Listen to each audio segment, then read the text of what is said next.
Welcome to the fucking show. Hey, y'all better look the fuck out today. My crayons are sharp, the box is full, my bottle of glue's topped off, and my helmet's on tight, baby. We about to rizm with the tism. Let's get with it. Suck my dick and eat my asshole, you sons of bitches. What, baby? See that one coming. Yeah. What the crazy bearded guy Suck said. it. Suck it. Suck it and eat it. Yes. Num, num, num, num, num, num, num. Take a shot and take this dick. Being that I just sent you that, it's now stuck in my head. So, fuck. Damn you. Take the shot. Take the dick. No, no, no, no, no, no. What is going on, everybody? Happy Saturday. Long time no see, nonsensical knuckleheads. We're talking to you, the fans. I haven't been around for a hot minute. I've been I took that break off, and then Wednesday, you correct me if I'm wrong, but you were going to a concert and then it got canceled, or I don't 100% understand. we were going to go out. I totally forgot about the show Wednesday. I'm not gonna lie. No, that's fine. Blaze told me. Yeah, we were gonna go out. There was a band that was playing down the road, and I wanted to go see them. And then last second, Nikki changed her mind. She didn't want to go out. I was like, "Oh crap!" So you're all pissy, and you're like, "Well, I'm not going on the show and being an asshole for 2 hours. Fuck that! I'll just sit here now." Yeah, so we wound up watching. What did we watch? Gay porn. I get it. American Horror Stories. We watched like the whole like newest run. Why am I not American Horror Stories. surprised? Honestly. Yeah. Well, we finished Tulsa King. We finished Tulsa King in like 2 days. Yeah, it doesn't take long to get through. Yeah. I have not watched season 2 yet. We're trying to get shows done before I introduce her into Dexter, because I mean that's like 11 seasons. Oh yeah, and that's like you got the depth that Dexter goes. Well, there's 12 seasons if you count New Blood. Yeah, well, that's right. That's what I was counting the new one. I think there's only 2 seasons of New Blood, right? There's only one. Is there it's only more one? like a miniseries. More like a miniseries than a. It's kind of like a follow up of where Dexter is and what life is going on to. Yeah, so I enjoyed the shit out of it though. Nikki's never watched Dexter, so I'm going to introduce her to the Dexter world. I actually never finished the series. I've never finished the series, so there's that. So she's going to get introduced. It's one of those things we talked about a long time ago about shows that if we could watch again for the first time, that's up there. Oh, you know? Yeah, definitely. So, but we're trying to get, like we had Tulsa King, we have American Horror Stories. There's a couple stragglers, so we're trying to button those up. Right. And then that way you have no distractions. Yeah, and then we're going to dive into Dexter. So, yeah, so Wednesday, I was like, fuck it. I already said I wasn't going to be on the show. Might as well do this. And I haven't been feeling the greatest the last few days. I think I'm kind of pussy hurting. Yeah. Got a cold or something. It's menopause. Getting to that age, buddy. I mean, it could be that too. You know, that's the thing. You know, I transitioned by the way, speaking of that, if anybody asks, we identify as black because I accidentally posted, I shared us onto the Black Podcasters group in Facebook. So if anybody asks, one of us identifies as black. I'm just saying. That way nobody can complain. That's better. Okay, I had to change my lighting because that bright light to be looking like Casper. Yo, what it is, my peeps. We're off the hizzy for shizzy. I'm just saying. I keep doing it, and I'm like, ooh, somebody's going to get butthurt because I'm posting on a group that is for black podcasters. I identify as black as of right now. So yeah, well, either way, what do you got to do? I'm a black lesbian. Hey, there you go. But nonetheless, welcome to Saturday night. Welcome to Nonsensical Nonsense, everybody. The boys are back in town. I'm back in business. Oof. If you're not already, go ahead and check us out on the social medias: Facebook, Instagram, X, and TikTok. Shows are live Monday through Sunday. You may not have noticed, I started throwing them back up on Twitch and Facebook just for shits and grins. So humble, you prick. Well, Rumble is. Rumble's one of those things like, okay, I have a question. When you put stuff up on Rumble, do you really like hashtag the shit out of it and all that fun stuff? Or you just put it up there to put it up there? I'll answer that question in just a second when I get done. But you can watch the shows Monday through Sunday, whether it be on YouTube, Facebook, Twitch, Rumble, if so we decide. But you can always listen anytime, wherever you listen to podcasts at. All at the Nonsensical Network, or you can simply go to bio.link/Nonsensical Network. Got all those links there, including the link to our merch store. Check us out. Give us a follow. Give us a like. Give us a share if you'd be so kind. Maybe tomorrow. We'll see what happens.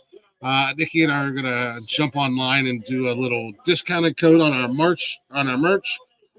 Combined a little Black Friday, a little Cyber Monday, a little Small Business Saturday, whatever you want to call it. Maybe we'll run a week long, maybe a week and a half long little discount on merch. So if anybody's out there wanting to get anything, just know. As soon as we get on the old Blaze finally got his hat, though. It looks good. Yeah, I've seen that. It does look pretty good.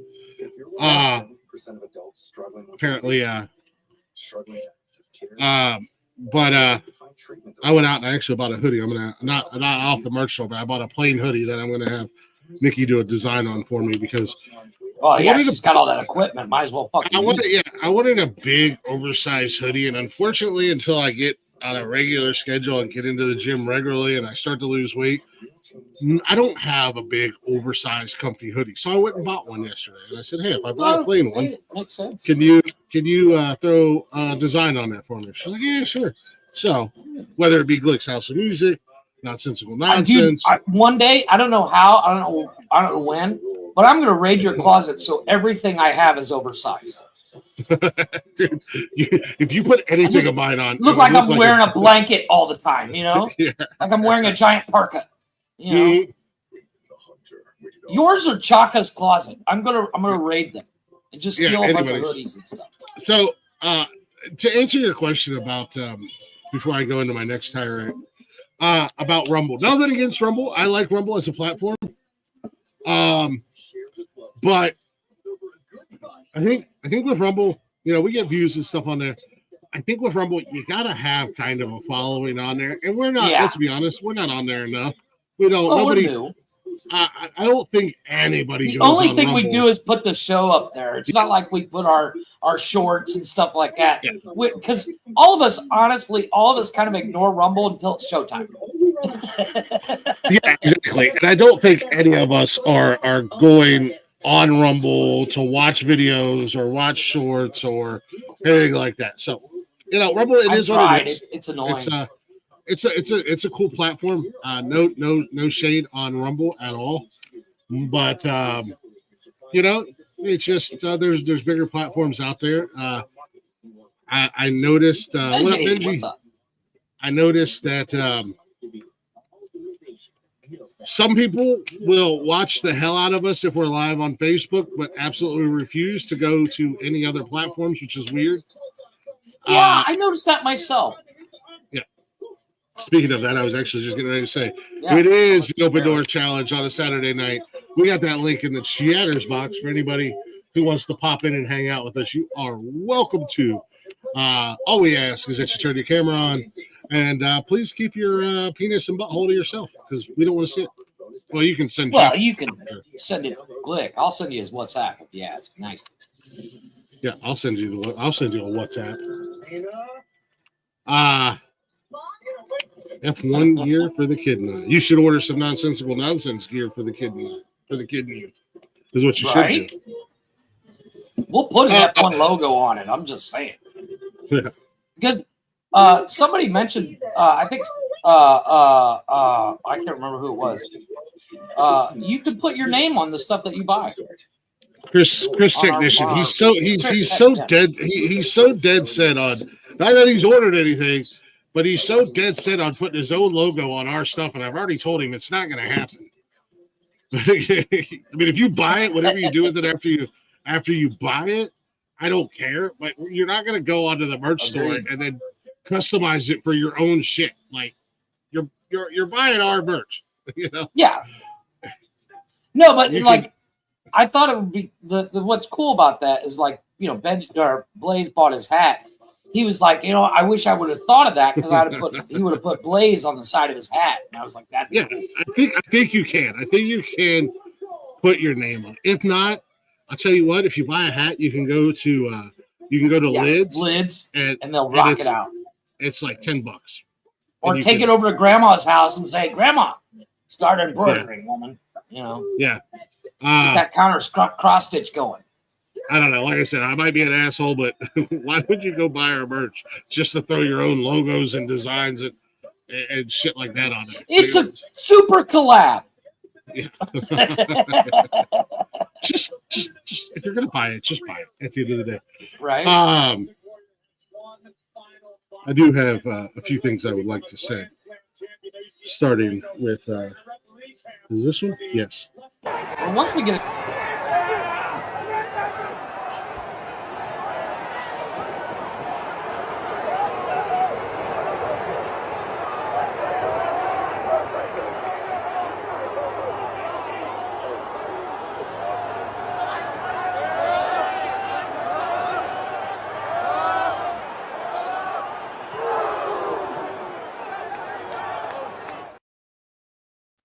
You know, it's funny. If you didn't tell me that game was today, I would have never known. But wait, there's more. Ohio, y'all fucking suck. Y'all 10-1. Y'all fucking suck. We own y'all. We own y'all. We own y'all. Is this even still a rivalry? Is this still a rivalry? They was talking all that. Oh, this y'all chance to come back. This y'all chance to finally get. You see that back to back to back to back. Y'all suck. Ain't nothing good came out of Ohio but LeBron, and that's debatable. Suck. That's debatable. You know, I actually watched a video today, and I don't normally watch sports stuff. Yeah. But it was a video of this kid saying LeBron was the GOAT, and somebody schooled him for 20 minutes on how MJ's the GOAT. And I was like, you know what? You can't tell me different, because I agree with that. You know, I'm not the big sports guy, but MJ's the GOAT. I mean, it's two different eras. It's two different generations. I agree. You know, but you put those if you put both in their prime 1-on-1, who you call winning? I'm putting my money on MJ. I'd probably put my money on LeBron. Really? Yeah, because take your money. People seem to forget. They think Michael Jordan won all them championships on his own. Like nobody else was there. I agree. You say, yeah, but doesn't Jordan have more in less time than LeBron does? Yeah, but you can't dictate who's better than who based off of championships. Yeah, that's one factor. But that's like discrediting Dan Marino as being one of the best of all time because he never won a Super Bowl. Dan Marino's great because he was an Ace Ventura, period. That's the only reason he's great. But also, I'm not done yet. I'm not done. No more videos. I mean, I'm not I have pictures. Here's the final score. Oh yeah, I got that too. You know, it would be so much better if I actually gave a shit about the game. Really, you know, there's so much that you do. There's people that I know. There are people that watching that. You know, there are people that do, and I just that is cool. You know, I do like that. Yeah. The I in Ohio being the middle finger. Mm-hmm. Yes. That previous picture looked like dude was ready to do some stuff to it. Right there. That looks like he's ready to do something. Trust me, they did, and they will continue to do stuff to them because I'm just saying. You know what they could do? They could suck it and eat it. Take this shot. Take this dick. Take this shot and take this dick. No, 10-1 Ohio State. Oh my God, $22 million you guys spent. You claim to be the offseason champions, which is more ridiculous than me claiming to be the champion. You said you were going to win a Big Ten championship. Finally, you admitted it. I didn't admit anything. I just said 3 years, folks. I've been waiting for more ridiculous than me. I'm still the champ. I'm the greatest champ of all time. There's no denying that. Oh, there is. There is. You said you were going to win a Big Ten championship. You said you were going to win a national championship. You said you were going to beat Michigan. You said and you didn't do. You're not going to the Big Ten championship, so you don't even have a chance of winning that. You're probably not going to. You're going to be lucky if you sneak into the playoffs at this point by taking the L that you took today. And you're still 0-4 against Michigan. When's the bowl? When's the bowl? Playoffs. So the playoff committee will announce it next week. Oh, okay. But not that I'm going to watch, but that's what the Big Ten turns me off when it comes to sports, especially college football. There's like 400 bowls. There's the Georgia Bowl, the Rose Bowl, the fucking Dog Bowl, the water bowl for my horse. So, I don't know. Yeah, there's but they have the 12. This is the first year for the 12-team playoff system in college football. Okay. So your top 12 teams make it. Ohio State was ranked number 2, but they took a big L today to Michigan, unranked. 6-5. Wouldn't it make Michigan. More sense? You have those bowls, and then whoever wins those bowls go into another set of bowls, and narrow it down to one fucking team eventually. Well, they do. That's how. I mean, they have all the other bowls. See, what the bowls do for college teams is it brings a lot of money and revenue to the schools. So that's why they do the bowls. And before, like the playoffs, so the playoffs are still played in bowl games. Okay. And then every but you have. But they don't narrow it down like the Super Bowl is the end all be all for football. Yeah, the national championship is the end all be all for college football. Yeah. Oh, so they do.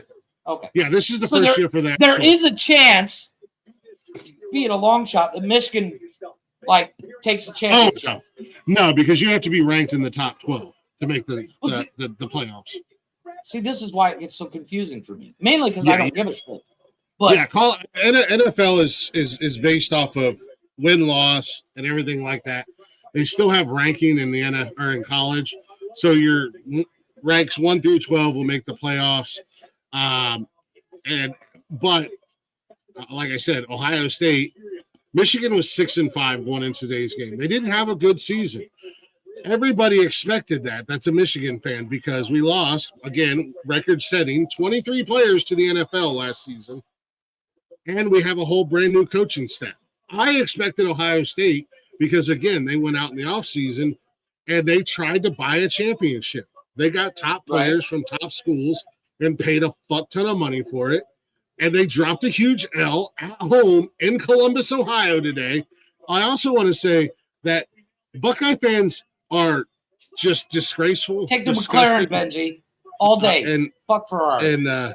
And terrible human beings. One kid may be facing a permanent ban from Ohio Stadium because he was above the tunnel where the Michigan players were coming out and he was spitting on them before the game. That's an asshole move. Like that kid just needs deserve punch in the face. And then after the game, it's all fine and dandy when Texas does it to Michigan when Texas beats Michigan and they run out and plant their flag in the middle of the field. But Michigan does it to Ohio State, and some commentators want to start running their cocksuckers about Michigan being disgraceful and not respectful. Well, first and foremost, those commentators, you guys have been riding the Buckeyes' dicks for years, and nobody gives a damn what your opinion is. Second of all, your football team wants to run out there and pick a fucking fight because you're sore losers. Yeah, I'd be mad too. The best thing you guys could do is tonight, when everybody leaves, climb up to the top of the horseshoe and take a head dive off of it. Do the world a favor. And there was a huge brawl after the game because Michigan, as you seen in that video, came out and planted the flag on the blocko in the middle of the field, and Ohio State players came out. We're going to defend our house. It's not your house. That belongs to Michigan because Michigan owns you. Ryan Day said 4 years ago that he was going to hang 100 on him before he lost his first game to him. I'm assuming it's a 5-year plan because in 4 years he's only put 84 points up. He's only put 84 points up combined in 4 years. But some Buckeye fans are the worst. I haven't talked shit to Wally, and I didn't talk shit to Connor. Connor and I were talking throughout the whole game. It was funny because before the game, it was like look up the LT. before the game, it was like, oh man, Connor, you guys are gonna fucking kill us. I thought Michigan was gonna get killed today. And then as the game progressed, it was like, oh, this is how we're gonna lose. This is how we're gonna lose. No, this is how the Buckeyes are gonna lose. Like we had every scenario of which team was gonna fuck up and lose. Speaking of scenarios, I hear a little birdie told me that you won some money, sir. And he did call a play that was going to happen. I did, yeah, I did. Michigan had the ball. I'll get to that here. Michigan had the ball late in the red zone. They were like on the 4-yard line. And I was like, the clock was running down in the fourth quarter. I was like, don't do anything stupid. Just run the ball, run the ball, run the ball. Don't throw it and have one of them fucked up interceptions in the end zone. As soon as I say that, Michigan drops back, throws the ball, intercepted. I was like, you got to be kidding me. No, we didn't do like we used to. Oh, no, I'm not mad at that at all, Benji. I don't That know. McLaren Benji, 600 LT. I would take the It's gorgeous. I just looked it up. Chevy Silverado 2500. Is that an option? No, because it's not a supercar. Turd. Oh, we're talking about superhero cars. I would take the Batmobile. Dude, there's a guy, and I'm not sure where he is, but he built a tumbler, like from scratch. The Christian Bale tumbler, like to scale. Damn. And he's selling it if you want to buy it. It's only $2.5 million. Benji agrees. Oh, it is. It's an amazing truck. The ZR2 is even better.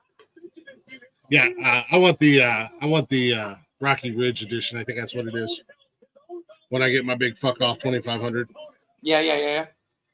Well, they got the trail. Yeah. So I want the ZR2. I think it's gorgeous. You know, been a lot going on. Been an eventful weekend. You know, we Thanksgiving was Thursday. Happy Thanksgiving. Hopefully everybody enjoyed time with their family or hated spending time with their family and got drunk off of their ass. Yeah. You know, whatever the case may be.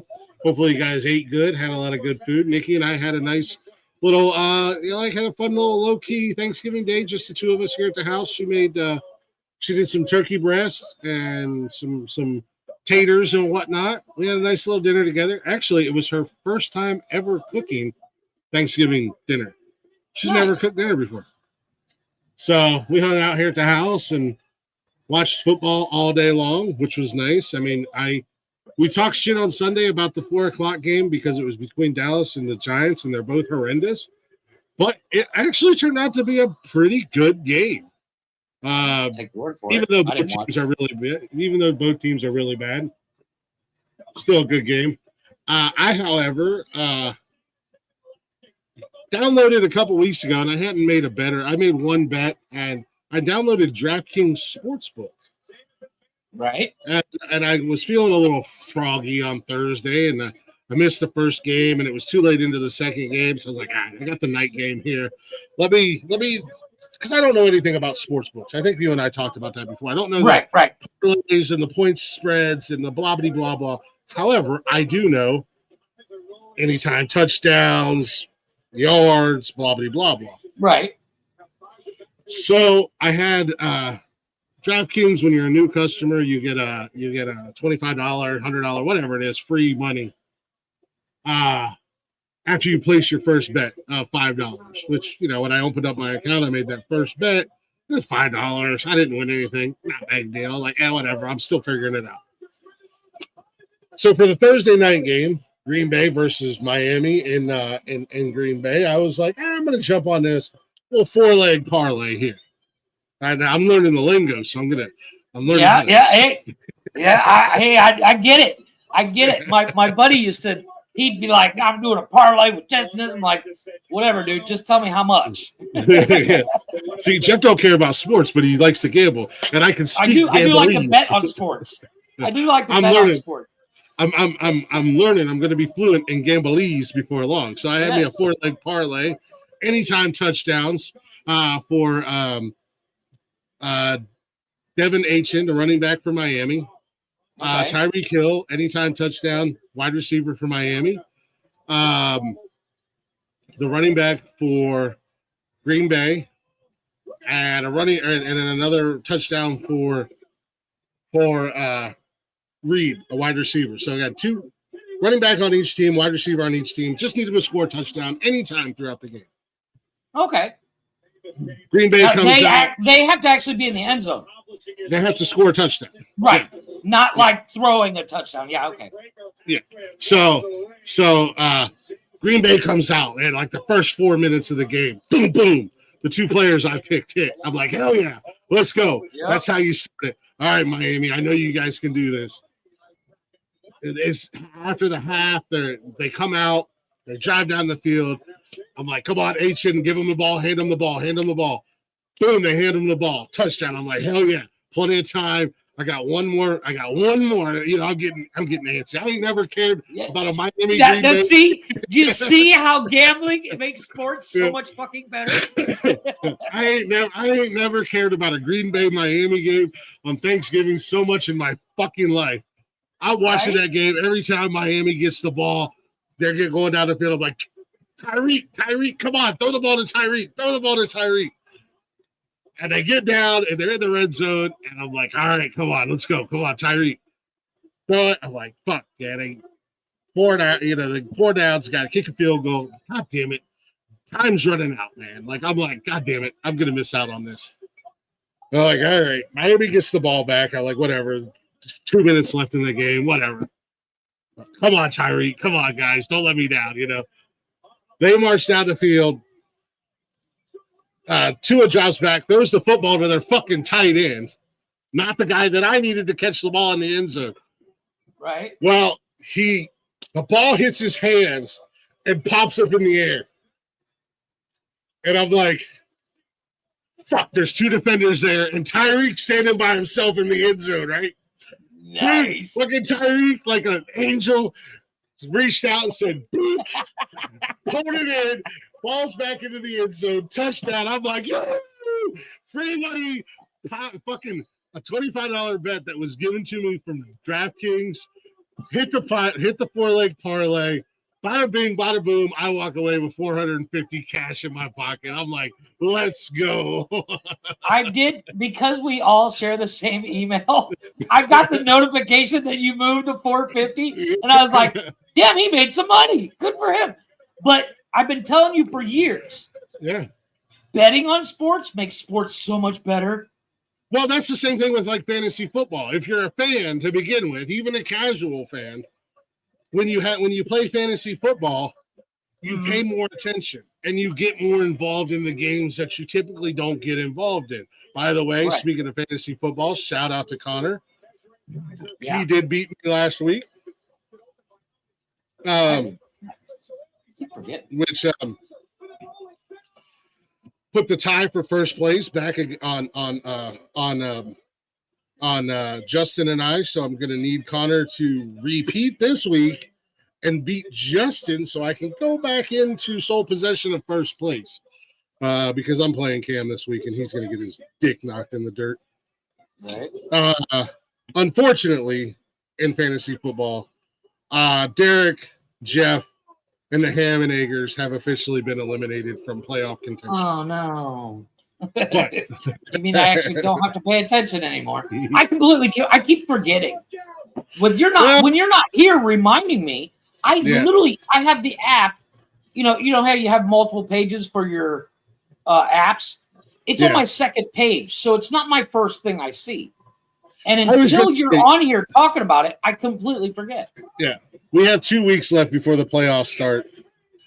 You're playing Derek this week, and he's already eliminated. And then next week, you're on a bye to end the season. Yeah. I'll win that one. I'm going to go in there and pick a whole bunch of free agents up. So I'm the only asshole that loses against the bye week? Yeah.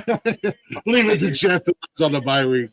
Fuck up a bye week. You know what are you gonna do? Did you get that one? Yeah, he picked Braun. Yeah, no, Connor did. Tony's league. I took sole possession of first place in. I lost in my league last week. I lost in our league last week, but I won in Tony's league. So my 8-9 game streak came to an end in a couple leagues, and I'm still standing tall. However, in my personal league, Cam is eliminated from the playoffs, and somehow, some way, Nikki is still alive. She could potentially make the playoffs. Oh, damn. She needs a couple wins and a couple losses for people. I have clinched not only the playoffs, but the division. And this is not a diss on Nikki, and I'm sure she's not like, hey, we got to watch the game. But you having the game on the background is kind of an advantage for her. She watches football. No, I know. You know what I mean, though? Like, even if she's not paying attention, she's at least hearing it. Yeah. Well, and and plus I'm right here, so I'm like, hey, don't forget to check your lineup. Hey, don't forget to check your lineup. What, buddy? It's kind of funny that you would always pick Ron Raker for his. Yeah, I know. Now you don't want it. Now you I know. The one time I don't pick him. And now I do pick him. Yeah. But like even Thursday, I said, hey, don't forget we've got 3 games today, and there's a game Friday, so make sure you double check and make sure you're all set to go. So, but no, I was pretty fucking stoked. Winning that money. I mean, because I was edge of my seat watching that game, and Austin. I've been telling you for years. The only time I watch a game is if I got money on it, and when I'm watching it, I become you. Like I know everything about that fucking game. Like I know every stat these motherfuckers got because I'm like, I got $3 on this shit. You know. Austin and her boyfriend came in from doing all their Thanksgiving running around, and they were like, I got money on the line. I gotta watch this. Go away. There's money in there. Boyfriend didn't even. He stood in the living room watching the TV. He's like, "What do you need?" And I'm like, "I need Tyreek Hill to get a touchdown." That was all I needed at the time. He didn't even move. He was just standing there watching. They're like, "Sit down." He's like, "Oh, watching it." He's like, no, "Dad's got because if I move, he will never get the ball." Yeah. He's like, "This is good money on this." Yeah. But when Tyreek got that touchdown, dude, you'd have thought I was the biggest Miami fan in the world because I jumped him out of the couch. I'm like, yeah, let's go, baby. Dude, I think you would really enjoy actually going to a sports book to watch the game because everybody's like that. Yeah. On every game. Yeah, and the way they do a sports book here, super nice recliners. You know, they got waiters bringing you food. It's fucking awesome. Yeah, the couple only way to watch sports. The couple casinos I've been in, their sports book area is set up like that. It's real nice, real cozy. You know, you can get in there and you can get comfortable and hang out. What's funny is the casino that where the casino is here, the one I go to anyways, it used to be a movie theater, so it's stadium style seating, and they're all like twin recliners. Nice. So with little tables in front of them, so it's like stupid comfy. Like they're all there's like 45 lazy boys to a room, you know, with like 35 TVs. It's fucking awesome. Yeah. Amen to that. Right? Amen to that. Life is a game and beer is better than water. Facts on facts on facts. But yeah, no, I've always been really good about when it comes to like gambling and not going too crazy. So I'm just gonna keep that up. I'm gonna that's the key. The key to a successful gambling, non-gambling is set yourself a limit. Like for instance, when I would go out rolling dice, I would say I'm going with $20 because if I were to go out to eat and all that shit, I'm going to spend $20. So I'm going to spend $20. If I lose, I go home. But if I keep winning, it's a win. Yeah. And you'd be surprised how far $20 will go sometimes. Yeah, I mean, you get hot. I mean, hell, when I opened up DraftKings, I deposited $25 into it. I made that first $5 bet. I got my free $25. I made that. That's what I won that bet. Well, and this is the thing that kills me, all right? See, here's the downside, ladies and gentlemen, of a parlay. I bet that $5 on my first bet. It was the Browns-Steelers game. It was a 6-leg parlay, $5. Had I hit all 6 of them, I would have won 15 grand. Yeah. I hit 5 of the 6.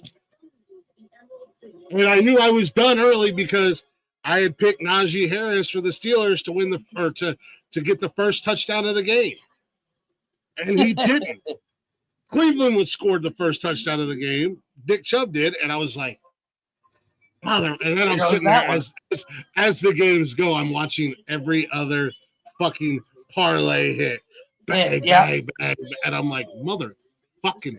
That's why when I bet on a game, if I were to bet on a game, my first thing I would do is call you and be like, okay, who do you like to win? I don't even know. But and then I would ask you the same thing I always ask you when I'm betting. Again? Would be what would your guesstimate be for the final score? And then I would take the over-under. Yeah.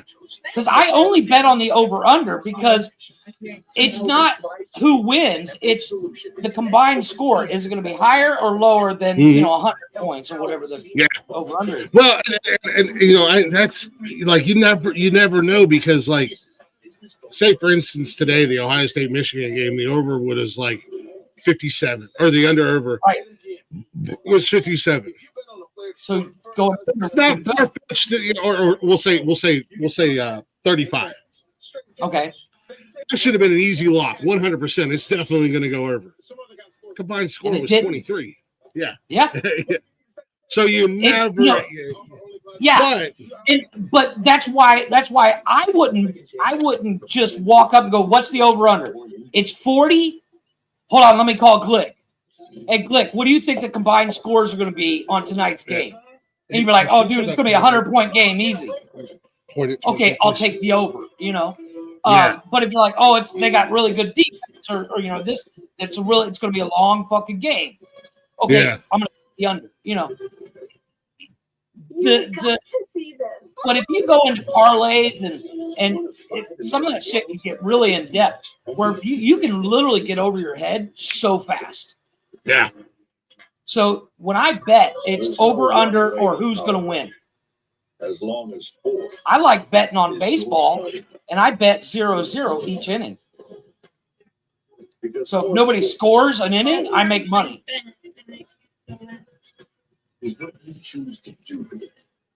Yeah, no, Take your word for it. What's up, Benji? What up, fellas? Oh, Glick just stepped away for a second. He's dealing with kids. You got to hit them hard. That way they listen one time, not twice. Exactly. Silence is golden, but duct tape is silver. I'm just saying. Correct. I did look up that LT, that 600 LT. That thing's nice. Top exhaust. Oh my God. That reminds me, I got to send you a YouTube channel that I think you'll get a kick out of. This chick's got an RBW wide body kit on her Ferrari. And it's gorgeous. You had most of that correct. So RBW is for Porsche. Well, it's the same guy. No. Maybe it's a Liberty Walk. I don't remember what she's got. Liberty Walk. Okay, that'd be for it might be a Liberty Lamborghini Walk. Ferrari. Okay, yeah. RBW is going to be Porsche only. She's got the Ferrari you want in Ferrari white, and then she's got the Liberty Walk body kit on. Would that be? Would that be Emily? Yes. Yeah. She's got some good content. She just got offered $350. She just got offered $350 for that car. Really? Mm-hmm. Somebody really wants to buy it. Yeah, she was in the movie Gran Turismo. Was she really? That was a good movie. That was a really good movie. I think people should watch it, man. Like it's one of those movies. It could have gone really bad, really quick. Correct. But it was an excellent movie, and the way they brought the game into the movie, flawless. I don't think you have to be a car person to like the movie, because it's more Agreed. about the person getting to where they needed to go Yeah. and the struggle they had. And one part was like, it That kind of wreck- got that you in wreck the scared the feels a shit out of little me. bit. I That was wreck like, scared the shit out of me. correct. I was like, holy moly, if this really It makes me happened- think twice about driving the Nürburgring, let me tell you. Because that's For the real. goal. That's like bucket list. Running the And Nürburgring. again, like, it'd be a lot of people's bucket list, but what happened to this guy during that?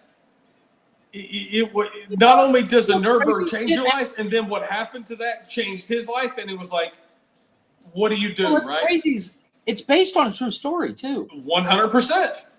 Except for the dude didn't go, he didn't have that crash as bad. He had a crash, but it wasn't as bad.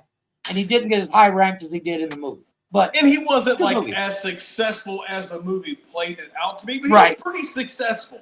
it was a good movie though. I enjoyed Yeah, it. it was a really good movie. I actually would recommend it because I actually watched it in theater. It was like, I don't have like really high expectations to come out and was like, Yeah, well, that's you know that. what? I was the This same way. Pretty good. Seriously low expectations, and it exceeded and went beyond. It was amazing. I would agree, and it will touch you in your feels a little bit. Mm-hmm. And the guy that plays his dad, I love that guy. That guy's awesome. That's the part that people can relate with. Like, as you're growing up, that you're not, like, you don't communicate with your dad well. You don't communicate with your parents well. You've got your Well, own. the only way my dad and I would talk was either cars or tools. You know. But, you know, you go into, like, something like Dominator. that to where you don't relate, to where it's not quite cars. Like, it's cars, but it's not quite cars. Yeah, it was a real, like, he doesn't understand what his son was doing. He kept telling me, get a real job kind of thing. And yeah, I enjoyed it. Well, if someone told me that was what that kid was doing was their real job, I wouldn't believe it either, right? Oh, wow. Right? Like, I'm straight up, like, I would side with the dad. Like, that's not a real job. Right. However, that son got lucky to do that at that specific time, and then And he was good enough or to succeed. Gran Turismo, whoever, the fucking stars aligned for that kid. Yeah. Yeah, I know. I enjoyed it. He only went as high as like, he didn't go top tier, but he went like third tier. Yeah, he did pretty decent. Like he's had a career, and He doesn't have to worry about money. Let's put it that way. No, he's still going. I think from a little bit for the most part. Yeah. But did he win? Yeah. I would In the say movie. he won. Yeah. In real life, obviously he won because he started out playing a video game and now he drives race cars for a living. The That's a only win. the only part I will say he didn't win is the one specific part with the Nürburgring and an accident that happened. That's the part he didn't win at all. Nobody won that scenario. Nobody wins in a crash. No, and I actually feel for him, and I feel for the people in that accident. No, that is. I think any bucket list I have is Nürburgring. I'm not even talking about like top speed. I'm just talking like I want to make at least one lap. I don't care if I'm doing 40. Well, you can make as many laps as you want in that day. Yeah. When it's like Like open $200. road, you get it and go. Like there's tons of videos. It's like $200. I don't even know. Is it even that much? I don't know. I don't think it's like crazy expensive. Like people, like the Nürburgring, part of it is open like all the time. You just drive on it like regular, and then they shut part of it down to where you can like wide ass open to the public race course that beach. Right. But in order to pass people on the Nürburgring, you do have to have a race license. Yes. When they have it as a track. NASCAR has a track. I think it's in Kentucky that you can go. I think it's like $250, but you can pay to drive a NASCAR and you can do laps and stuff like that. You can drive it as fast or as slow as you want around the track. Yeah, but the difference between a NASCAR track and Nürburgring, the Nürburgring is literally the fastest lap ever is 6 minutes 28 seconds. Who got that? Was that the AMG 1 or Valkyrie? I think so. I think it was the Valkyrie. It's either Valkyrie or AMG 1 at this point. But it's one of those things. It's like Where's it at?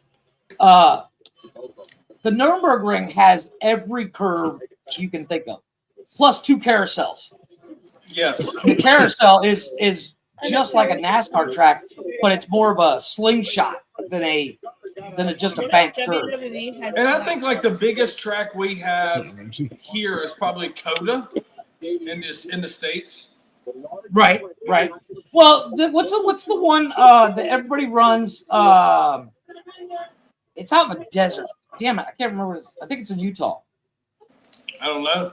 So the one that's like sub 90 minutes from my house is called Virginia International Raceway.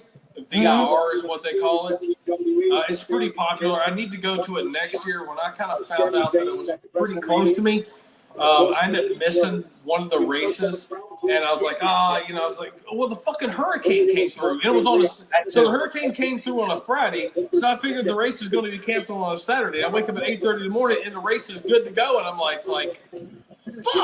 It's like I've been planned on it not being. I've driven on Mid-Ohio twice. Okay. Once on a motorcycle, once in a car. And it's a track course? Like it's a road course? Yeah, Mid-Ohio Raceway is technically a road course. It's in Gran Turismo. It's also, it's only about an hour from Glick. Okay. Something like that. How far is Mid-Ohio from? Mid-Ohio's in Lexington, so less than an hour from Glick. Mid-Ohio Raceway. It's in Lexington, Ohio. Yeah, it's about an hour away. That's not too bad. Yeah. But like for me, I could get from my parents' house when I lived with my parents to Mid-Ohio Raceway in less than 30 minutes. Man. Depending on what I was driving. So this is why I think like Europeans, like it's just the whole European market, right? Is way better at racing than anything in the US is because we have like just a few tracks that are road course and everything is road course over there. Like we have like another left turn here. And it's like, why do we not have like such a huge, like young to old, like people into racing? And it's like, to me, this is why, because they're going from different elevations, left and rights and straights. Like it's so much fun to watch. Every fucking Sunday, I am at either two places. I am on my iPad watching the F1 race. I am in Apex, North Carolina, and Apex Racing Labs watching the F1 race. Like I am all about road courses. F1 race is super fun to watch, and I like. This is Mid-Ohio. Oh man, look at the straightaways on that bitch. It's not a very big track. I think the lap time is like fastest lap time is like 2 minutes, something like that. It's got some good straightaways though. Yeah. What I want to know what the mileage is on that. Fastest lap on Mid-Ohio is 1:06. Holy hell! What in a Formula One car? What is it, like a 1.5 mile racetrack? It is 2.2. Ooh, they're cooking around that bitch. Yeah, it's a Formula One car. But it used to be. It used to be. So it's definitely not Formula One. If anything, it'd be. I think they do Formula 3 there now. Yeah, I was about to say there's definitely not F1, F2. There's no way. But I used to date a girl that her family owned land about a mile from the track, and they owned the land for like 100 something years, and then Mid-Ohio came along and built the track, so they got lifetime passes. Well, they're not car people, so I was helping them clean out something one day, and they had all these track passes. I was like, "What the hell is this?" They're like, "Oh yeah, we get those every year." I'm like, "You guys have like 70-something hours of track time here." They're like, "Yeah, we don't use them." I'm like, "I will."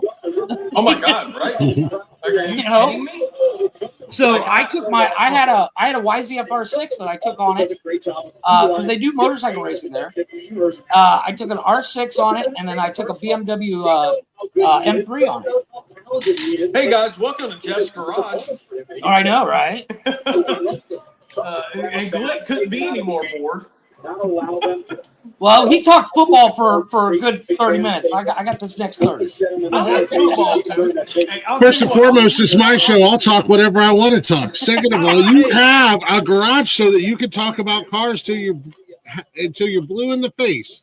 hey, It's not my fault. hell You of a don't do game it. today between Ohio State and Michigan, right? Oh, we literally just spent 30 minutes on that. I don't want to spend any time on it, but I'll say for a person who pulls for neither side, hell of a game between them. It was straight up 10-10 to the last possible fucking minute, field goal, and then the freaking flag in the middle of the field. Fight happens. I loved it all. It was great. I could Some care of less us- who won. Some of us who enjoy college football had a good day. Others, like Cam, who's been talking mad shit for the last few days, watched his team take a big L to South Carolina. I could care less about college football, but rivalries are rivalries, right? At the end of the day, Yeah. rivalries are rivalries. The biggest rivalry in college football. I don't care what anybody says. Nobody cares about all your other fucking rivalries. The biggest rivalry is Michigan and Ohio State. And that's the bottom line. And today it played up to all the hype, right? Exactly. Well, I'll say this much. I expected, because Michigan had a bad season this year, I expected them to lose by a lot. As I said, Ohio State spent a lot of money to build a national championship team, and they just did not. I don't know if Ohio State played really bad or Michigan played really good. Michigan played exactly the way I expected them to play. But Ohio State looked like ass. I don't really care either way. To me, as a fan of just football and definitely not a fan of college football, it was fun to watch. And just so you guys know, I have a co-host over here. Hey, pay attention. He didn't pay attention. So that's what he does. Look at a second. That's the one I was talking about. Let's I'm see. about to walk 2 miles for a lighter. Why the hell are you walking 2 miles for a lighter, Untrackable? Because that's the closest gas station he has. He's already started drinking. I'll tell you what, if that was me, I'd go in and fire my stove up and light a something, whatever, off of an electric stove. I've lit it off a fucking toaster. Fucking right? 2 o'clock in the morning, stores closed. I got a toaster, motherfucker. Could you Yeah, imagine I'm pissed off and willing to walk 2 miles already, and by the time I get to that 2 miles, how furious I'm going to be? Right? And you can call it delusional all you want. I hate to break it to you. There's not a rivalry in the SEC. There's not a rivalry in the ACC. There's not a rivalry in the Big 12, the Pac-12, and the MAC and the WAC and the USA Conference that compares to what Ohio State and Michigan rivalry is. I know that SEC fans think every game is big, but Caveat, SEC, I nobody will cares say about you that guys. only applies to football, because then you can go Kentucky Duke in basketball. But yeah, college football. That's why I said. I specifically said college football. College football. I'll say Kentucky Duke in basketball, maybe Kentucky or maybe Duke, NC Tar Heels, maybe. But like when it gets down to like the Final Four, Yeah, it's got to be Kentucky Duke. yeah, and I will say this: I called it, and I've been saying it for years. As soon as they put a legitimate playoff system in college football and they get rid of the committee that is majority vote, ESPN, who is in bed with the SEC will become obsolete. And as of right now, you've only got I've heard this rant before. I'm just saying. actual SEC programs in the top 12 this year that will make the playoffs. And the other one, the third, is a brand new team to the SEC, and that's Texas. So, and if you look at the top 12, it's kind of ran amok by the Big Ten. Well, you always had to go to something other than the top four, right? It was a For committee. it to It be was a committee legitimate. vote. Yeah, it was a committee vote. Like you don't ever. I just this is what's BS. This is why I've never been into college sports, because it was always through committee. Who votes and says blah blah blah. Your record doesn't make a shit. Dude, let's just be, if you got the best record, let's go in. I don't care if you scheduled and someone agreed to you to play like 10 BS teams. You got 10 BS teams that agreed, and at the end of the day, those 10 BS teams agreed to make all that money. Everybody fucking wins in that, right? Yeah. Well, and that's the cool thing about like now granted, there's what are they up to now? 70 teams or something like that make it into entirely too many. Into the basketball tournament. It used to be your 64 teams. No, it's 80, it's 84, isn't it? I don't know what it is. It's like a ridiculous amount. And that's what makes March Madness fun, because you have all the different tournament brackets and you window it. But there's no committee to vote those teams in. You get in all based off of your record. College baseball, same way. Right, but that's the way it should be. The only sport who ever had a committee that voted on who made it to the national championship game was college football. And it was the one sport I refuse to watch. Yeah, and like I said, ESPN has held the majority vote ever since time began, and they've been in bed with the SEC. That's why you have so many people pissed off, because you've literally seen 9-2 and 8-3 Alabama and LSU in a national championship game, because the committee says the SEC's strength of schedule is tougher than anybody else's. So you've got undefeated teams that are left out every year. And it's like, the SEC don't play anybody.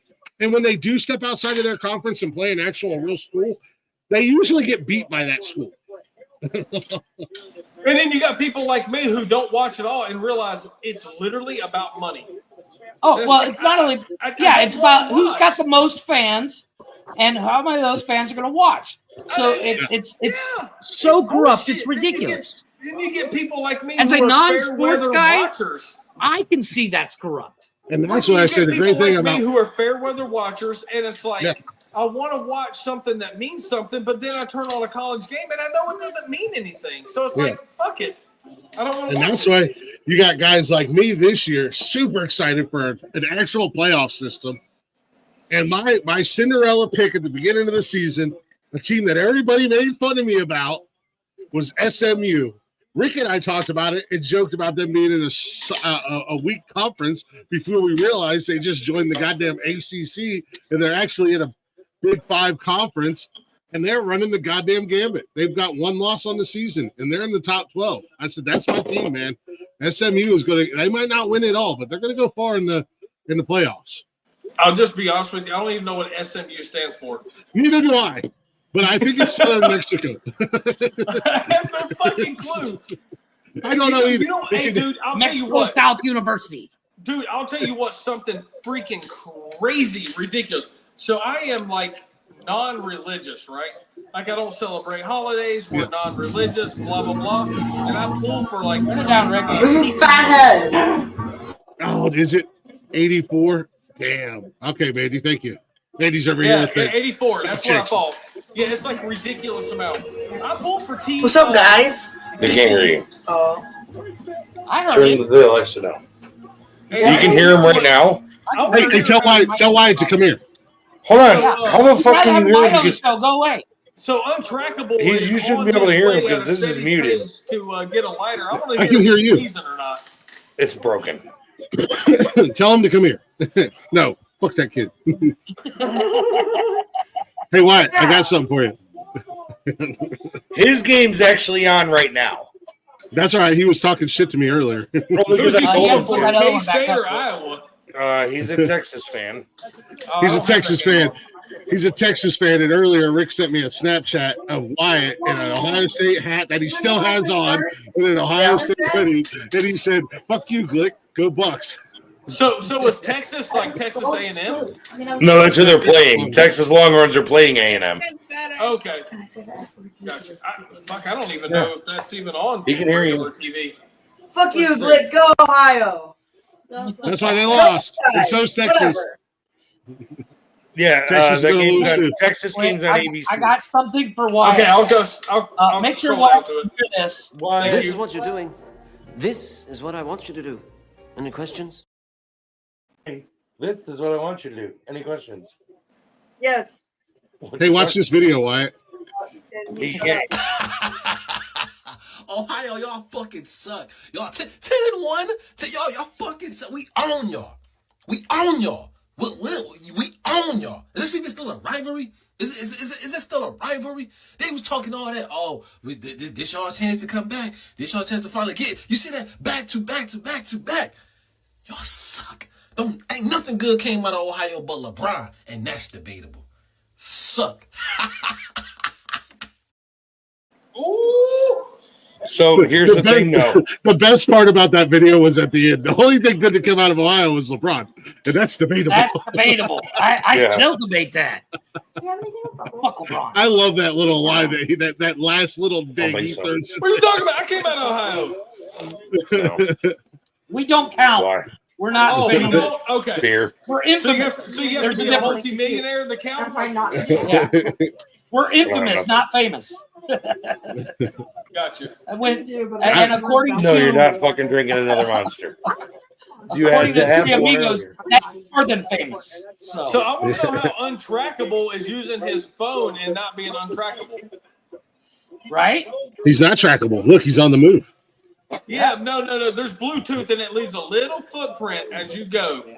So he's got a special security device. I want to know if Got a he's VPN. on. Did that He's got win allow VPN. you guys to be bowl eligible? We were bowl eligible before the game. Mm-hmm. You only have to win 6 games to be bowl eligible. So we So were you just only have having- to You know be half what good. Wait. What's bowl eligible?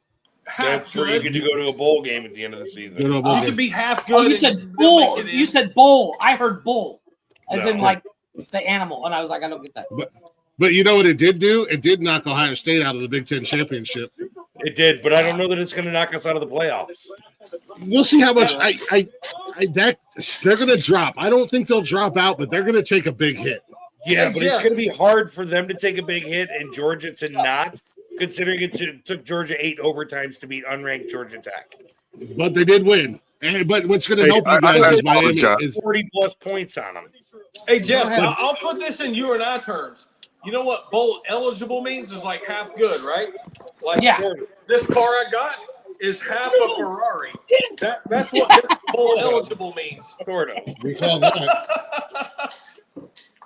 That means you just got to be most of the way Hey, there. I apologize. That, Vin Diesel said it best. Doesn't matter if you win by an inch or a mile. Winning's winning. Oh, motherfucker. shit. What up, That's Brad? what I do, homie. Is I try to What's win. What are you apologizing for? Untrackable. What's Hey, up? I would like to say that I would just like to apologize that if my name or my avatar gives people different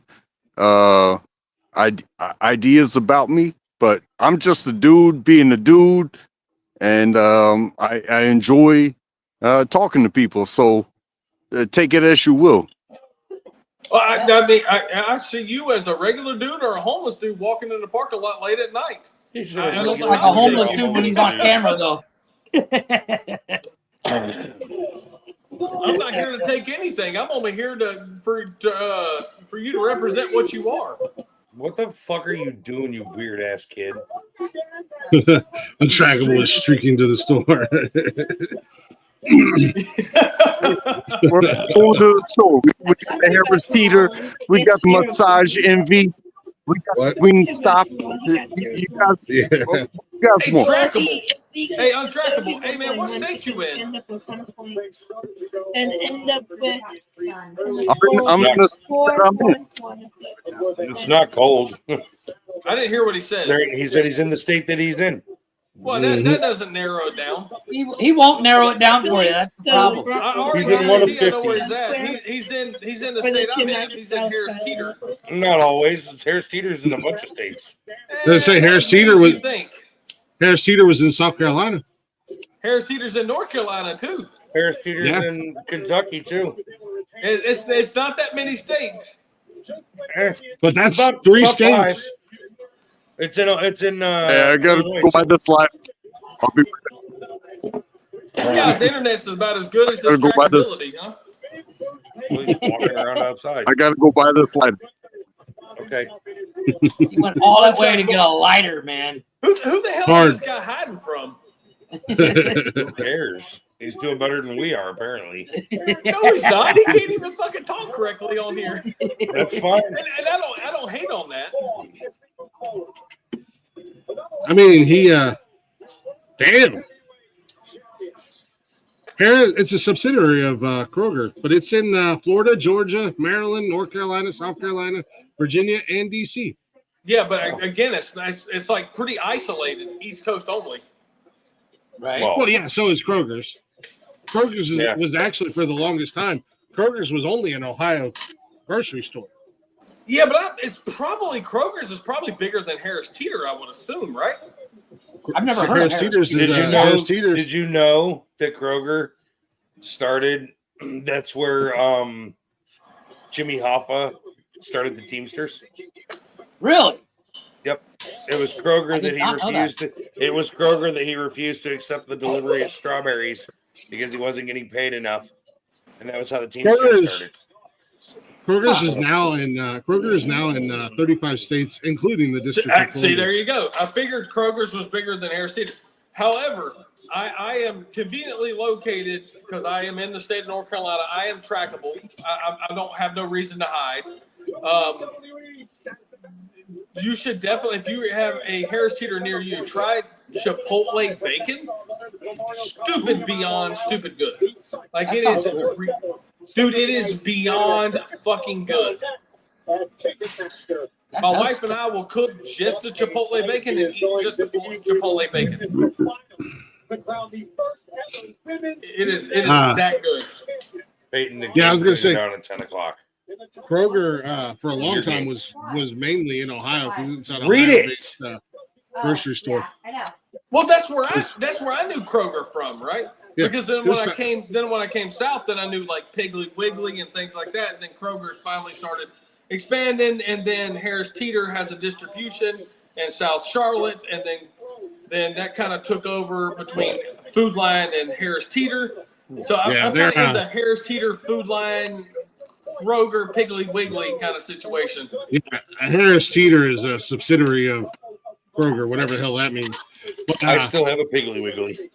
When I was down in Charleston, we had Publix, Food Lion, Harris Teeter, and Bilo, which if you you were in the same area I was, Glick. So we're in that sub 4 hour range. So anytime there was a hub near us, you and I had the Do you have a Love's now in North Carolina? Do you have a Love's? No. My mom does down by her part of North Carolina. So I think there's like a Love's gas station or something, but I got my phone right here. I'll look up. Not the truck stop. It's a grocery store. My mom's got one down by. My mom's got one down by Calabash. Yeah, we have a Love's like gas station, but not convenient, not grocery. So where I'm at, I've got Food Lion, Food City, Publix, Kroger, Walmart, Lidl, Aldi's, Food Depot, Piggly Wiggly. Those are all places I can go to just around me.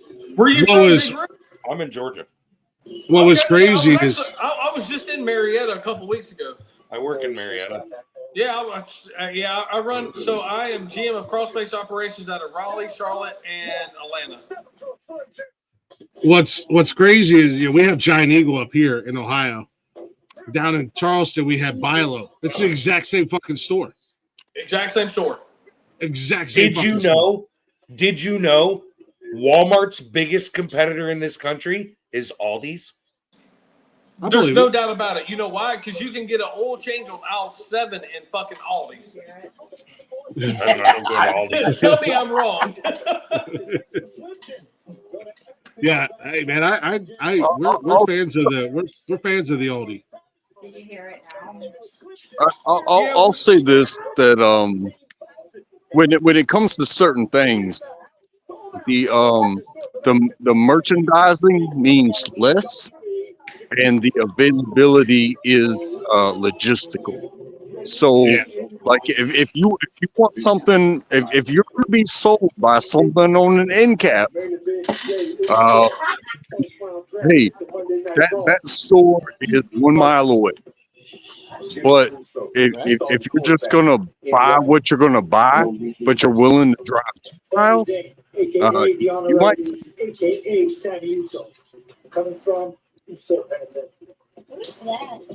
Internet's going in But and out. there's no presentation in I consider an Aldi. But there's not. At the same That's how time, they save money. I like you're not going to sell me because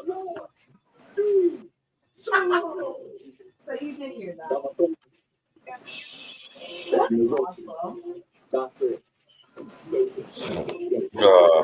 Did you see the newest injury, Glick? University of Texas at El Paso. You hurt your pussy? What'd you do? Where the fuck is Glick at? You got to learn to be ambidextrous, buddy. I'm just saying. What? Ambidextrous. See the newest injury? The hell'd you do now? Dude, you're falling apart, bro. Bro, I go from a busted ribs to spraining the ankle to getting really sick to now a broken hand. How did you break your hand? So I was driving at work and I had my hand on the middle part of the steering wheel and I hit a nasty fucking bump and my hand went through the steering wheel, hit the dashboard, and while I was in there, the wheel spun. Jesus. Is that trackable tracking someone? It might be. MK, what's going on with you, Bubba? Jesus Christ, dude. We just need to drag you out to a field and put one in you. Right? Bro, this is what happens when you're left unsupervised. I wouldn't know anything about that. I agree. You were left unsupervised a couple of weekends ago, and how did you make it through? By staying stationary on the couch. Yup. I think I've lasted so long. Play there, sit there, play Call of Duty. Nothing bad can happen if I don't leave this spot. Telling you, bro. Have you played the new prop hunt on COD yet? No, I haven't. Bro, so much fun. I've never been the biggest fan of prop hunt, but I also just get on there and kind of do my dailies. So much fun, dude. Because you get 3 changes, but they're already predetermined. Dude, we were playing, and this one dude was on his second change, and when he hit his third one inside the house, he became a pickup truck in the living room. Like, how fun you gonna hide a car in the house? You got to see this. Definitely not this giant. You've obviously never been to West Virginia, buddy. Oh, it's so funny.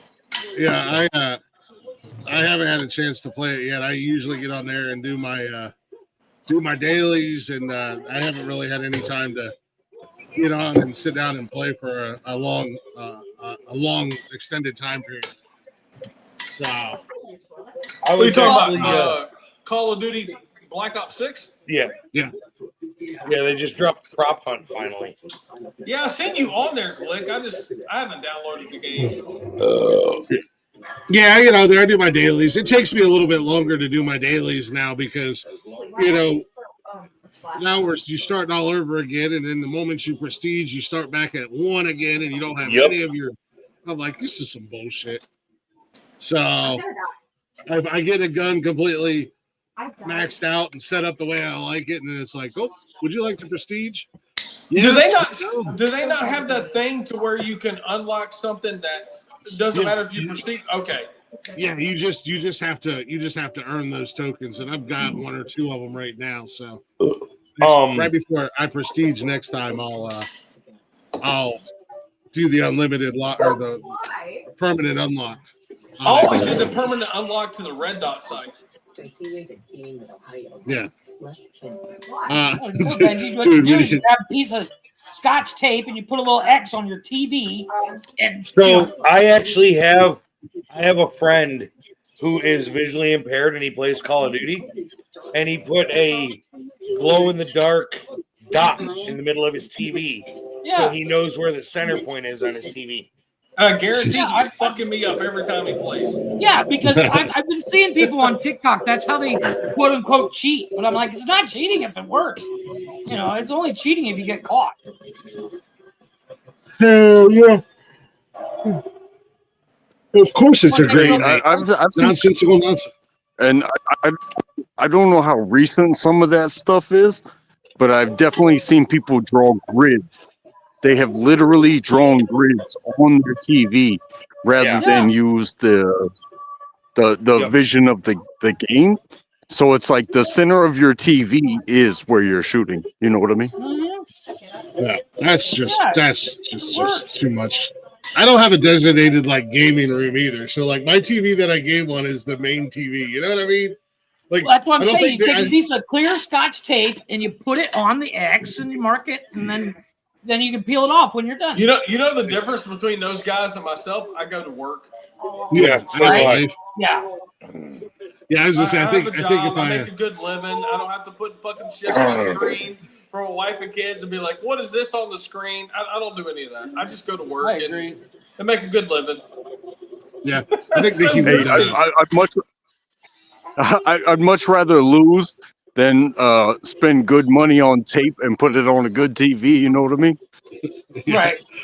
I think Nikki would stab me if I'm out there just putting a. She's like, what the fuck are you doing? I'm putting a grid, so I better. Don't worry about. Mind your business, woman. Yeah.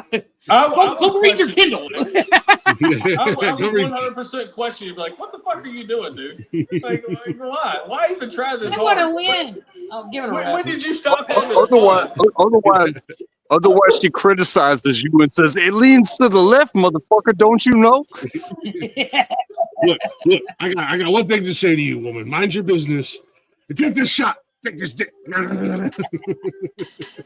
Oh boy. Oh Jesus.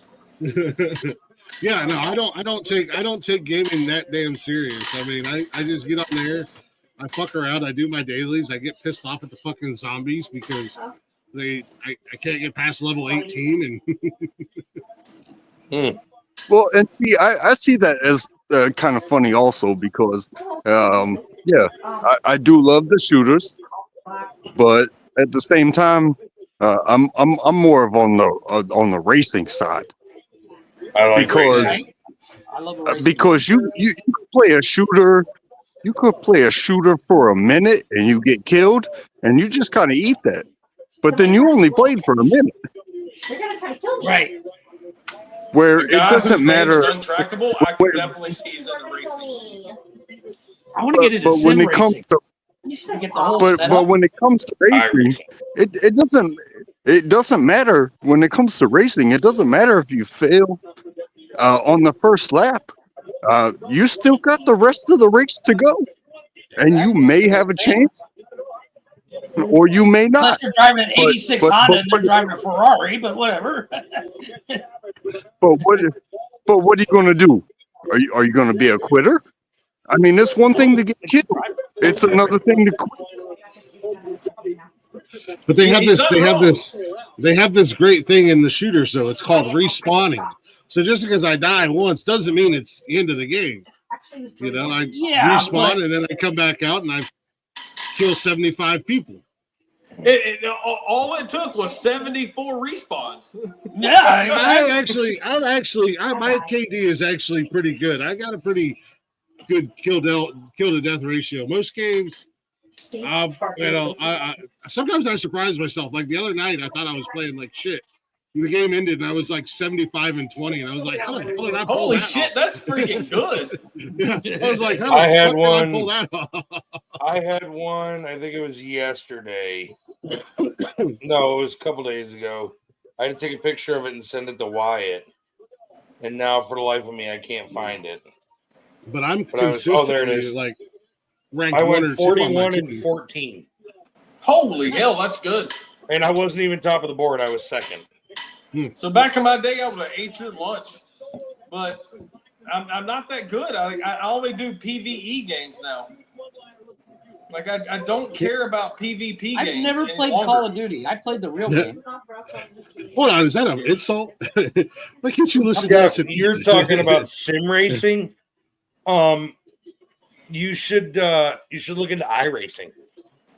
Yeah, See, you guys talk about iRacing or sim racing, and I literally go to a place every Sunday called Apex Racing Labs. Yeah, but that's a go-kart, dude. Sunday. I go to this place and Yeah, watch but other races and hang out in this place.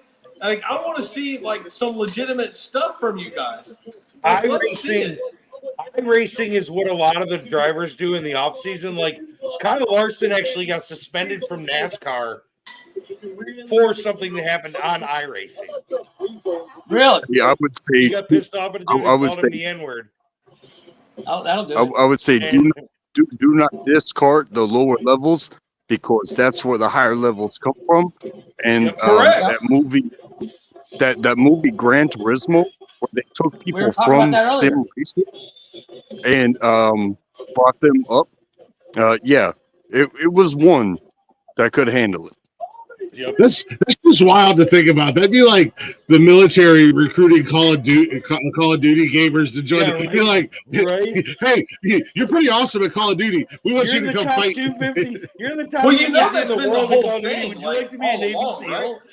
Yeah. Like, well, that's the thing. Like, technically, you could take Call of Duty guys and you give them Tesla robots with guns and say, control this robot and go. That's been the whole thing, like all along. That's what they want to do because wars going in the future is not like person versus person. Yeah, it's not going to be me versus you. It's going to be my robot versus your robot. Exactly. Look, I'm really good at Madden, and the NFL has not come knocking on my door yet. I'm just saying. Yeah, I mean, that's because you got slight difference there, buddy. Listen, because you got a Michigan jersey. Well, on that same coin, though, Chris, if you take the Tesla robots and you make them a football team, you can control the robots. Yeah. I mean, but at the Just rate saying. they're going in the NFL right $1 billion now, idea right here, gentlemen. If you could learn to kick, you could make it. Yeah. Because their kickers right this year suck. Boy, don't they? Jeez Louise. But I would say this as well, is that you can add technology to any fight, but you will never replace the Warriors. Well, that's the whole point of the exoskeleton that they've integrated, correct? Yeah. Well, they're working on it. It will not replace the Warriors. Yeah, it'll never replace the desire. Well, the thing about the exoskeleton is it's basically an Iron Man suit. What? Correct, because you need free thinking to control the exoskeleton to make the best decisions possible and not have like analytics involved. Right. You need like a forward-focused person from who's pro whoever country they are to make the best possible decisions. Well, not only that, they also, when you have a person in the suit, they does also become a problem. do critical thinking and worry about collateral damage. It does become a problem because who's going to control the programming versus you cannot replace. Well, that's the whole point of the exoskeleton, right? Because you're not a program. You're only literally just the main accessory it's to the suit. Yeah. So it's literally would make you. Well, there was a guy he built an exoskeleton suit where he could lift 500 pounds like he was picking up a tissue. But the thing is, whatever you create, it seems to be the hero of how the individual can overcome whatever science is. Go ahead and create something. It may take 50, it may take 100, or it may just take one recognize. Cutting in and out. Nate, and take down the robotics. What up, lazy Jedi? You're cutting in and out, Tracker. Sorry. Are we taking a real break? Yeah, I was just looking at that. I was going to say, why don't we take a real quick? Because my back teeth are floating. You know you can get up and go to the bathroom. You don't have to. I know, break, but right? well, you're paying attention. We'll survive. He's back in the house. But yeah, let's take a real quick break. I got lots of new music tonight. I got something for you when we come back. Oh, Lord, ooh. about the Ohio State-Michigan fight. It wasn't the only one. Well, do you know why it broke out? Because the flag got planted? The guy with the flag stabbed an Ohio State player in the leg to move him off the O. Oh, I didn't see that part. Yeah, get out of the way. Then the same thing happened at the NC State UNC game. They took the flag and tried to stab the fucking running back, and they were holding the fight flag. Broke out there. It was good shit. I like. They're gonna ban that. They're gonna ban that going into next year. I guarantee. I really hope not, because that really takes away from stuff like that. That right? flagpole's a weapon, though, in these heated rivalry games. They're gonna ban that. But I think at the end of the day, the players know that they can't use that as a weapon, right? But they did twice today. They did. Oh, did they really? That's how both those fights broke out. Like the fights are one thing, but you use that as a weapon. It's like, come on. That was what started them. Was the Michigan guy stabbed the Ohio State guy in the fucking calf muscle with the flag? Until there's actual video proof of that, I'm not going to believe anything that probably comes from a biased report. I didn't see that part, but it was on Facebook. I saw it on Facebook. So yeah, okay, exactly. I saw the video. A reliable source. But then I saw the drop down of the NC State UNC came from the NC State flag bearer jabbing at the UNC guy with the flag. Yeah, if you're like jabbing at him or whatever. Yeah, he poked him in like the rib or something like that. Well, hold on a second before we go to break. Let's see if we can see anything here in this video footage. I don't think you.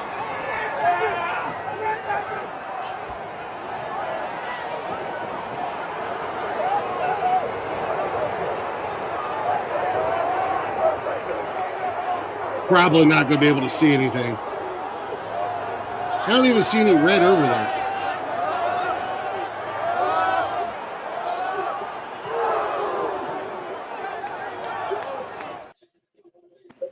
I didn't see that. I'm not biased. I don't know. But I know that one dude, that's why he grabbed. I know that's why the one guy grabbed the flag the second time was because the guy was starting to use the pole as the weapon. Well, it was probably after the fight broke out, which...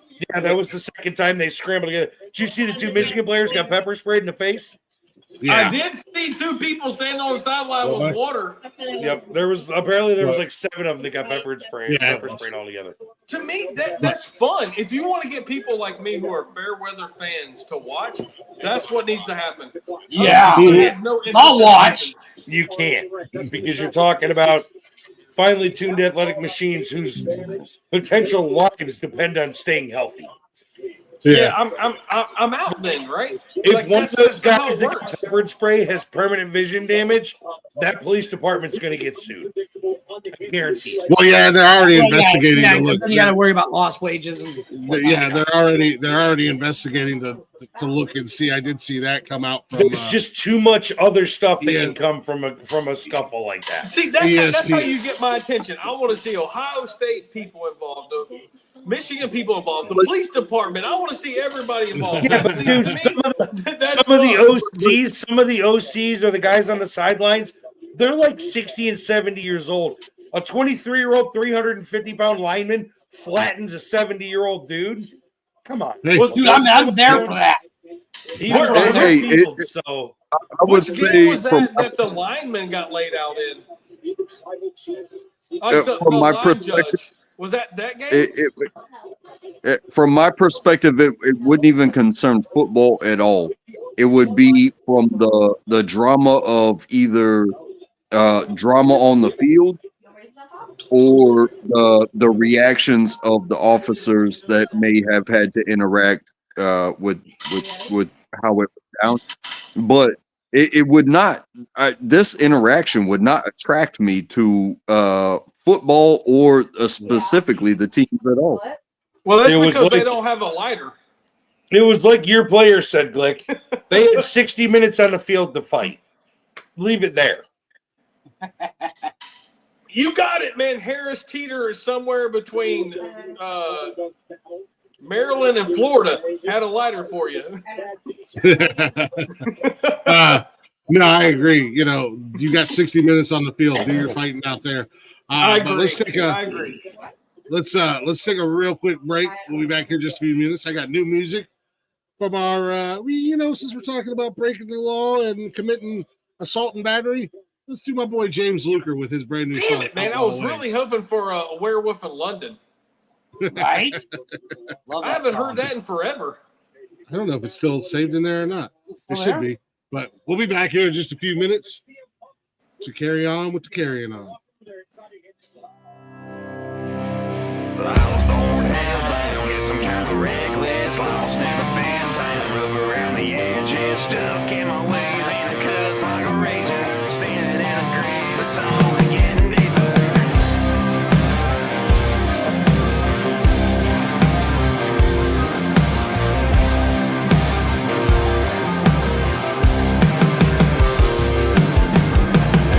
Crucified since the day I was born, cut from a cloth that's barely worn. I was raised up to chase while lines down. These city lights too bright right now. I plant my roots in my hometown. Back out on them old county roads, there's hidden stones of folks who should have thought twice before. Throwing shade on my name, middle finger on my grave, 'cause y'all can't change my outlaw ways. My outlaw ways.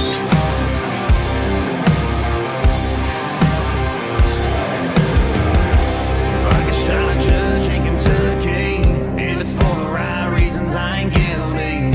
Loaded like a shotgun, take down the wolves so the sheep can run free through the woods. Cuff my hands, put me away, beat me down, you won't bring me.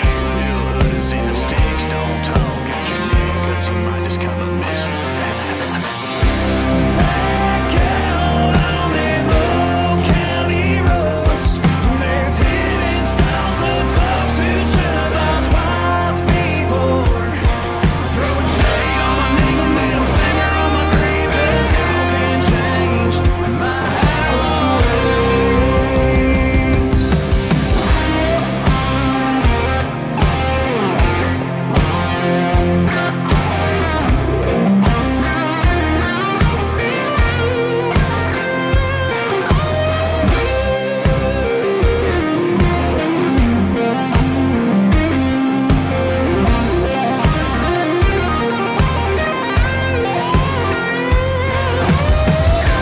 Back out on them old county roads, there's hidden stones of folks who should have thought twice before.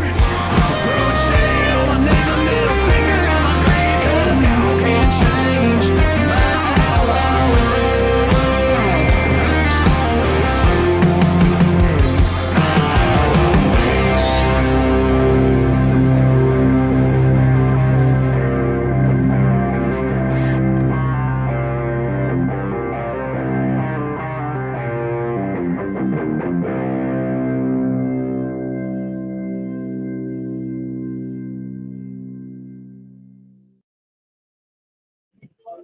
Hey, welcome back to Nonsensical Nonsense, everybody. Happy Saturday night. Lazy Jedi, get caught up, you son of a bitch. That was my boy James Luker with his newest song, Outlaw Ways. Shout out to James. Love that fucking song. James is watching. Oh, shit. What's up, brother? I didn't even know you was in here, man. Hey, I told you I got you, man. I always got you. You know I'm in your corner. Appreciate you watching. Appreciate you, man. If you guys aren't already, go ahead and check us out. We're everywhere on them socials. We're live Monday through Sunday. You can find us live. And you can listen to us anytime, any place, wherever you listen to podcasts at, all at the Nonsensical Network. Or you can simply head on over to bio.link/Nonsensical Network. Get all them links. Click them, follow it, like it, and share it. You know the drill. Let's do this shit. It is Saturday night. Don't forget it is the Open Door Challenge. We got that link in the chat. DJ Jeff, drop that link one time, son. You can come in and hang out with us like Big Rick and our boy Untrackable in the building after his long trek to the Harris Teeter for a lighter. It was the last lighter left in the this. Luker says he's filming a music video. Yeah, hell yeah, man. Nice. Let's get it. I'm here for it all, brother. I really do. I love his music. That's a good song. I liked it. Got the album. I listened to the album several times. Looking forward to the new stuff, seeing the videos and all that fun jazz. He's on Spotify, right? Because that's the only place I listen to music. So yeah, you can also find him on all the social media. Just Google James Luker. You'll find him. There you go. I like Matt Mason, so I might have to look this up. Right? Hell yeah. Matt Mason's got some killer songs. Boy, Indiana's taking it to them spoiler makers right now. 28. Yeah, I figured as much. Well, gentlemen, I'm assuming you're done with your intro. Yeah. Peace out, Benji. Well, he actually said he had to go to bed because he's got a Formula One race to go to tomorrow. So, yeah. You can say what you want to say about me being a football fan. You will never find me saying, "Oh, boys, I got to get up. I got to go to bed early. I got to get up and go to bed at 10 o'clock at night." And I'll be in Pittsburgh next Sunday for the Pittsburgh-Cleveland game. And I still, if I'm here, I don't know what's going to happen. Bro, I wish I was home tomorrow. I wish I was home tomorrow night for the game in Buffalo. That fucking snow fest they're getting right now. Pass. Gross. Hey, I'll tell you this. Yeah, we just had Thanksgiving, right? And I hella celebrated. I laid myself down at like 3:30 in the morning, and I probably closed my eyes until 4:30 in the morning. And the last time I saw the clock, it was 5 o'clock in the morning, and I had to be at work at 5:30. I made it to work. Well, not to change next sports, but it's driving me crazy. So, I have a question for you, gentlemen. Because Nikki's parents gave us their tickets. And the question I have is I have a little video to go with it. Oh my God, you're so gay. He goes from one to the next. Yeah. He took his jersey off, just have another fucking stupid blue and maize shirt on. Let's go, Blue! Did a feature on a rock band recently. Just came out yesterday. Shout them out, man. Tell them to hit me up. I'll have them on the show, James. Yeah. You can pop up here if you want, bro. I have a question for you, gentlemen, and I got a video to go along with it. So here's the question. How many 10-year-olds would you take on at once for $100,000 for each one you defeat? You're placed in a stadium where you'll face off against a group of determined 10-year-olds, each one eager to attack and unafraid of seeing others get hurt. You can choose to face as many or as few of them as you like, and for each one you knock out, you earn $100,000. However, there's a catch. If you don't manage to defeat every single one you choose to face, you leave with nothing. Once a kid is knocked out, they will automatically disappear from the stadium as to not get in the way. To help even the odds, you're allowed to use blunt objects like a baseball bat or a metal pipe, but no firearms or explosives. The kids won't have any weapons. Once the match starts, you won't be able to lower the amount of kids you're facing and will have to stick with your choice. There's no risk of injury or lasting harm to the kids, and you won't face any legal consequences for your actions in the stadium. So tell me, how many 10-year-olds do you think you could take down? That is the question. How much money? $100,000 each child.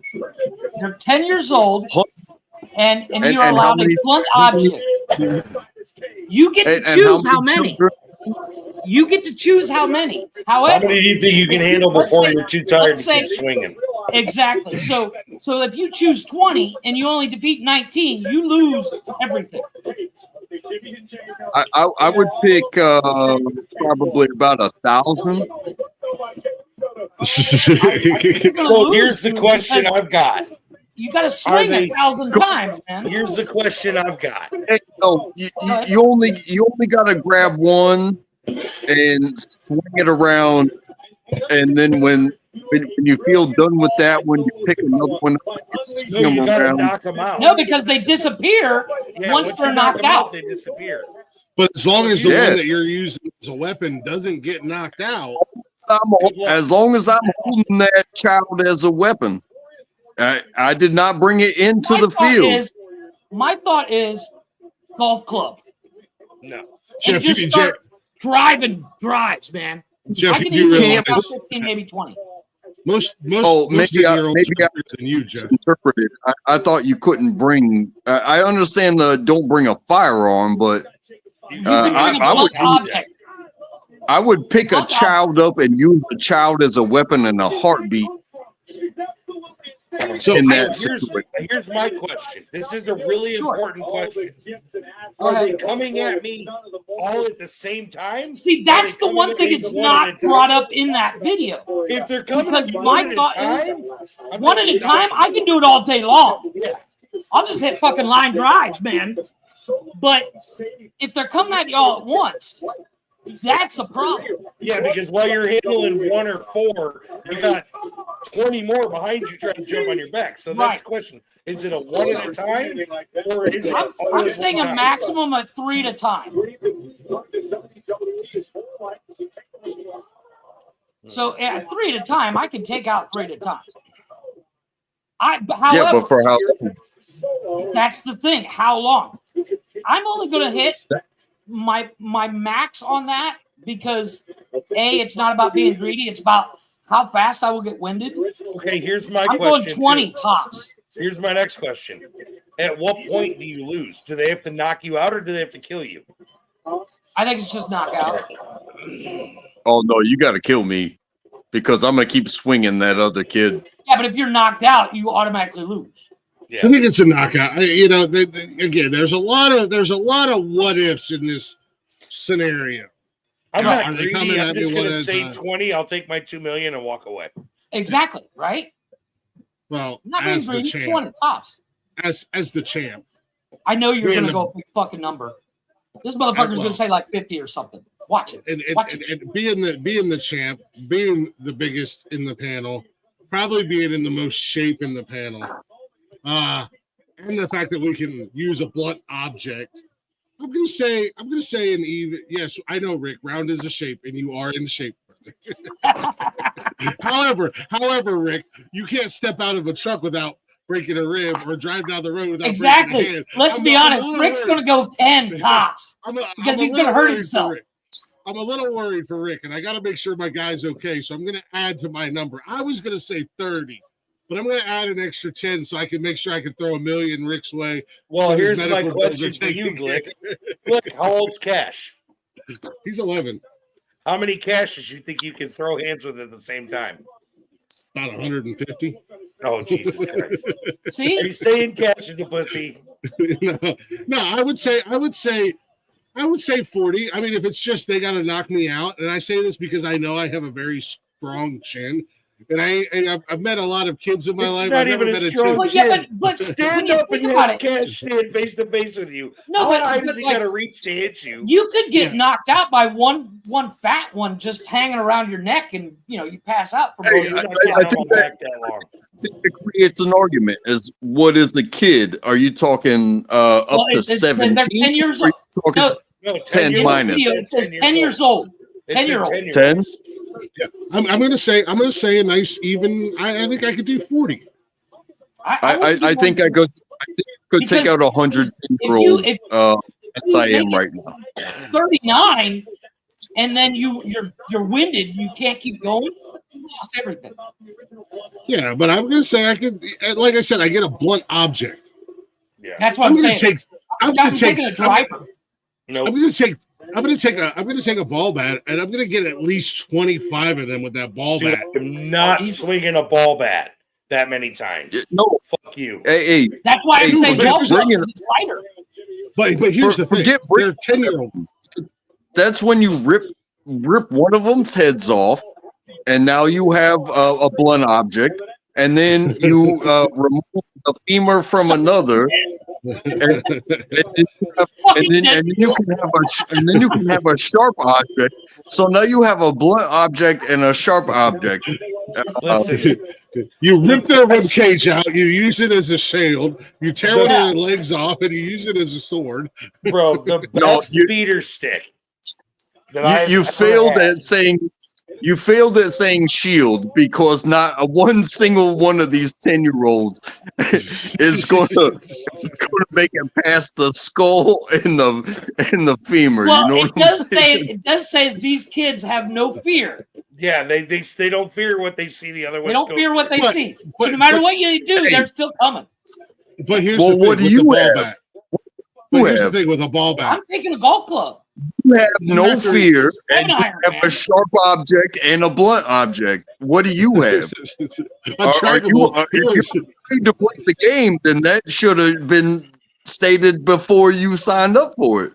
The game went from knocking kids out to untrackable, dismembering them and killing them. Dismembering them and Fucking using them Deadpool. as The whole time weapons. he's dancing to bye. I'm trying to solve a problem. If you're going to put this hypothetical out there, you think I'm not going to dissect to save my life? So what we've learned is untrackable. I don't know what you want me to do. Untrackables turning into a fucking aborigine using body parts for weapons. What we've learned is untrackable wants to murder kids. Yeah. And use them as weapons. Yeah. I'm using the logic of a ball bat being like, all right, I don't have to do a full I can do like half a power and crack a kid in the head and knock him out. Oh, I agree. Maybe not even half. Wooden baseball bat, I go with like aluminum. Because Kids are zombies. You're gonna have to swing as hard. No. I'm sticking by my answer. Shit. And I just sit there and 7-iron and pop kids in the jaw all day long. The best beater stick that I've ever used in my life is a 2.5 foot long piece of overhead power line wrapped in electrical tape. That's specific. Well, it was what I had behind the seat of my truck. It's very specific. Bro, it's lightweight. It's flexible. I'm just saying, Rick's played this game before. You should see the damage it'll do to a vehicle. There's like 15 kids somewhere missing because No, of you should see the Rick's damage it'll do to a vehicle. That piece of power line wrapped in electrical tape will do some damage to a car. No, but And that's what I'm something saying. like Rick, something like that. It can be considered lethal or non-lethal based off of how you explain your intention of using. Like you said, you can also go into the arena with a stock full of quarters. You know, when you get pulled over, the cop goes, "What's this?" Oh, that's just a piece of wire. Yeah. In case my Go truck make breaks CM down. Punk late to be the last one. Now, if you were to end somebody's life with that thing,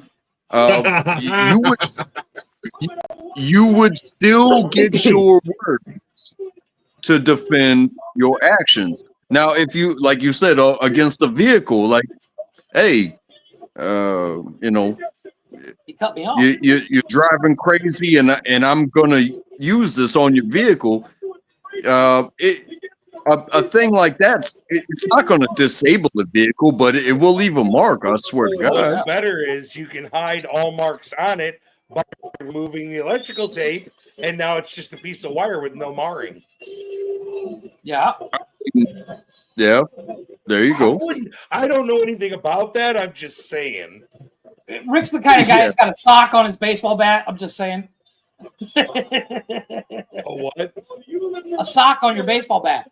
I mean, that way if somebody catches it, you got another swing in you. I mean, and also I'm going to throw a pair of brass knucks in my pocket. So if I do get tired of swinging the bat, I'll just reach in my pockets, double knucked up, and just all right, you little fuckers. Dude, do you see the rings you wear? Why do you need brass knuckles? I got those too. I mean, brass knuckles are a little bit bigger. You can put your elbow in somebody's neck, or you can put your hands around somebody's neck. How hard is it to take out a 10-year-old? I think it ultimately boils down to what was going on. and what your intentions were with I'm that. going to say this once and once only. Jeff said, it's a 10-year-old. How hard is it to take out a 10-year-old? He's obviously never been in a wrestling match with a 10-year-old and 4 of his buddies at the same time. Yeah. Because, bro, it becomes a lot more than you think it does. I don't know about you, buddy, but I don't wrestle. wrestle around with 10-year-olds. I'm just saying. I have a You also, nephew. you also have Hey, to. that's why I said pick one Put up on a list. and swing them around. You'll knock all the other 10-year-olds out. You know what I'm saying? Yeah, Jeff but would never be the cool uncle that gets into fucking fights and wrestling swinging matches. swinging around a 10-year-old would get tiresome. Yes. Yeah, like I said, you also have to remember, Jeff's got to go 10 low 10-year-olds. because If you can take out of a 10-year-old. one of them I'm around, saying it's a fair fight if I do it. then you pick up another one, and then you pick up another one. Hey, and if you're not worth that, then you know you're gonna get the 100,000 per the 100,000. But bro, you gotta think though. You're picking up your 10-year-olds weigh about 110 pounds. Yeah, you're swinging that that's a lot 10-year-old of weight around. to sling. I That's a lot of weight think to you're sling. a little off on that one, bro. Draco, you gotta remember, we're smokers, dude. We can't do that much work. I stand by my number. I stand by 40 for 4 million. I stand by. I think I would have to go with Glick Copy. I'd be somewhere between 30 and 42. Yeah, I think I'd max out at 20. Just because if I fall short, I'm not. I don't think I'll. All I know is I'm gonna look in the other arena where Untrackable is, and there's gonna be body parts and limbs and heads. Like, I was just gonna supposed to knock hold them on, out. hold on. Glick, look at Cash. Cash is a pretty stout-sized kid. Yeah, you think Untrackable's gonna spin him around and hit other kids for 10 That's what minutes? I'm saying. I don't think it's gonna happen. Yeah, I was gonna say Cash is not a small kid. I mean, he's damn near taller than both of his sisters. And hey, now you're adding different things into there. Are the kids different dynamics? Yeah, they're all different shapes and sizes. Because then I may have to take that kid and use his big ass legs to beat the other kids to death. You know Your what I'm saying? average 10-year-old probably weighs about 100 to 110 pounds. Not that I want this in my Google search history, but fuck it. What is the average size of a 10-year-old? You're gonna get how many 10-year-olds can Glick put in a van? Like 2 inches. It's gonna come up and be like 2 inches. Okay. So the average, a 10-year-old's average height and weight is anywhere from 50 to 59 inches for females, and 50 and a half to 59 inches for males. Okay. Weight is anywhere from 54 to 106 pounds for females and 54 to 102 pounds for males. I don't think Cash is over 100 pounds yet. He might be. I think if you get the momentum, then you can swing 100 pounds in that circular motion. Oh, you're not even playing. That's how I was raised, bro. That's how we got tossed piles. And if my sister could toss my 50-pound ass into, I think I could toss a 120-pound person and start swinging them like you're talking 1,000 kids. You're do you remember when somebody used to grab you by your arms and spin in a circle? I said I could hit 100. I feel like Untrackable is falling down 2 minutes into this dizzy as you're gonna get dizzy as fuck. I was gonna say he's in the dirt. Obliterated by 10-year-olds. Yeah. Each kid I pick up, I'm spinning a different direction. Even worse, he's definitely getting killed by some. I'm gonna say, Untrackable's getting winded. He's getting dizzy. He's gonna fall down on one knee, and once he falls, there's gonna be like a pack of hyenas. It's like a pack of hyenas.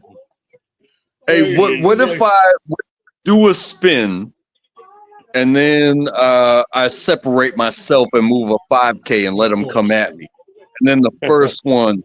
I got my arm. Do a 5K? Get that 30. Yeah, we heard you breathing walking across the parking lot, bro. No shit. You walk 2 miles, you're still breathing heavy. He said move a 5K. Well, why don't you start with 200 feet? I mean, I just walked 2 miles right in front of you while you guys are laughing. Yeah, untrackable. I love your ambition, bro. Yes, and you get a fucking A, bro. I think on your tombstone it's going to say killed by 10. Talk hypotheticals, and you're gonna clown on me. Well, you see the energy of a 10-year-old.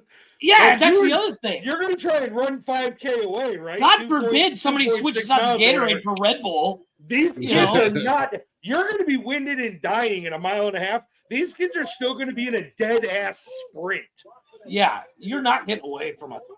I mean, you know, I think I will pick up my last weapon and I will carry it on my back. And if they catch up to me, I will turn around and swing at them. How about that? You're going to have to, because they're going to catch, man. They just never run out of fucking energy. No, they don't. I'm convinced the Energizer Bunny is based off a fucking 10-year-old kid. Like by the time by the time you're on your 10th wind, they're on their second. Yeah. And they're like, "Oh, old guy, we're gonna get you." Yeah. Well, then look up that. Look up how many 10-year-olds run 5Ks, because I understand like the high school athletes and stuff like that. They wake up. I think I was 8 when she ran her first 5K. I was 21. I think I was 21 when I ran my first 5K. My kid sitting right in front of me was somewhere between 8 and 10 when she ran her first 5K. She was doing 1 mile trot runs with the underage kids from the ages of 5 to 7 or 8. And she was finishing and what were the times? What were their times? Peyton, what was the time on your 5K? Do you remember? I can say I did mine in about 20 minutes. Yeah, but you were 21 at the time. You're not 21 anymore, dude. Your brain might think you're 21, but you're not. Change miles? No, I was 21. I think she was same up around. time. I was a grown ass man. I think she was up around the 13-minute mark on the 5K, because it's only 2.5 miles. So she was averaging about 6 between. A 5K is 3 miles. Yeah, she ran the whole thing with a girl who runs all sorts of fucking marathons, and I know she finished in the early teens in the minutes on 5K. I wonder in the early teens. Do you get to pick the kids you want? Like, I want all the fat kids that play video games. Because I could go right now and probably prove you wrong. I mean, you can go and run a 5K right now if you want to. Yeah. But it's really fucking cold outside, because I know you're a little north of me, because I think I remember where you said you live, and it's fucking cold. That air is going to slice your lungs, and you're going to wish you died. Right? And B, it's 46. Why would we want to? It's 46. I'm 44 years old. I don't need to run at all. It's 35. I'm not trying. I got a driver's license, so I didn't have to run anymore. Right. Like, zombie apocalypse happens, I'm getting a bicycle or a horse, because I'm still not running. Right. Hey, please, fellas, if I turn this some type of way, I apologize. I do enjoy you all. I did not want to make it like a contentious. Oh no, you're good, man. You're good. I just find it amazing that you're like, I'm gonna knock the kids out. I'm gonna murder them. Yeah, but you made that conversation. It went from knocking so much them more out fun. and they disappearing to blood everywhere. He's literally bludgeoning kids with other kids' body parts. And I do apologize. No, that was awesome, dude. You made that conversation. I so saw much this better. movie. It turned from just knocking a bunch of 10-year-olds. We're already having the conversation about knocking a bunch of 10-year-olds out as grown men, which is weird as it is. And Trackable's like, he's talking about going Deadpool on him and using bones to kill him.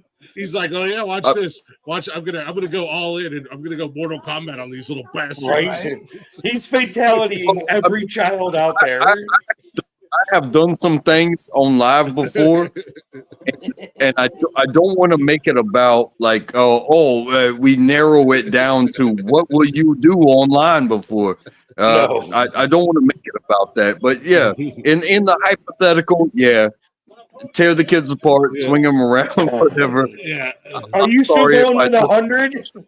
Yeah. Are you still He going said with 1,000. 100 kids? He said Oh, he said 1,000. 1,000? Yeah. Oh man, I might need a 12-pack to watch that one. Right? I want be to more than a I 12 want to pack. see, like, I put him in a stadium. I want to sit up in his chair in the stadium and watch. It's gonna be entertainment for hours. And Right? it's just untrackable. You never have to apologize for anything on here as long as you don't come out being like super racist or like anything like that. You're fine. Well, we've established that he hates kids. I'm just saying. Apparently, yeah. Apparently, kids are not his I will forte. murder them all. Don't call untrackable. It wasn't an apology. It was not an apology of violating any rules. Yeah. But I think what you guys are trying to do this evening, is what you do always, is have a good time, and I'm down for a good time. Why would I say anything different? So You're still having a good time, right? if you're having a hypothetical, yeah, I'm down for fun. So thank you guys. If you're still having a good time, we're still having a good time. See, by the way, I he said what he was going to do to these video. kids. Don't piss this guy off. I found that audio a week ago on TikTok after we finished last Saturday, and I was like, "Oh, I'm saving this," because I knew this was going to be a great discussion. Because it's one of those. It's obviously it can never be proven, but it's one of those things. It's like it's a great thought experiment because. In all honesty, I think 20 is my limit because I'm a heavy smoker and I don't do exercise because gross. But if you live in Mexico and you can't go outside of your yard for fear of cartel, we get it. No, cartel doesn't bother me. I'm just saying I don't want to be around that many kids. I don't want to be around that many people. Let's be honest. Jeff, I'm watching You're also the new not allowed show. around kids. Yeah, you're not allowed within 100 yards of kids. We know. Jeff, I'm watching a new show that steadily has actually had you in my brain. It's Queen of the South on Netflix. Reina del Sur? No, Queen of the South. Yeah, Reina del Sur. Yes. Have you watched that show? Yeah, it's a telenovela. My in-law, my mother-in-law loves that shit. Where she like tries to take over the cartel from inside. Like, she does. Don't tell me because I'm not into the third season yet. But dude, it's fucking that dude with the mustache is like my spirit animal with the dual 1911s in his back belt. That guy is a total badass. That show's been around forever, dude. He makes everybody look like a bunch of pinche mendejos. Yeah. No, I've never watched full episodes, but like, you know, if I'm at my mother-in-law's and she's got it on, I'm like, well, I guess. Yeah, that's a wild ass show.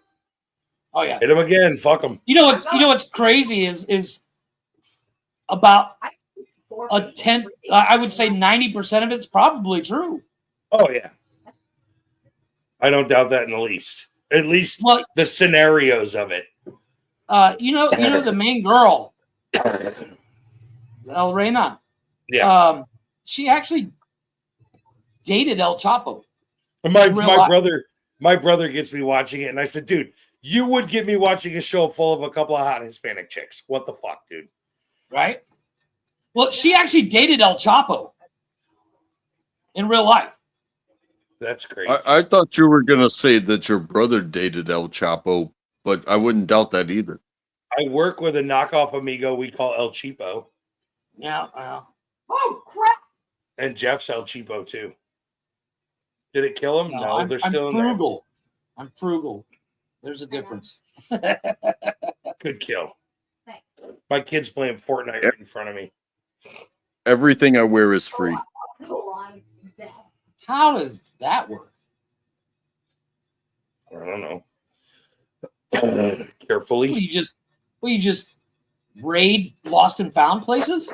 Well, he's got an Avis beanie on, so unless he works for the car rental company, that wasn't his to He begin did with. it one time. That's how it works. You get a job that gives you uniforms and you just never return them. Just get He'd another love my job. job. Get a t-shirt. He'd love my job. I swear to God, I get 4 T-shirts every 2 months. I've got like 7 hoodies from last winter alone. I'm like, I tell my boss all the time, I'm like, dude, I've got more hats, hoodies, and T-shirts that I could literally wear in a month without doing laundry. Why do you continue to give me clothing? Because they're free. Shut up and take it. You know what I've complained about, and I think maybe I made a point more recently was like, hey, you guys give us T-shirts, hoodies, beanies. You guys give us all these things. You know we need pants. You know we need pants too. Oh, see, my boss, Yeah.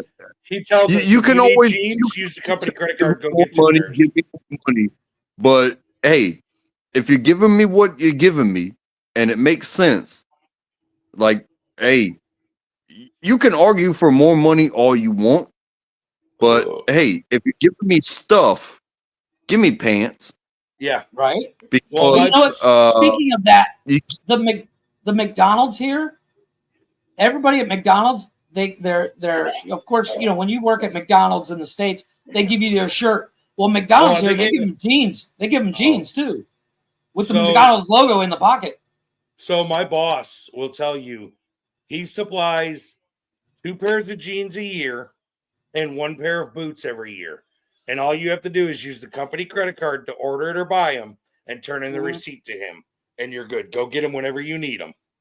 I do the same thing, similar, but all my clothes are write-offs because I use them for work. Speaking of which, I haven't even got the chance to tell. I don't even know if I gave Glick the whole skinny on it yet. That whole family looks lost and confused in a football game. They're watching wrestling. Oh, so it looks like I got offered a new position at work officially. Oh, or nice. will be What's at the that? first of the year. I'll be moving from driver to inside sales. Nice. It's going to come with it looks like about $15,000 a year raise and move into salary. Nice. And a $450 a month fuel allowance. You get commission too, or just salary? I get salary plus commission plus bonuses quarterly if I get the way to do it. That's the way to do it. So just to give you an idea, at the end of this year, if I would have stayed on track with my hourly pay, 72. That's not bad. Add another 15 to it. Plus the $450 a month in fuel allowance. Nice. Yeah. Well, depending on what you drive, you can burn through that quick. No, that's factoring me at $80 a week in fuel with my Ram 1500. Yep, that'll do it. And actually, that's given me $110 a week fuel allowance, and I only use about 80. That's not bad. Well, you got to factor in cigarettes to that too. Yeah, but that would come out of my regular pay. So that was just factoring my fuel. Only if you tell them. Well, yeah. Dude, do you know how many mornings? Do you know how many mornings I use the company card for breakfast and fuel at the same time? I just go inside or get 2 packs of cigarettes, 2 monsters, 2 breakfast sandwiches, and then I take that total and I put it with whatever number equals to 40, and that's what's left that goes in my truck. Yeah. So if it's like $18, okay, cool. I need 22 on pump 6. I fell in love with the new truck. I'm not going to buy it because who's got the budget? But have you seen the Ram Mammoth? Yes. So I think my boss secretly has a second truck because I've seen him drive this one to work 4 times, and it kind of irritates me because he just bought a brand new 2500 diesel Laramie that is fucking, oh my God. But when he doesn't drive the Laramie to work and he says it's in the shop, somehow magically he's in a fucking TRX. Yo, what? Hey, I think he secretly has a TRX. Well, the TRX is a great truck, but that Mammoth is 1,000 horsepower. So's the TRX. No, the TRX is only 800. I don't really need that much horsepower out of a pickup truck. You know, a to Toyota move Camry plants. is pretty amazing itself. You're not Oh, wrong. it is. You're not wrong. The beauty of a Camry is You want me to get a new you truck can for literally buy it brand new and never own another vehicle for your life. Because I owe on it.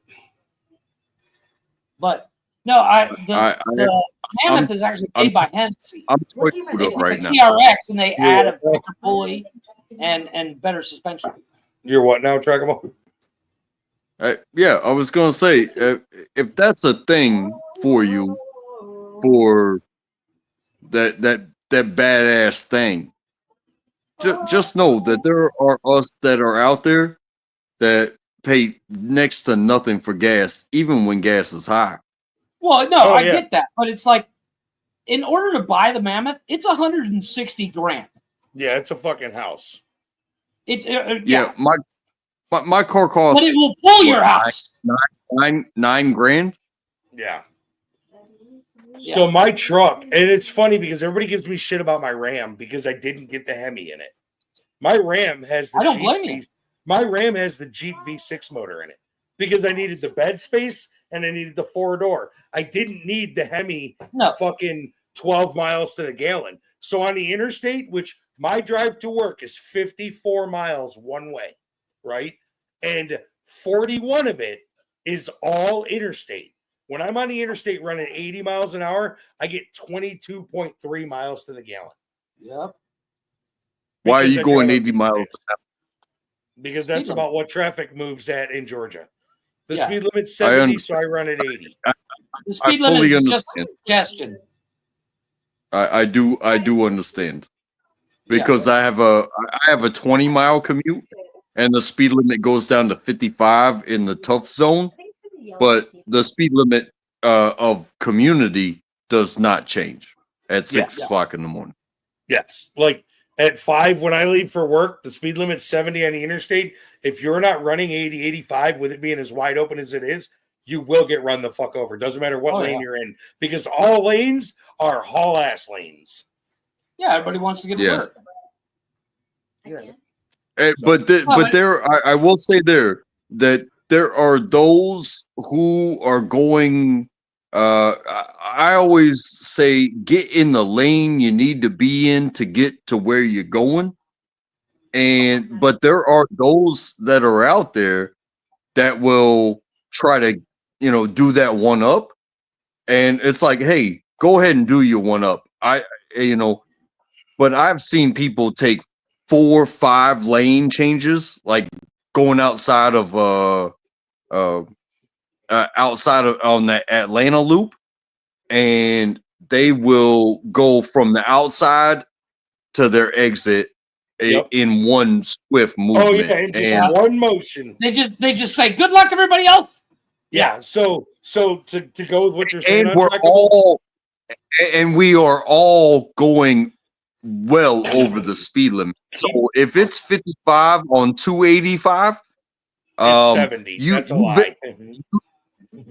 But they will cut across that speed to they will come on, get all the way over to the left, and then they will come all the way back over to the right, and they're staying within it, Atlanta proper. When you're just trying to get going back up straight up east, you know what I'm saying? Right. Yeah. So I feel like because the 285 area, much like me, to put it into perspective for you, I drive a commercial 10-wheeler around 285 all day. So when I tell you I know the traffic, there are spots on 285 where the speed limit says 55, and even at 30, you're not safe with the roads as beat the fuck as they are. And there are spots on 285 where the speed limit says 55, and they've paved it in the last 3 years, so the speed limit's actually 90. Yeah. Yeah. Well, like even here, there's the road from here to Playa del Carmen.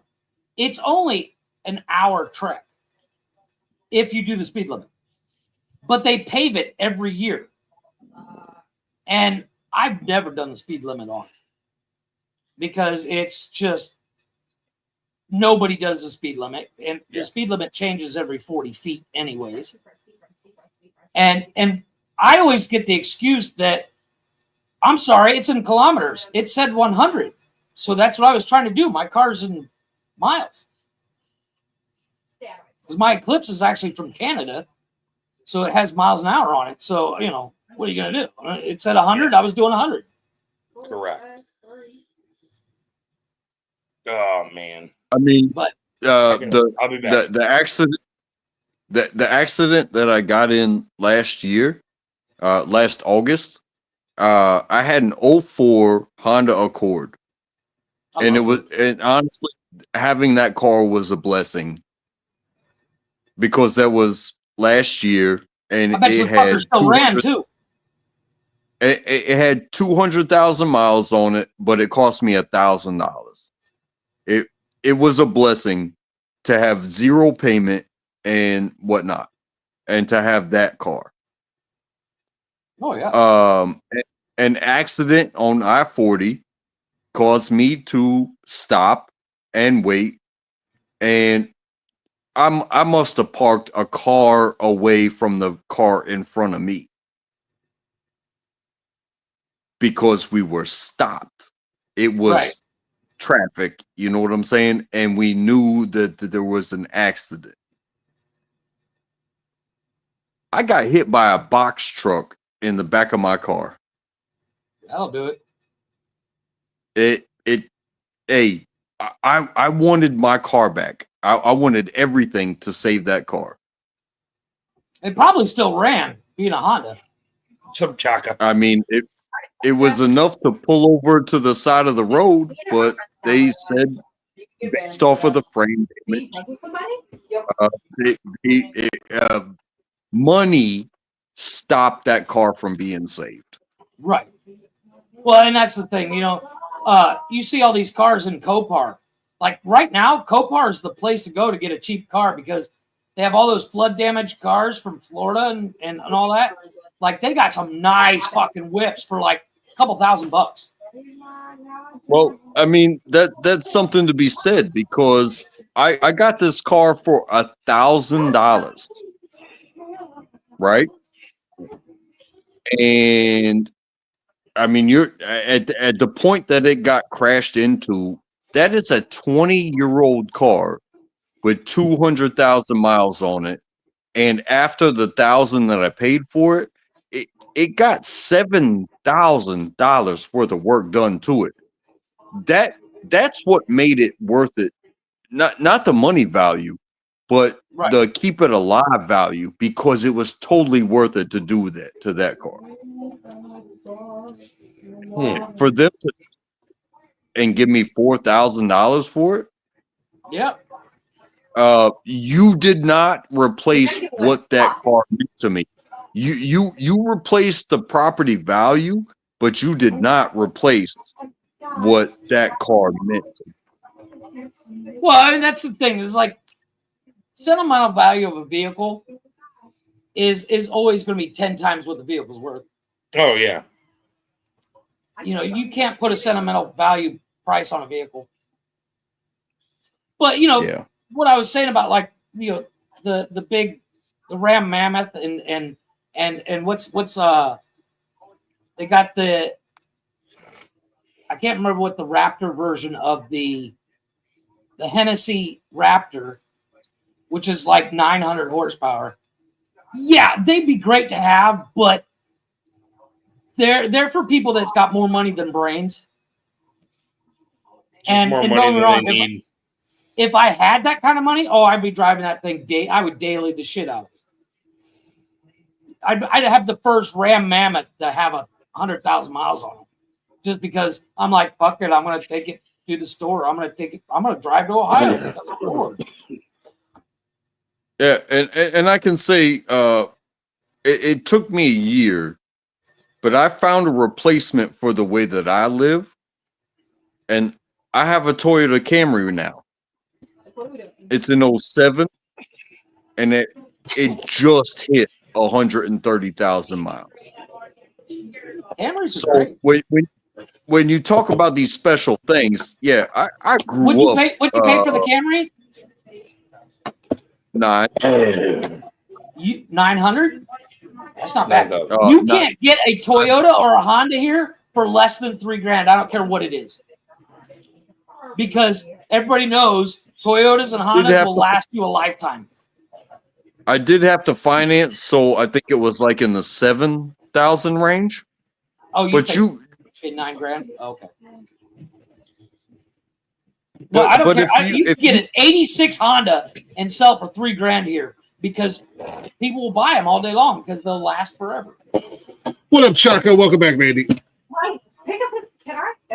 Is that bad? You done watching the wrestling? Yeah, so it was the main event, and I had to kind of lock in and focus. So. Yeah. I you people that I don't know.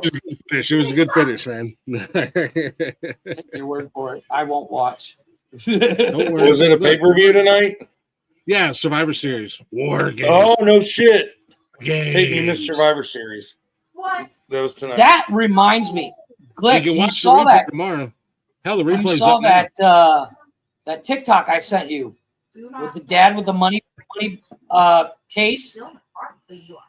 I'm gonna get one of them so that when you have your belt out, I can have my money case, the money bank. I'm not worried about you cashing in Money in the Bank and getting my belt. Again, I said I could take 40 10-year-olds. You're the equivalent of a 10-year-old size-wise. I'll smack you in the head with a bat just as easily. Nah, I'm more cunning than a 10-year-old, I'm pretty sure. Mm. I know it's debatable, but calm down. Look, Jeff. I mean, that was a cool video, though. I thought it was funny. I knew you'd get a kick out of it, which is why I sent it to you. I gotta show Cash. Oh yeah. Oh no, where did it go? I saved it, and now it's not there anymore. Oh no, where did it go? It's not on your TikTok anymore? No. The video that you sent me earlier. Which one? Really? Yeah, I scrolled it up to the top, and now it's not there anymore. Which one? Oh yeah, I removed it because I needed to put something else there. I got it. I can throw it back up. Well, I was gonna tell you I got one thing to say to you. Suck my dick and eat my asshole, you sons of bitches. And I guess that will do it its play. Because I was gonna play the other video. No, I wanted to keep that video because I feel like we could have fun with that one. Oh, I got it. I'm putting it back up right now. I needed it to put up that earlier video I was playing. Mandy said you might be more cunning than a 10-year-old, but have the agility of a 60-year-old.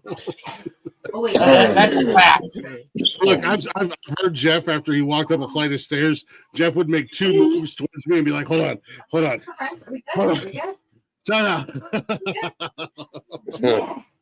There's no timeouts in fighting, you son of a bitch. Right. I'm okay. That's the thing. I learned this trick from Untrackable as I rip his arm off and start beating him to death. Well, Oregon is unsurprisingly smacking Washington right in the fucking mouth. We gotta go. Get in the car. Yeah, right. We need to go find a car. Do Ohio State. Watch Oregon, and this is how you handle a 6-5 football team. Wow. They're up 2 scores. Wow. What? What's going on in Texas? Rick, you'll get a kick out of this video I'm uploading right now. This is the one I sent to Glick on TikTok because Rick. It just instantly reminded me of Glick when I saw it, and I was like, "Oh, I'm sending what, Francis? 1827. Jesus Christ. 1827. That's all I have to say to you. You know what hurts my feelings more than anything? Y'all came into the horseshoe and did that. That's we own the horseshoe as of right now. That's our house. Yeah.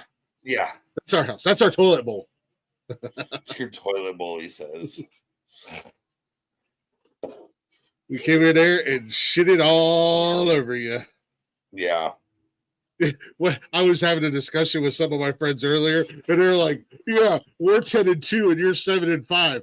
And I was like, That's nothing to brag about because you just lost. Yeah, right. Rick, here, you'll get a kick out of this.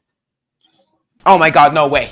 No way. Craig, what did you get off Santa? Look, I got a WWE belt. Oh, wow. That's so cool. Isn't it? Now I'm the WWE champion. Yes, you are. I'm the best champion. He's the best. I know. No one can beat me. Ah, this is the best Christmas present ever. Oh, I've always wanted one of those belts. Did you not ask Santa for one? No, I didn't ask him for one. Well, that's just stupid because this is awesome. I did ask him for something else though. Well, whatever it is, it's not going to be better than a WWE belt. Dad, what is that? Oh, Craig, I think you know what this is. Of course I know what it fucking is. What are you going to do with it? You see, Craig, all that talk and running your mouth and saying you're the best champion. Now it's time to find out. But you can't do this. Mom, tell him he can't do this. Oh, sorry, Craig. It looks like your dad is cashing in his money in the bank. No, please, no. I've only had it a minute. Let me hold it longer, please. Guys, it's Christmas. What the fuck is going on? What the fuck is going on? This match is scheduled for one fall, and it's for the WWE Championship. No. You are mine. It's Christmas, Dad. Please. Oh, and one more thing. It's a no disqualification match. Enough talking. Shut up, bitch. Bring that fucking bell. I'm your son. I'm your son, Craig. Please.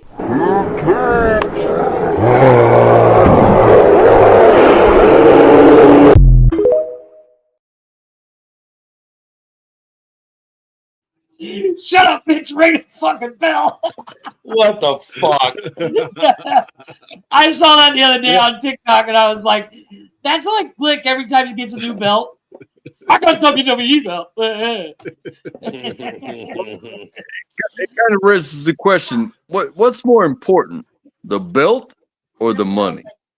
The money every time. The money, yeah. You got that money in the bank. You got that money in the bank briefcase. You can challenge anytime. Muhammad Ali didn't feel that way. He said, "Hey, if you gave me an award, I'm going to throw it in the Cincinnati River." Speaking of Ali, did you hear there might be a Jake Paul Tyson rematch? No, I did not hear that because garbage. that sheik, there's a sheik in Dubai that offered $700 million for a no-holds-bar to prove Tyson would knock him the fuck out. They'll never do it. Jake Paul would won't never agree to agree it. to that. No, because he always get his ass kicked.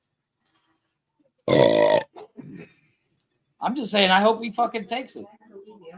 I do agree that Tyson held back, and I'm not mad at them, at either of them, for getting their money. But I believe from the beginning, and I still believe Tyson would murder Jake Paul. Exactly.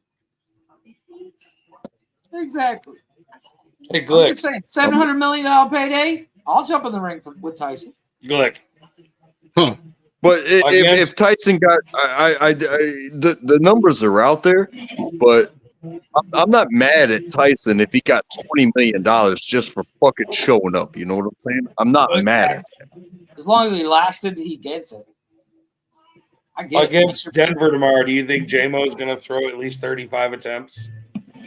Well, they're not playing tomorrow, but they're playing Monday. But Okay, do you think he'll throw at least 35 attempts? 35 attempts? Mm-hmm. Hold on one second. Do you think he will make 35 pass attempts against Denver? Hold on a second. I want to check a little something here real quick before because I know you're betting. His average is 34.2.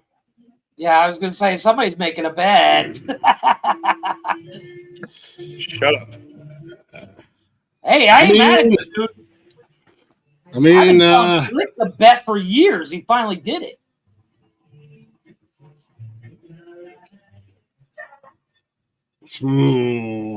Against Denver.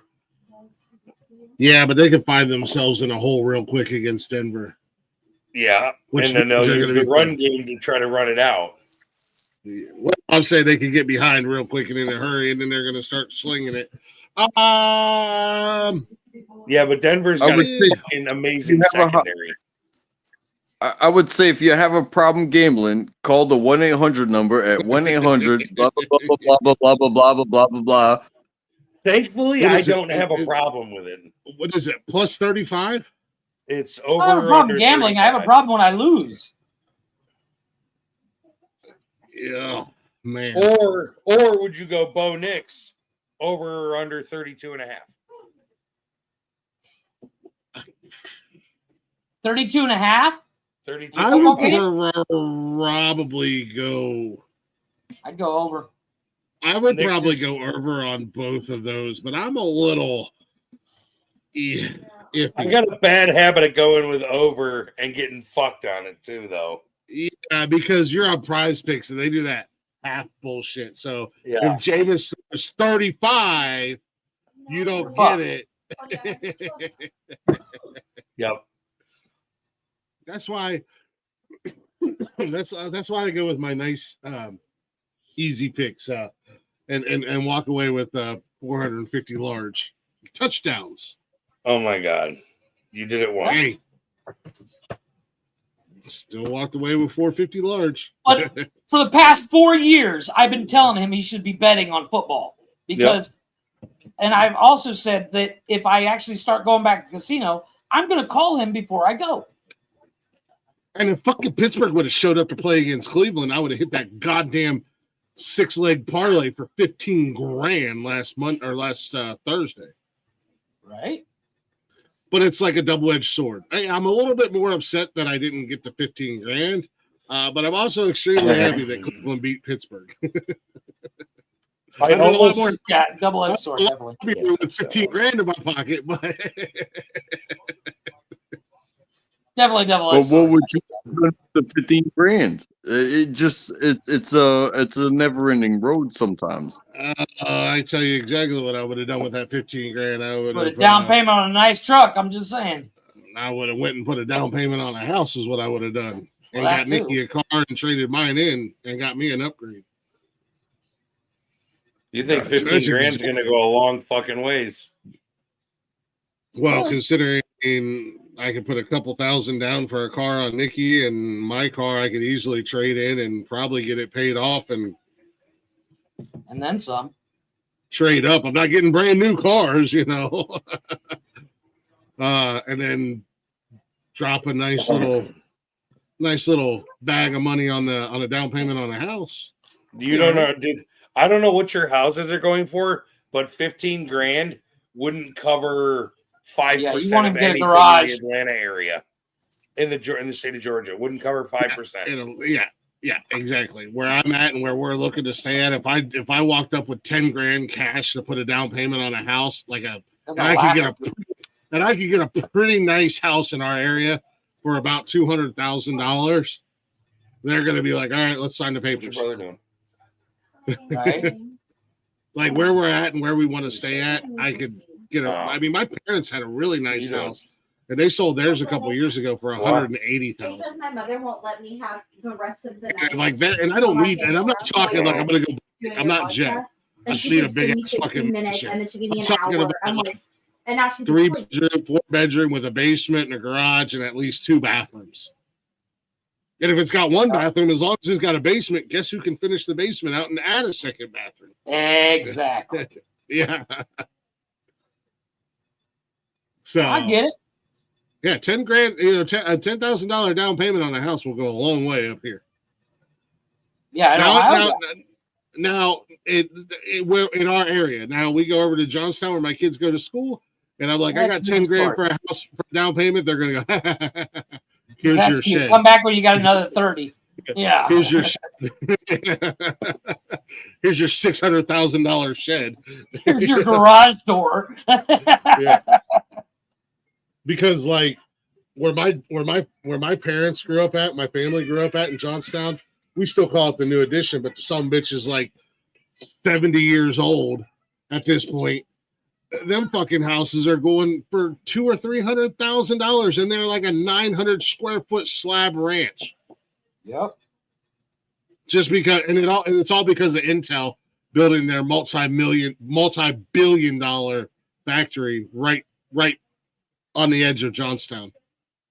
That'll So, But yeah, no. Oh yeah, I had plans for that 15K, and I was like, and the shitty part about it was Najee Harris for the first touchdown of the game, and they were in the red zone. And I was like, here we go. Najee's gonna get it. I hit all 5 of my other ones. Gotta be kidding me. Yeah, Texas is doing okay against Texas Tech, I see. What else we got going on tonight in the football world? Oregon's beating Washington. Nobody cares about K-State or Iowa. Why nobody cares about Wyoming or Washington State. And what's going on with Oklahoma and LSU? That's Mandy's team. Mandy's a Tiger. 34-17 LSU. Ah, you suck, Boomer Sooner. Again, this is how you play a team that's 6-5. This is how you handle a team that's 6-5. Okay. Can I'm in. Nah, I'm an asshole, but I Hold can on. be. Move your fat head. My fat head's out of the way. Link. Click link. We went up to the gas station. I had to get gas, and I had to grab some beverages after the game. Cash went with. We went and picked up McDonald's, and there was a guy walking out of the gas station in all Ohio State gear, and he looked at me and he's like, "Bullshit." It's like, go blue, bitch. Then we went to McDonald's, and this manager is cool as shit at this McDonald's. You know, Nikki's interacted with him a couple of times, and I was telling her about him, and she's like, "Oh yeah, that guy's cool as shit." We pulled up, and Cash and I got our Michigan gear on, and he was to hand us our drinks, and I was like, "Yo, can I get a drink carrier, please?" And he was like, "I ain't giving you shit dressed like that." And I was like, "Oh, don't be mad. Don't be big mad like that." So he's fumbling with the drink carriers. I was like, "Yep, see, that's what you get. I'm making your night harder because you're talking all that bullshit." He said, "Shit, my life ain't hard around here." It's McDonald's. Calm down. Turn up the TV a little. But he was I'll give you a cool. little bit of volume. He's a cool dude. That guy, bullshit. Okay. You suck. Good. You suck and your mom's a whore. Dude, I got a chat warning on COD for that the other day. For telling somebody they suck or calling their mom a No, whore. because I kept running this, trying to get this camper, and he kept getting me. And every time he'd get me, my death com was, "Your mom's a hoe. Your sister is too. With your dad. Your mom's a whore." And then I got an offensive chat warning. I was like, "Fuck." Apparently, you can't call somebody's mom a whore. I did call somebody's dad a slut. Yeah, but you know what you can do? You can apparently call somebody the N-word 975,000 times. And not get a fucking chat ban about it. Ain't that something? What's up? Funny how that works, isn't it? They're whooping ass. Yeah, I know. Not like them Ducks are, though. Not like Ohio State. Shut the fuck up. She only gave you 1 hour on my Pandora again. Just leave it on Apple Music on the TV. Don't worry about your phone. I already have my Pandora for an hour. So once my Pandora goes out, Yeah, that's what I'm saying to you, Dick. doing that trend. What trend? No trends allowed. She's doing Lay the the law. trend dance or some dumb shit. Lay the law down. No trends allowed. See? Tell her this is a You know what it trend-free is? house. And Yeah, Peyton. This is a trend-free house. Peyton. I don't know, dude. We might still make the playoffs. There's Well, a let's lot see. of 9-3 teams, and we're Yeah, only like I a said, two-loss team now. I don't think they're gonna. Oh, yeah. I don't think they're gonna fall out of the playoffs, but they're gonna take a hit. Hey, No, since hey, 30 Rick. minutes. What? Rick, my wife tried to get me on a trend one time, and she did not like my reaction because it wasn't like the common reactions. Yeah, it did not fit inside the repertoire, which would be acceptable. So Imagine that. I got one You for weren't that. you weren't supposed to do that, and I was like, I wasn't supposed to do what? And she's like, I'm recording you for this TikTok, and I was like, oh fuck TikTok, Bro, I got one for that. And Glenn will Imagine know that. exactly what I'm talking about. Do you remember the red silhouette challenge. Yeah. Where let's see red, and then the screen would go red, and it would just be the silhouette of them. So I did that, but I took a zucchini and tucked it up between, like, in my back pocket, so it looked like it was coming out of my ass while I went to the fucking thing.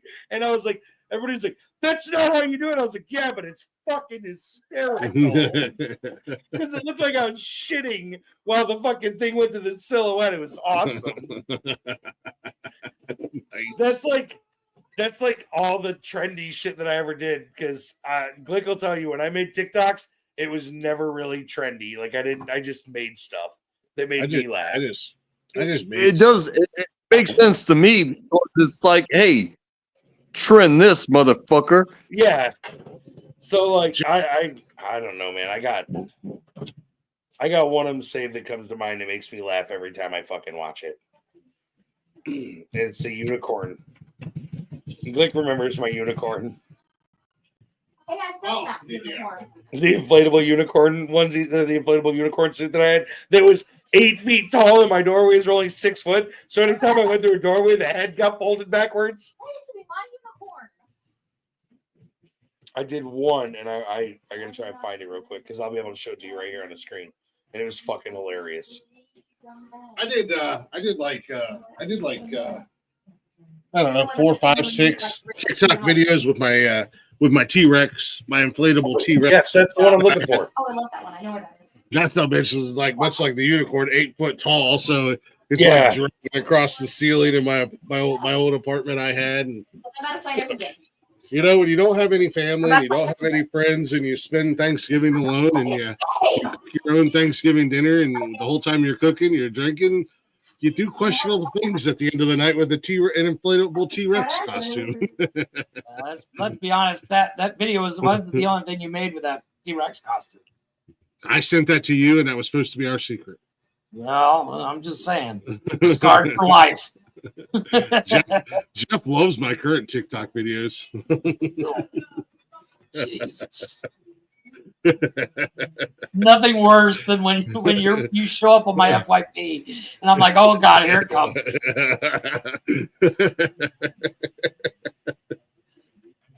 It's like a train accident. I can't look away though. I'm like, I gotta see what he did, but I don't want to see it. Oh, I can't help but watch 100 times. Thanks for the views, Jeff. I appreciate the numbers. Maybe if I watch it 40 more times, it'll change and it'll be better. Bad news for you, little buddy. You know, so one of the ones you did one in the shower where it's blacked out and then it shows you. And I was like, I didn't even see it was you. I was like, why is this? I didn't think my TikTok was working. Like the video. And then all of a sudden it's you. And I was like, oh. I wasn't in the shower. It was just a few pictures. Did you see my Thanksgiving one? No. I don't actively search it out. You should go look it up. You would like it. Oh, you would love it though. Take my pants off. I'll show it on the show. I found the video. Which Ready? one? Who's untrackable?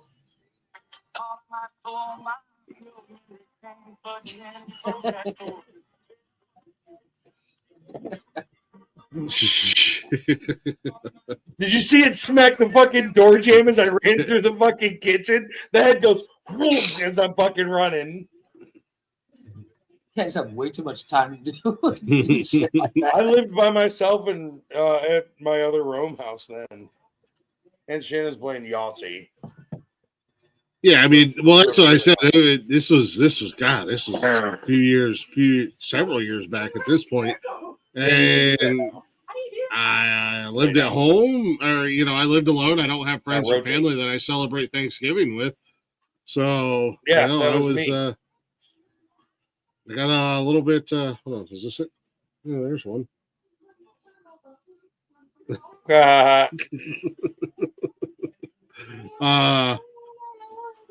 Peyton, where are you going? They're on the other side of the map from where you started. I challenge you to a fight. What are you bringing? No, your T-Rex. Yeah. Oh yeah, don't judge me. I have no adult supervision. What, Wyatt? Sometimes I miss making TikTok videos, and other times I'm like, God damn, dude, you would do anything for a little bit of attention at that point in your life. It wasn't so much the attention as much as it was just something to do out of boredom, and it was like I was terribly depressed, so for me it was the attention. Yeah. I mean, I didn't need the attention from anybody. I was just I didn't have any. Like I said, I don't have friends. I don't have family like local. I don't really associate with my family at all, and sometimes I just like making TikTok videos. Now I'm doing it for other reasons, but yeah, like I don't know, man. Sometimes I miss it, sometimes I don't. Untrackable is struggling in the private chat. I'm handling some B. I'm handling bonuses. Button it. Watching you guys on TikTok, I'm telling you right now. Yeah, right. Calling it. He's like, what's this TikTok game? Untrackable was like, hey Jeff, what's Glick's TikTok? I'll be back in a minute. I gotta see these videos we're talking about. Funny. Gotta see this. Are those all tomorrow? Yes. Good job. I made my 4 picks for tomorrow. What are they? I got Mayfield over 241 passing yards against Carolina. Yeah, that's a give me. I got Nico Collins with at least one rushing or receiving touchdown against Jacksonville. I got Bucky Irving rushing over 58 yards against Carolina. Yeah. And I got Jackson Smith and Jigba with 5 receptions at the Jets. Yeah, one might be a little. Nothing against Njigba because I like him. He is a good receiver. You think? Well, he's wide out number 1 for Geno, so yeah. But I can see that. I can see that happening. Five catches. I mean, it's 200 if it happens, so I'm good with it. Yeah, I'll probably place my bets tomorrow after the show or something. Is it? No, but that would be cool. Oh, I like to do the in-game parlays and stuff like that. Oh, where you do them as they're playing? Yeah. Yeah. It helps you gauge a little bit better, you would think. Yeah, because you see the trend of the game right now. Like, I didn't want to take any of the bets on Josh Allen for passing yards or passing attempts because I don't know what the snow's going to be doing there tomorrow night. But I know what it's doing there right now. Yeah, for all you know, it can completely dry up or it could get 10 times worse. Oh, yeah, well, that's lake effect. So, yeah. Yeah, dude, they're supposed to get like 65 inches somewhere. They've already shut down the fucking interstate from the Pennsylvania state line all the way to the city of Buffalo. That's like 60 miles of interstate shut the fuck down. Dude, Jeff, you look up on TikTok. I know you're always on TikTok. You don't have to do it right now. But look what's going on like up in Erie, PA and New York and shit like that. Well, dude, there's the road closure. They're getting fucking. Nikki was saying they're supposed to get like 65 inches of snow. I don't think it's that much. Well, they have 65 to 81 inches of snow, and she's following it. She's following it like crazy. My sister is living in it. You know what she's getting? She hasn't seen so much as a flurry pneumonia yet. On the north side of Buffalo, she hasn't seen so much as a fucking snow flurry yet. I would say if you're scared, say you're scared and get prepared. But that's because it's called lake effect for a reason. Look, it reaches out like a finger and just dumps snow right there underneath that. Yeah. That dark blue spot will not move for hours. As of 13 hours ago, Erie International Airport, which is Erie, PA, has at that point had recorded 22.6 inches of snowfall. Yep. Hey, have you ever been fingered before? Be prepared for the next one. I don't know what to tell you. No, I've never been fingered before. I'm just saying. Untrackable. You just can't put that little nugget out there and not expand. You care to share your experience with the rest of the class, sir? Yes, I will. It's called weather. Right. You've been finger fucked by the weather, huh? A little Chico Pingo action. Untrackables like, honey, I want to try something a little bit different tonight. Now I need you to start with one. And don't tell me before. Hey, Work your way up. Listen. Work your way up. Don't Only knock enough. it until you try it. If you want to make it I'll tell you what, sexual, you try it all you want. You tell me how it went. I'm good. I was making it about the weather, but y'all. Sure you were. Sure you were. The weather's we never can- fingered me, but it's punched me in the face before. Vicky said, I'm going to put my finger in your ass and I'm going to break your jaw. Don't knock it until you try it. So all I got to say is the risk worth the reward? Don't knock it It's until you try it. 2024 for another couple weeks, so I don't judge. I'm just saying. As I told her, you've heard the wonderful music that comes out of that every morning. Now you really want to go stick your fingers in it? Hey, Texas Saquinures. There will always be consequences to where you live. Done. Yeah. Life is like a choose your own adventure book. Sometimes Go in you the make door. good choices. Go in that door. Sometimes you make bad choices. Ask Other- Jeff's right there. parents. Stick They'll on the tell wall. Right under those pictures. But just because you pick where you are and there's things that happen that are significant to where you are, it doesn't mean that these sometimes extremes are significant. You know what I mean? Hey, There's a reason I sometimes- can't watch my child play video games. He became a van. Sometimes She's playing- you have to go to the extremes. Jesus Christ. She's playing This- prop Well, hunt. I mean, She was the printer and she put herself on a wall inside of a movie video store as a printer. You dumb son of a bitch. I mean, I've seen some good I've seen some good hiding spaces before. Yeah, but not a printer inside of a video rental store. That doesn't make any sense. Yes, it does. Oh, A&M just went all the way down the field for their. I mean, Rick, you're not too far off from our age. I mean, back in the day when you would go to the movie store, There was never a printer in the middle of because Blockbuster. they used to print. Well, not in the middle of it, but at the front desk. She was in the fucking corner of the store back between two video racks. All right, Peyton, you're dumb.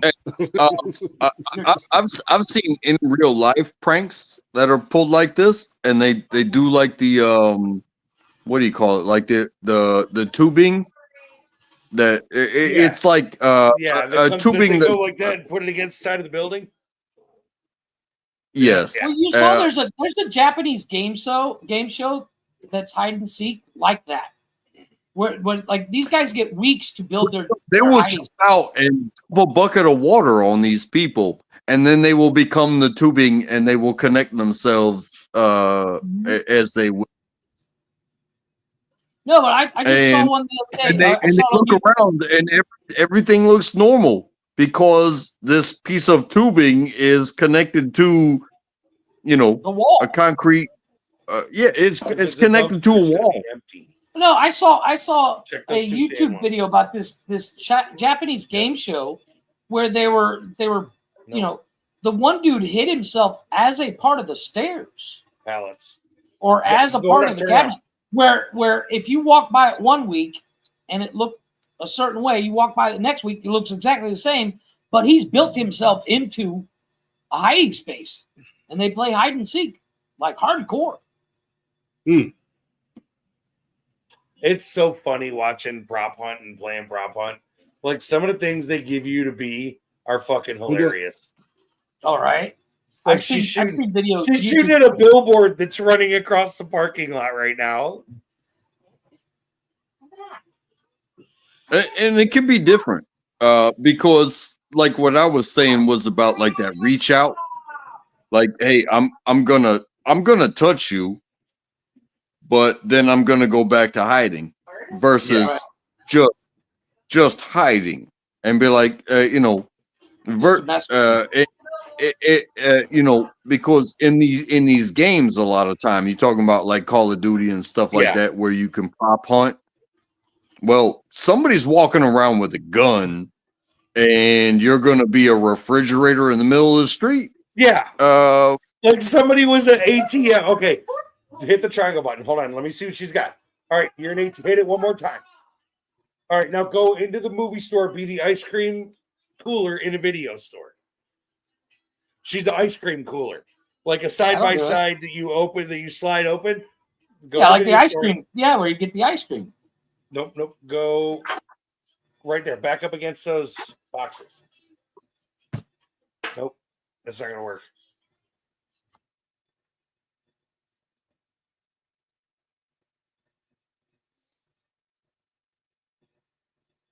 I can't play video games all day. It just drives me insane. It would drive me nuts. I love video games, but you know, if I'm gonna do war, even in a game, I gotta have some sort of trust and camaraderie with my teammates. So my son and I, we play with the same group of guys all the time. So we have the good communication. We got call-outs. We win a lot more than we lose. No, I get that. But it's like I'm okay with randos. Because when it comes to that type of stuff, like I am no specialty. I am a constant team. A novice, but as you were. Take it as you will. I'm not gonna kill this person and communicate. But communication has levels, and what somebody takes is this. Hey, sometimes it's random in the group, and you are Leroy Jenkins. You know what I mean? Yeah. Why it's you and one other person? That's me. We've all played with Leroy Jenkins before in COD. That's me all day, every day. If you are not Leroy Jenkins, but you have one on your team, these become situations. You know what I'm saying? Right. Wyatt's the last one left in prop hunt. He's the printer, and he's pinned against the wall right next to the time clock. So he's got a good spot. He's just got to not move and hope that they don't walk by and shoot at everything in the fucking hallway. He's got 1 minute and 38 seconds left to live, but I can't see very well because Peyton's fat fucking head's in my way. I am Leroy Jenkins all day long. The only difference is I don't get that reference on. Dude, go to like TikTok or YouTube or whatever and look up Leroy Jenkins. But I'm actually good, so I can run out and be like, "Fuck the world!" Here you know. Yeah. So I was playing Stakeout yesterday, and I got the game cam because I jumped in the hallway and slayed 7 in one fucking mag, just laying them down. Damn. Would you move to the couch or to the corner of the fucking table so I can see the TV, please? No. Why? Did you get the fuck out of the goddamn way? I gotta say, I haven't played a shooter in like 3 years. But I'm live. I'm even live to play a racer right now. Now you can call him. I mainly only play Call of Duty, you know, but I don't get a lot of I don't have a lot of game time, so I don't get on there and play a whole lot. So It's mainly Call of Duty. Every once in a while, Cash and I will play some wrestling Dude, together. They got him But, with 6 seconds left. Oh, The dude ran in and you shot suck. right at the printer. You suck, Wyatt. He was the last one alive, too. Nick, you have to work tomorrow. Huh? Nick, you have to work. No, Nikki's off on weekends now. I want to get into airsoft. Yeah. I think that Yeah, you guys, Yeah. Austin's I love off. airsoft, but the So you guys will be liability home. insurance causes so many places to not allow you to do it. I What, agree. airsoft? Yeah. Wait a minute. Hold on a second. An airsoft arena won't allow you to play airsoft? No, there's not a lot of them because of liability insurance on them. Like we Dude, had 4 I here wanna- and they all closed. As soon as I have the money, I want to take the kids and Nikki and I. There's a Nerf arena here in Columbus, and you can have like an all-out Nerf. And dude, they've got every goddamn Nerf That's gun fun. known. And I was like, as soon as we have the extra money, once we get past the holidays, we gotta take the kids and do this. Like that would be so much fun Right? to go So- have a Nerf war. We They have have, like- a mall here that's got like 6 stores left in it. And I keep Sound like I our keep- mall. I keep telling people, I'm like, could you imagine if somebody bought that mall and made it like a gigantic full mall airsoft arena? Oh, Or yeah, that'd be paintball. cool. Like, Oh, but the Nerf, problem is- airsoft, Or Nerf. paintball. the liability insurance that those companies have to carry to let people do that is ridiculous. I can't imagine that it would be that bad. I mean, look at these trampoline places. I mean, they're like all the rave. You've got to have some ridiculous level insurance for those trampoline places because look at how many people can, do So, or the potential Susan- of injury. Susan, she's an insurance claims adjuster.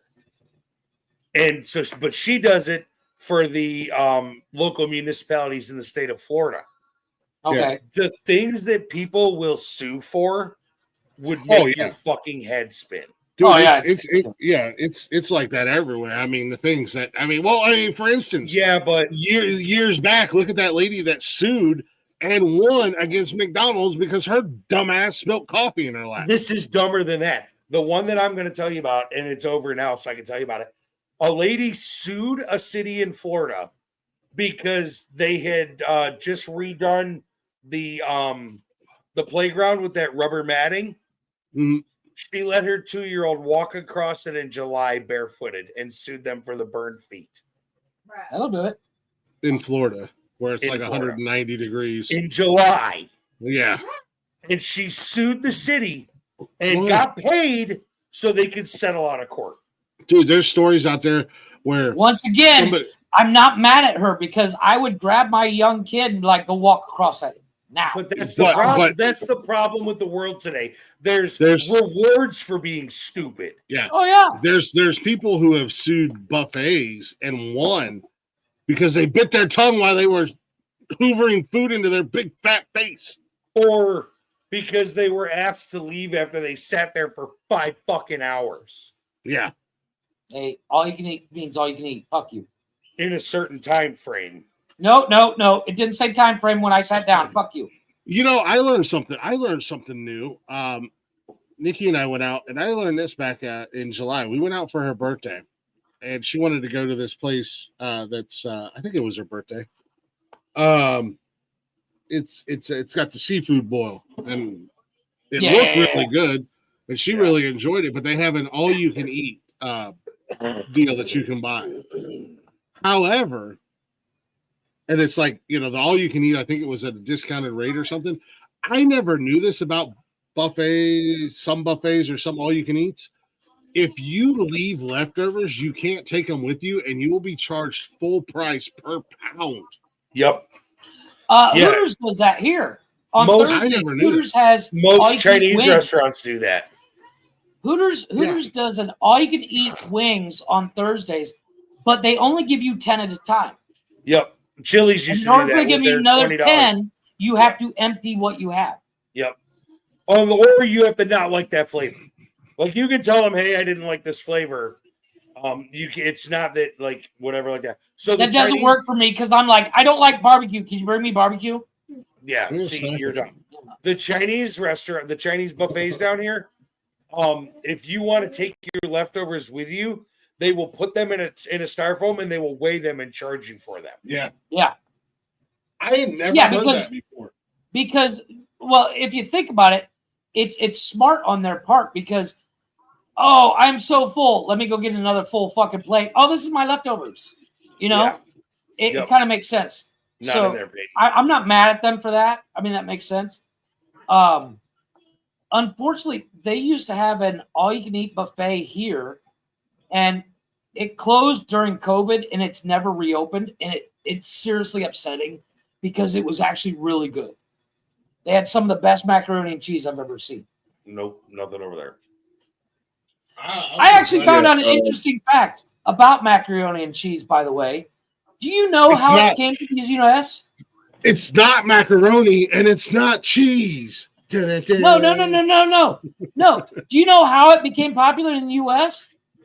Lay it on me. It was actually a French dish, and Benjamin Franklin, when he went to France, he had it and he found out the recipe and brought it back and he started serving it to his guests, and it became an American dish after that. No shit.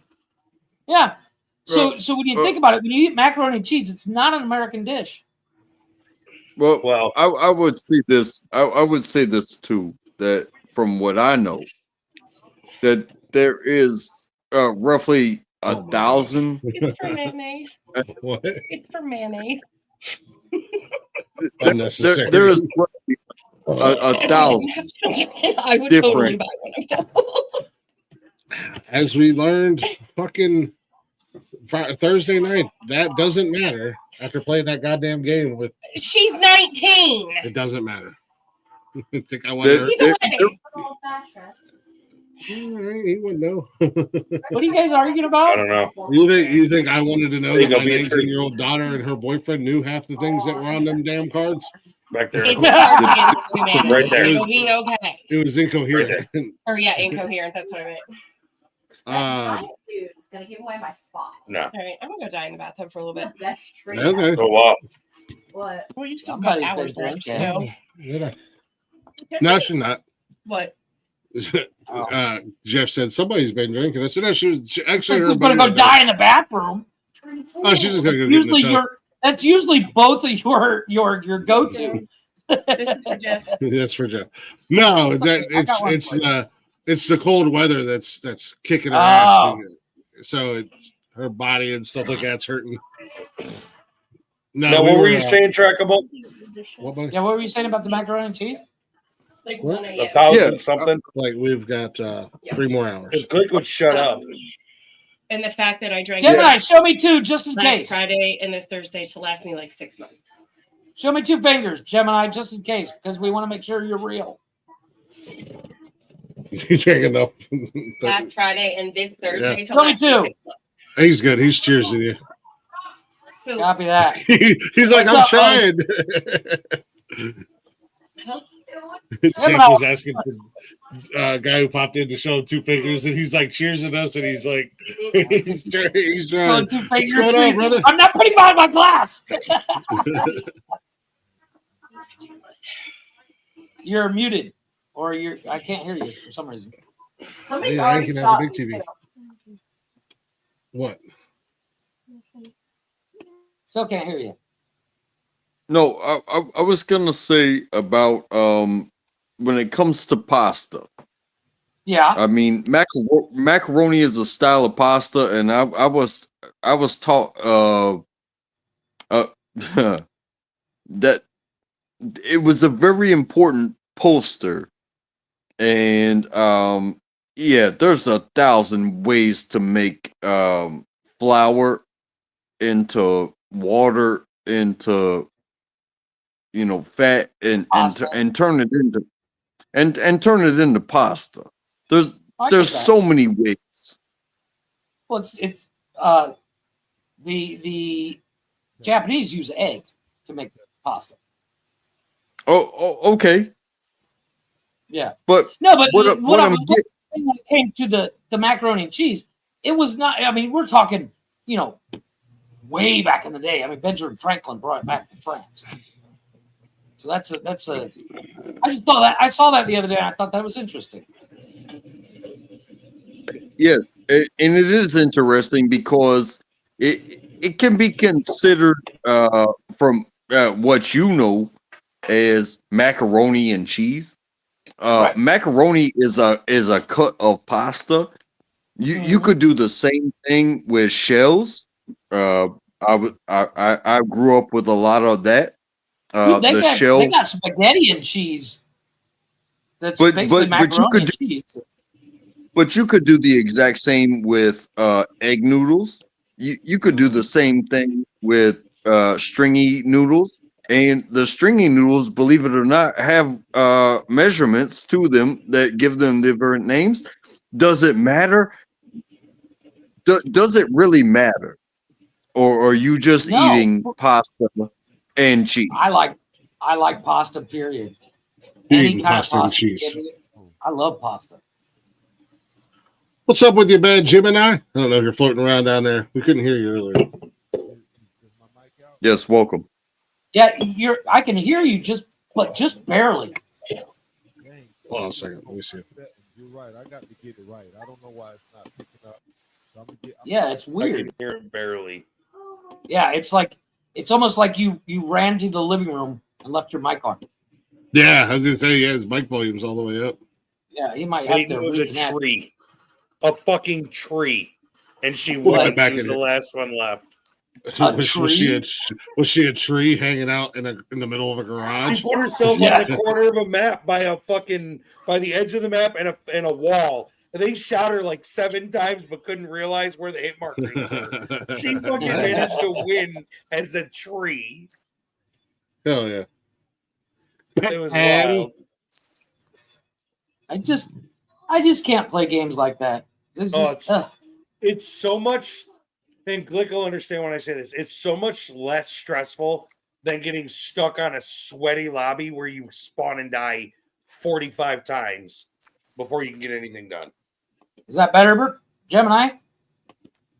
Well, that's something that is attractive to me to racing because win, lose, or draw.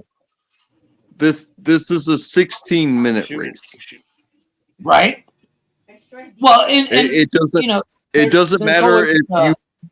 It doesn't matter if you touch somebody's bumper and send them off. It doesn't matter if it was your bumper and got you sent off.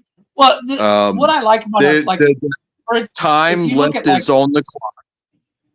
If you look at Gran Turismo, I can play Gran Turismo for days and never actually do a race. Just try to drift around the whole track, or try to set my best lap time, or like the point of the game, get into a race. I can do that for days. But a shooting game, I'm like 15, 20 minutes. I'm done. But it makes a bunch of around out there. Feel free to hop back in. Get them because mic settings. If I'm what makes sense to me is that I'm talking to you, and I could do the NPC and the CPU. I could do that all day long and get mine.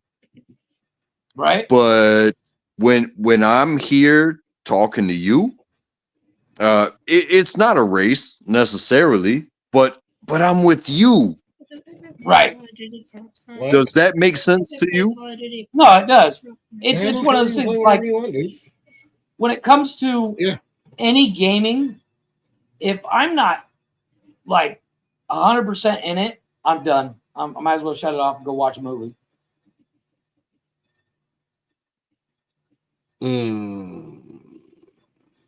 But, yeah. You want to take another real quick break? Yeah, we'll take another break. I got new music. I got plenty of music here. Yeah, we got new music by Gemini. If you're still floating around out there in the sphere, feel free to pop back in, man. Would love to love to chat with you. We always like seeing new faces pop in.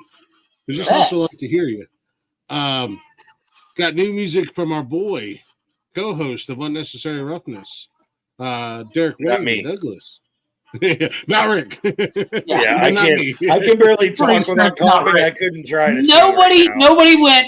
Oh, Rick sings not once. Everybody actually, did anybody. Funny think enough, that? Jeff, Rick actually used to sing. Yeah, well, I nobody sing wants to all hear the you time. singing in the shower. About I sing all the time. 10,000 cartons of cigarettes ago. Yeah.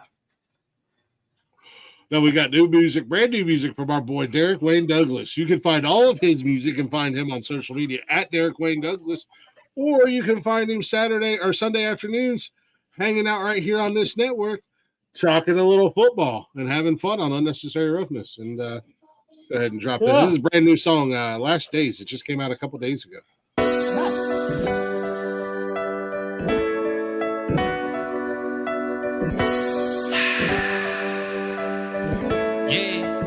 Yeah, we was caught up in the cash game. Living in a fast lane. Nobody stopping till the cash came. A southpaw with them outlaws. We all thought we was living in the last day. Living in the last day. Caught up in the cash game. Living in a fast lane. Now things changed and we living in the last day. I hugged my uncle and I told him I loved him. Picked up the phone to call my cousin. We done lost another loved one. Some of my brothers been bugging, drugging, hustling and thugging. But it's family and God first, can't put nothing above them. I swear to God I don't judge them, and I can't help but to nudge them, budge them to get out the struggling, juggling them drugs is for nothing. It's just cause I love them and this ain't up for discussion. Yeah, if they life was on the line, I pull up, bust. I swear to God, I'm not trying to be hard. I can't help I got heart, but we gotta be smart. With one life that we got, we was caught up in the cash game. Living in a fast lane. Nobody stopping till the cash came. A southpaw with them outlaws. We all thought we was living in the last day. Living in the last day. Caught up in the cash game.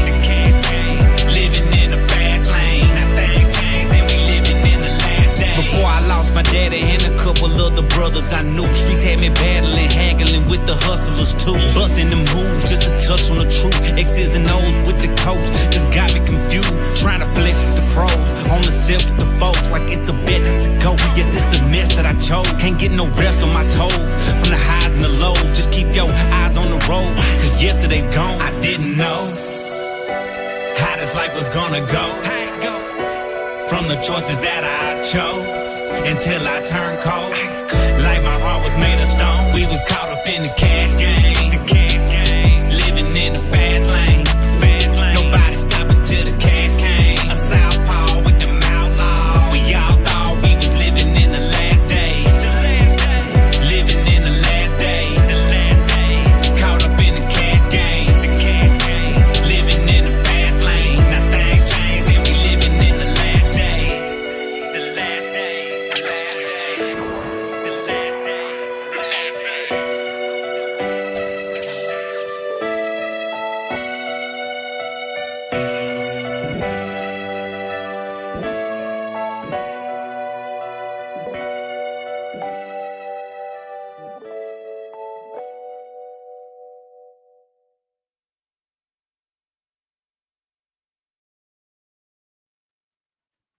Derek Wayne. That was our boy Derek Wayne Douglas with his new song "Last Days."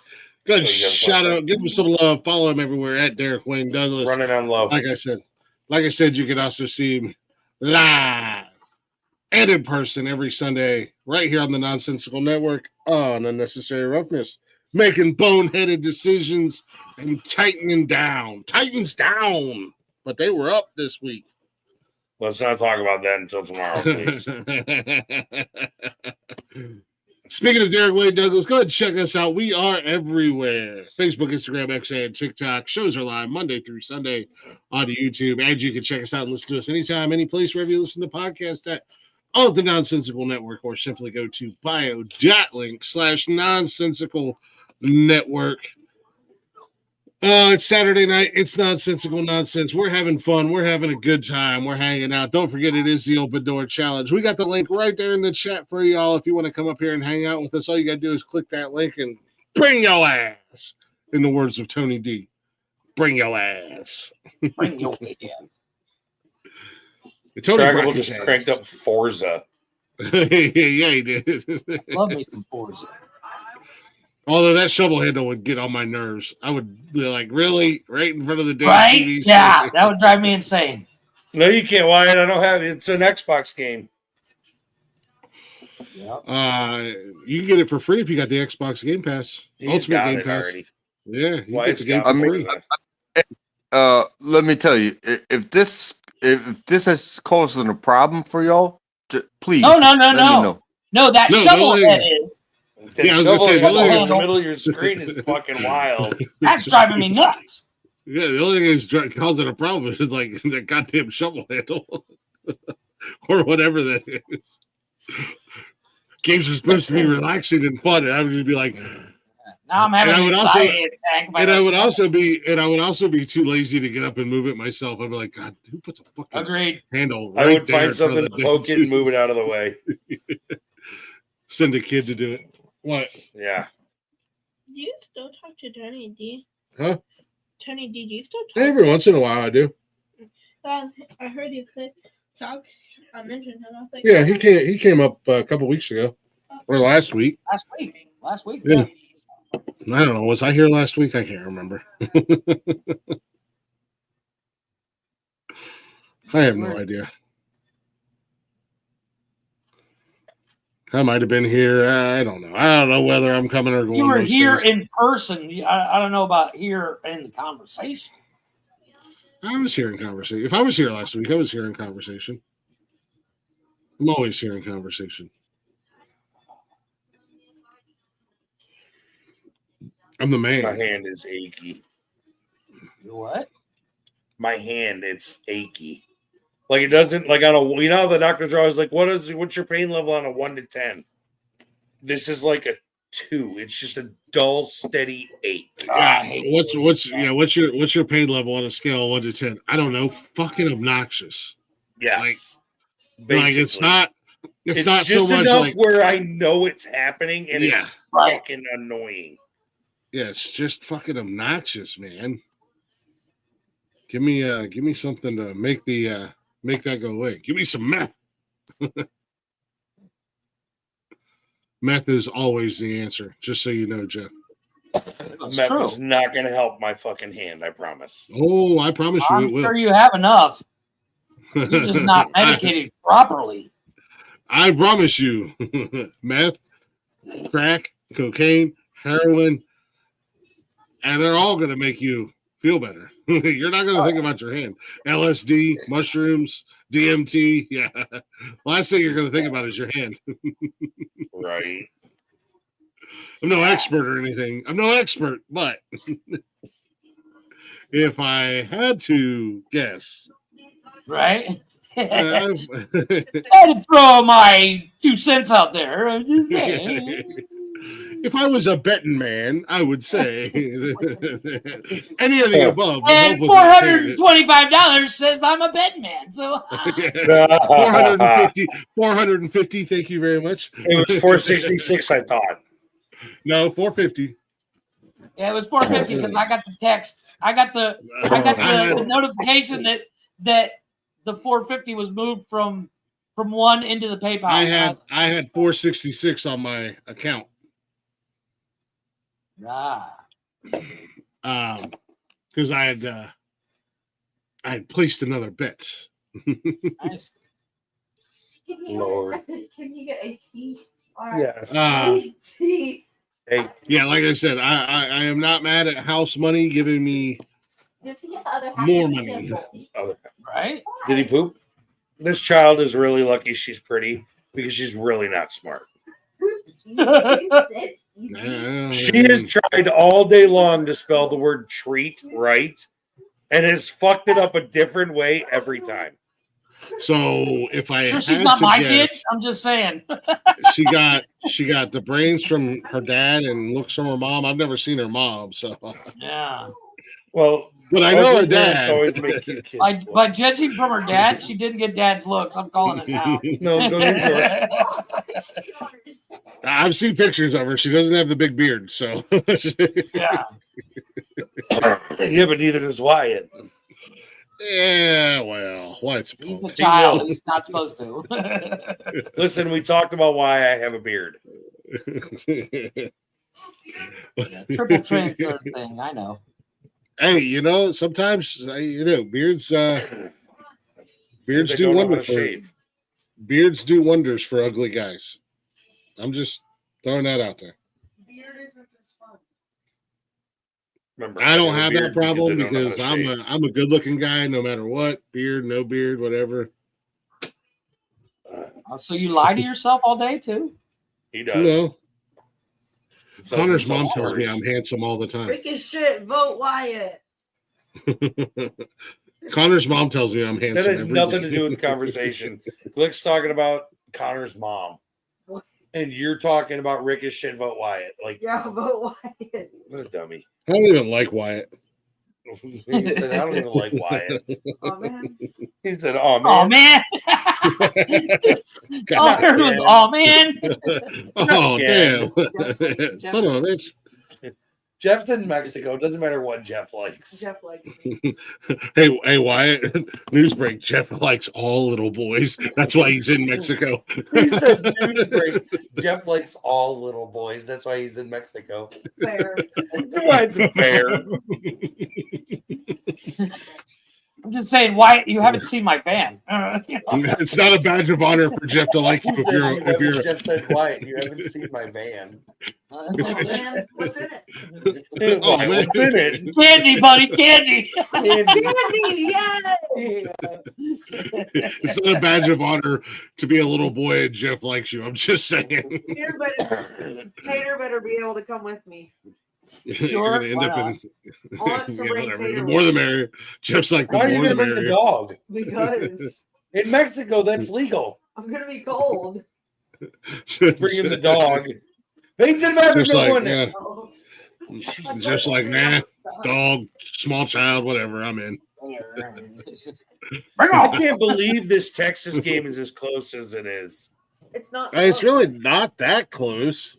Dude, but scores. it's been solidly 17-7 for What a time's while. football doing? Yeah, I Playing mean, I Forza. had it off. Fancy.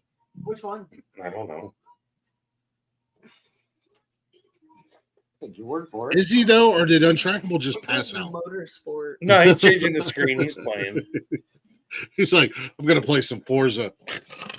All this gaming talk got him wanting to play his video games. Yeah. That's motorsport. Come on, Tater. Jesus Christ, Oregon is smacking the dick right out of Washington's mouth. Did they really? Are they really? It's 49-14 Oh my God! That'll do it. with 3 minutes I left. see in the Army fourth won quarter. today. Yeah, man, Did let's the go Army Army. win? Army won today. Yep, they beat UTSA. When's the Army Navy game? It already happened, I think. Oh, see, this is why I don't pay attention because I always miss them anyway. I will say Oregon's got some pretty sick black unis on tonight. That's just his turn. Oregon's rocking some black uniforms Gayest tonight, thing and they look ever, pretty Are cool. they? ever heard you say. No, it was just. Do they look got good? they got black and gray, and the black jerseys have the green lettering outline No. around the gray numbers. What are and they stuff. on? What are they playing on? What are you doing? They are on NBC, What are you doing? Oh shit! and then they got chrome fucking helmets, bro. That's yeah, I'm cool. trying to. Yeah, they got chrome fucking helmets. BYU in Houston just started, by the way.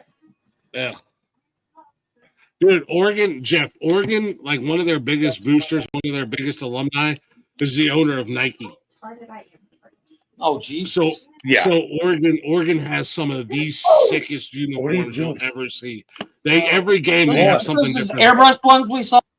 It's VR, you dumbass. Oh no, that was What are you doing? who was that had them ugly ass uniforms on against Michigan? Yeah, but they had those dope helmets that were airbrushed. Yeah, the helmets were airbrushed, like the leather helmets. I can't remember who that was. I don't remember who it was. K-State and Iowa State are in a little bit of a barn burner here. Yeah, are you feeling fourth? Are you peer pressured right now? Got a close game there. Washington and You're in the Oregon. games. You go to media. You stupid ass.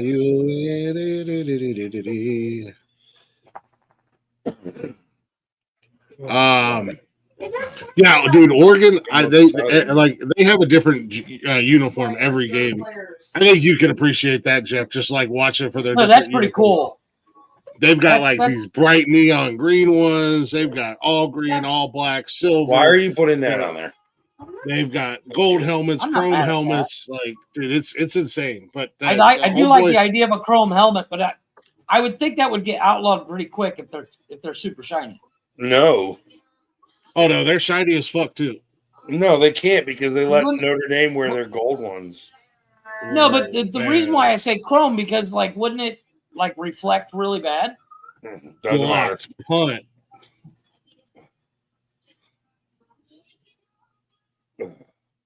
I mean that would be a.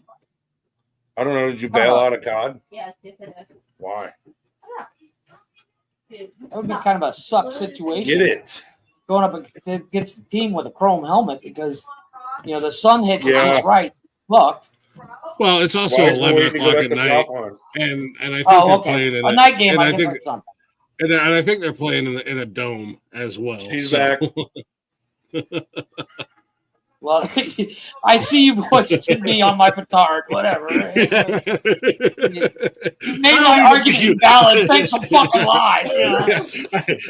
I don't mean to make you feel like an asshole or anything, Jeff. But no, but you know what I mean. Like my when I think of a football game, I'm like, so it happens at noon on a Sunday, right? It's like. Well, they games start at noon. However, you got to figure like the West Coast teams. It's not even 8 o'clock over there yet, or it's barely 8 o'clock. Hence why he just said BYU and somebody else just started playing. Houston, yeah. Hawaii, for instance, they got games that'll start at like 1 o'clock in the morning. Yeah. Jesus. I wonder why they don't have any fans stateside. For us, it's 1 o'clock in the morning for us, but out in Hawaii, right? But it's noon for them. It's prime time or whatever. Yeah. I mean, that's why, like on Sundays, because the NFL has started doing games in several years back, they do games in London. Now they do games in Germany and shit like that. They're on at 9 o'clock in the morning here in the States. Right. Because, over there it's noon or 1 o'clock or whatever. So they're starting the games according to their time zones, which doesn't stop people here in the States from getting up early after a long Saturday night and fuck that. Watching the game. Just let me know who wins, Jesus. Watching the London uniforms. I'm not staying on this game because it's garbage. This game was over a long time ago, dude. They were up 20. When I first looked at it, they weren't even at the half yet, and they were up 28-14. And that was about to score. I'm putting that game back on right now. The London Jaguars. Yeah, right. I like your idea though, Rick. You have to win to leave. That would be great. Can we send like Jacksonville, Miami, the Jets, New England? Can those be the teams that go over there and start it? Yeah, all right. You have to win if you want to come back to the States. So, I don't want to get into sports day. We'll do it tomorrow. So, but here's my question. So, the teams that are in Europe, there are no teams in Europe. So what the fuck are they playing in Europe for? They just go over there to play over there because there's a fucking fan base, dude. That wears literally like it could be the Jaguars playing the Dolphins, and you've got Tampa Bay jerseys, Philly jerseys, fucking Arizona jerseys. Well, last year, Tampa played in Germany, and when tickets went on sale, they sold out in less than 5 minutes. Yeah. Europeans love American football, dude. That's because if you ever watch soccer, you'll know why. It's boring as shit. No, yeah, that's a lame fucking sport. So yeah, I mean, there's much. I lived in Mexico for almost 20 years. I went to one soccer game, and about 30 seconds in, I was like, "Is it over? Can we go home?" There's beer. I've been to 2 professional, like, major league soccer games. When I lived in Charleston, only 2 soccer games I've ever been to in my life. They were actually pretty good. I'm not gonna lie, it was a lot of fun. I had no idea what was going on. Right? And God forbid the clock count down instead of up. That's the most annoying thing ever. The clock is confusing. I had no idea what was going on, but I had a good time, man. I had fun. Soccer fans are cool people. Hold on, go back. Like much like most sports fans in general, but soccer fans, they love their teams, man. They get loud, they get crazy, they get rambunctious. I had a good time. I kind of want to go to a Columbus Crew game, at some point in time. I more want to go. I more want to go to the stadium because they've got a really cool brand new fucking stadium that the Crew plays in here in Columbus. Well, my thing is like, I think if I, obviously it would cost me a fortune, but if I could go to the games, I'd be more in. But because I don't go to the game, I don't want to watch out of curiosity. But out of curiosity, I'm not watching soccer on TV. Gross. No, yeah. I'll watch the World Cup and that's it. Out of curiosity, if you, I don't know if you could Google what do you guys have a professional soccer team in your area? I'm assuming you do. Yeah, maybe we do. Google I don't know what it's called. up there. But we have a professional basketball That team. plywood. We also have a professional baseball team. Nope. The Tigres. There's a stadium. There's a stadium like 30 minutes from my house for the baseball. When you say professional, I'm thinking like Major League Baseball. Like that's, it's a Mexico league, but it's like Major League Baseball, but it's Mexico. It's Mexico League Baseball. I think. Hold on. It's It's the MLB click. Yeah, you're right. It's the Mexican League Baseball. No, Joe. Major League Baseball. They are. They've had 2015. They won a championship, by the way. Nice. The professional. There's a Mexican league. Yeah, Mexican league based in Cancun, Mexico. The team is part of the Southern Division. The team won 12 championships starting in 1955, 1960, 65, 66, 92, 97, 2000, 01, 05, 2011, 2013, and 2015.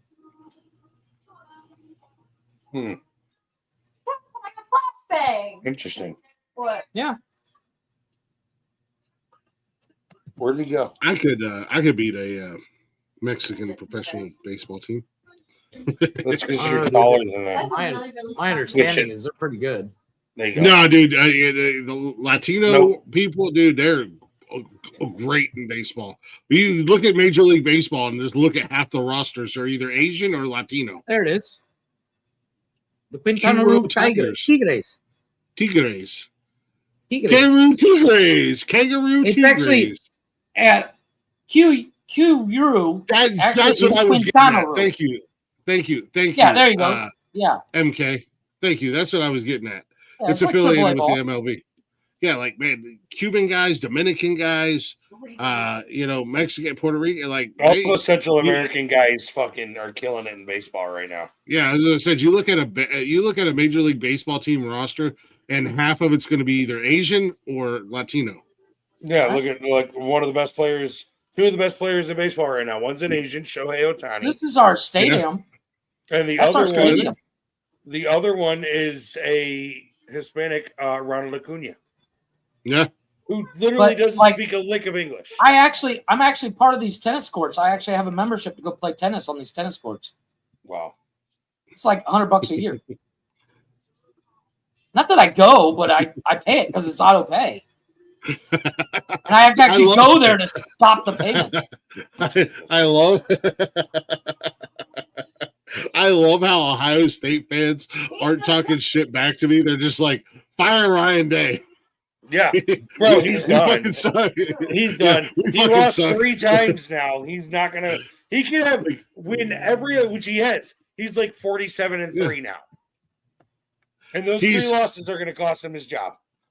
He's 47-1 against the rest of the Big Ten, but 1-3 against Michigan. Yeah. Like that's going to cost him. It's crazy to think that that's going to cost him his job. Well, as I said earlier, 4 years ago, Ryan Day said we're going to hang 100 on him. What people didn't realize is that it was a 5-year plan because 4 years later he's only put 84 combined. So crying Ryan, man, crying Ryan, baby. God love him. I hope he stays around forever. I hope he signs a 20-year extension. Hit a start. Just cuz. Where? Right there. Just throw it. Which one? Never mind. Jeff, why do you have a membership to their? He's standing in front of you. Hit your L1 button. It's not their tennis court. It's the nicest tennis court in town. So when I go play tennis, you buy a membership, and I can go like 14 times a day if I want. Oh, they got How often do you go play tennis? Took too long to switch in drops. Well, when I used to go, I would go like twice a week.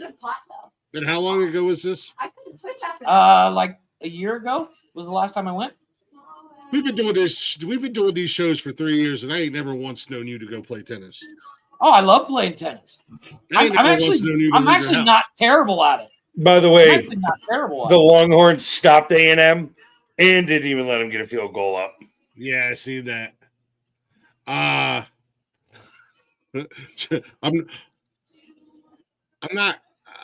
not good.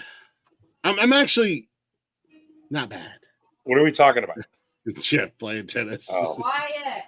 No, I'm not terrible. I mean, my thing is like when I first started playing tennis, I will hit the ball so fucking hard because my first thought is like hit it like a fucking baseball, just knock the shit out of it. And I would literally, go over the line all the time. So I've gotten better to the point where if I play somebody, it's a challenge for me and them. However, I constantly get yelled at for smoking on the court because I'm an asshole. And I'm like, fuck it, we're outside. What are you going to do? Stop me? No. Playing video games. Oh, trackable. You are. Yeah, you are. I am. Good said. That's not what my name was before. That is your My name. name was Shut up. She said my name was Peyton Manning. Peyton Manning. Now you're Peyton Manning. Did you hear him? Yeah. Oh, she can hear you. Never mind. No, he just Through my likes headset. pickles in his mouth. He's a handball guy. Jeff plays handball. No, I don't. I don't understand Yeah, it. you do. Yeah, you do. Yeah, you do. Jeff loves having balls in his face. Yes, I do. But yeah, we do have a basketball. I guess you would call it a semi-pro, but it's technically a professional basketball team. It's called Does the Ricky Challenge. Moon play for it? It's actually called the Cancun Challenge. Does Ricky There they Moon are. play on the team? That's the team. And then this is the inside of the court, inside the stadium. Looks like a high school. Yeah. Right. I mean, I'm not throwing shade. It just looks like a high school. It's not very big, yeah. But they have a this Nope. I guess you would call it the stadium or the court or whatever. It's actually next to or in a college. Right there. Huh. I think it's kind of a safe space. Remember when Kenny Powers played Mexican League baseball? Yeah. But actually, one of the guys on the come out the Hogan's theme song. No, one of the guys on the American.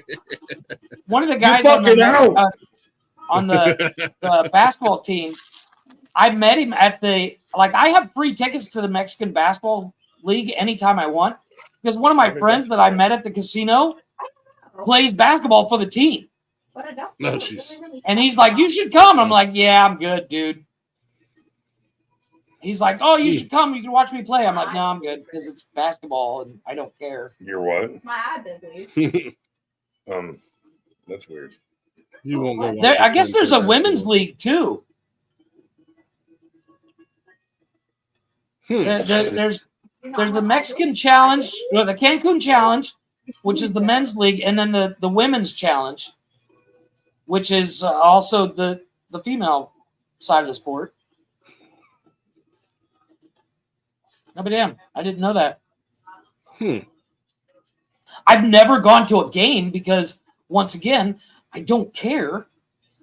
But if you drive by the baseball field, during it, it's fucking packed. The baseball field's actually not far. It's like a 3-minute walk from the Costco. Costco.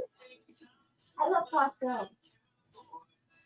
Of course you do. Costco in Spanish is still Costco. Yep. El Costco.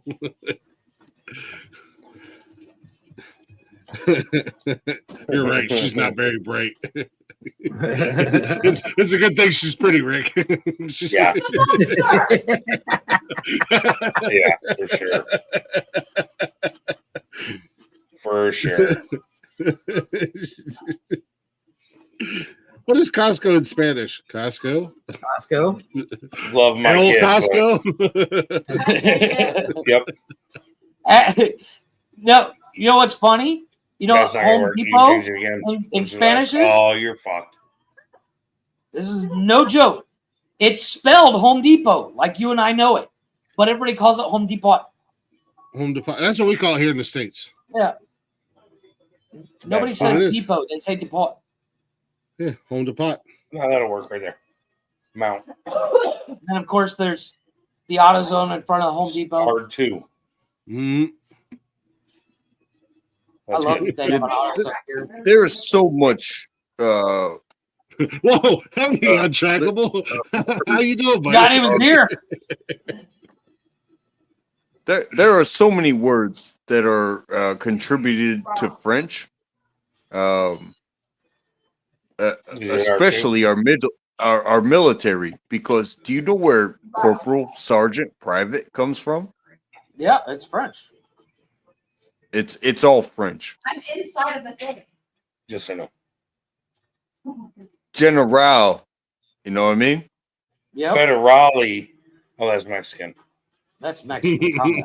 It's actually not Mexican. It's Spanish, but okay. Peyton, you're dead. I was gonna be better. Because you weren't in the fucking screen. Because they speak Spanish in Spain, too. Years ago, back when I used to work security, and I've talked about this place before, this apartment complex where I used to work at, where like the front was, we called it Little Mexico because it was all Mexicans that lived up there. And then like the middle, you want to bed, mate? Hey, let me call prop on and go. You win? It's weird because you get your own, like, you don't get to choose, like, Yeah. random. They give you Like, 3 get and that's it. I think 2 or 3 chances to get something new, like it's randomized. But both times I got Gotcha. Oh, yeah, I might have to get out there and try to play around. But it's kind of weird. kind of weird. It's kind of like, I think it's only one map, and it's like this little, like, you know, like those like places like with a bunch of stores. Like a mall? No. Like a shopping center? He's talking about Rewind, the shopping center. Yeah, Rewind. The mall? Like, you're such an asshole. You mean like the mall? Is currently a sheet of plywood. But yeah, so like when we work security, like we call the front part of the and this is a big fucking complex, like from front to back, it was like 3/4 of a mile. So this is a big complex. So the front portion we call Little Mexico, and then in the middle was Somalia, like a little Somalia. It was all Somalians, and then in the back it was just trash. Like it was just white trash, ghetto trash, just trash human beings. But when they quote unquote wanted us to walk the apartment complex. Dude, you should have stayed up top. I'm like, I got my truck. My partner was Puerto Rican. I was like, Lex, you can drive my truck. I'll stand in the back.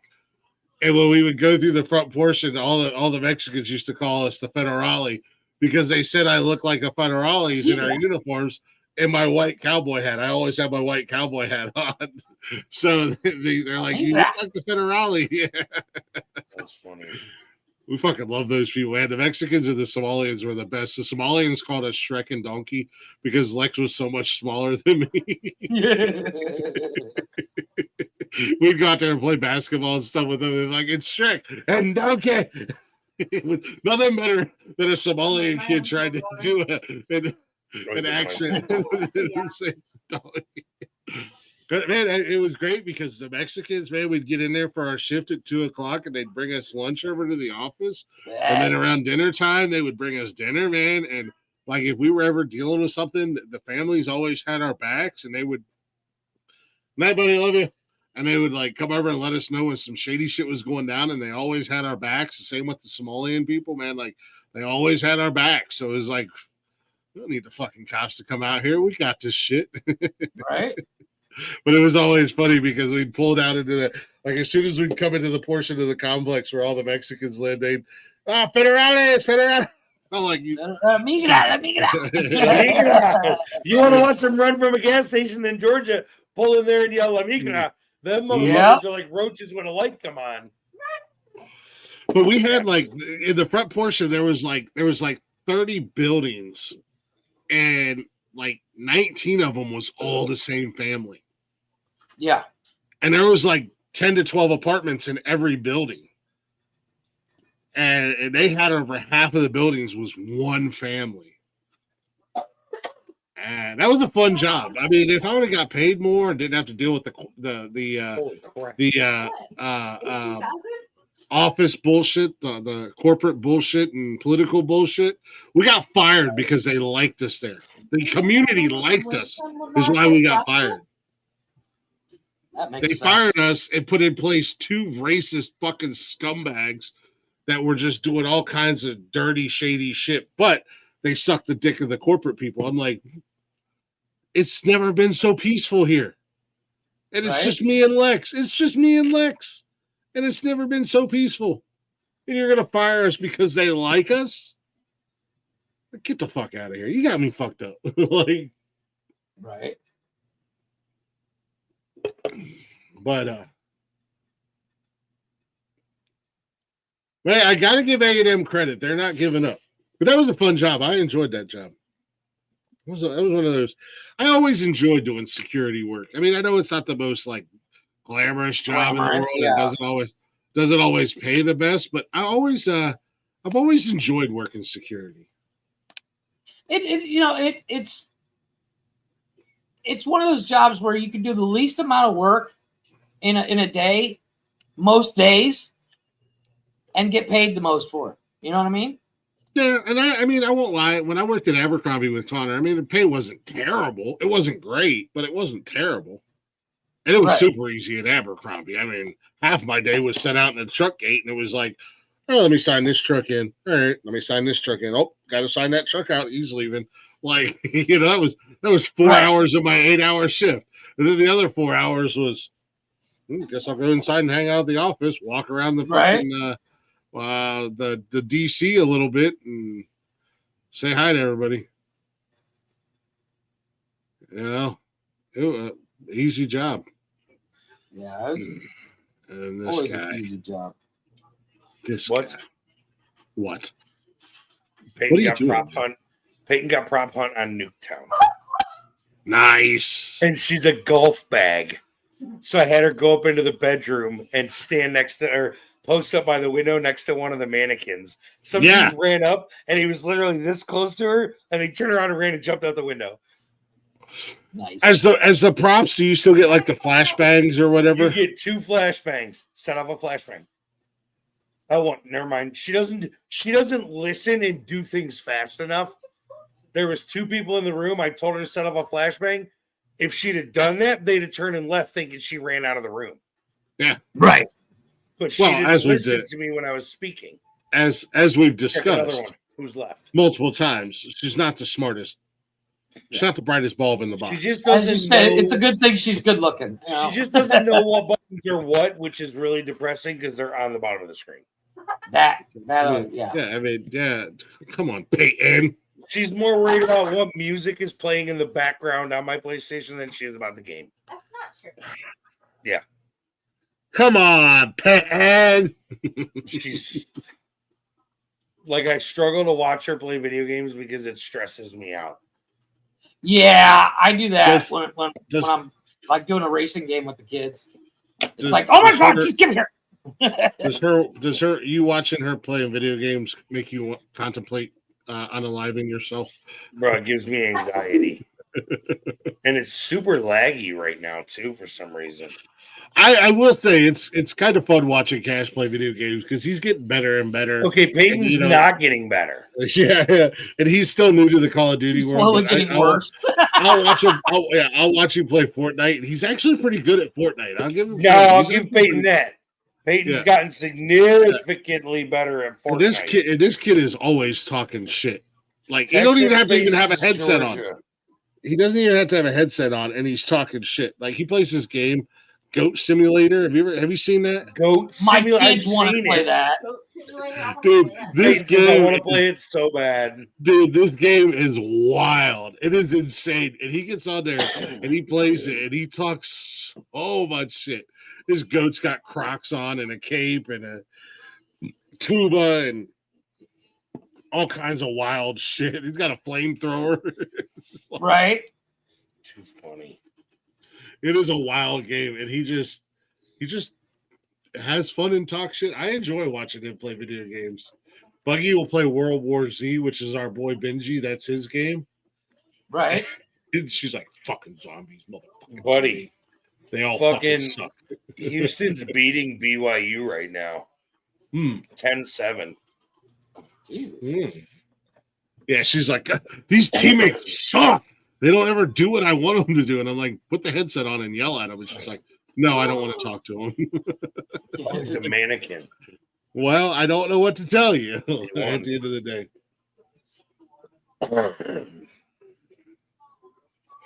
See, BYU learned from Ohio State on how to deal with things. Oh my god. I have to listen to this for at least a week. Probably a year. I'm gonna slide digs in. So 1827. Not only was it a great year, but it's also the amount of days since Ohio State beat Michigan.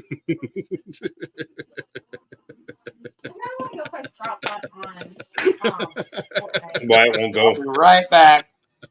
Wyatt! Dude, I gotta tell you, man, and I know I'm gonna be obnoxious, and I'm really not talking a lot of shit to you, much like Connor and Wally, because we can have conversations and we can talk like normal human fucking Do they beings. get all ass hurt and wound up about it?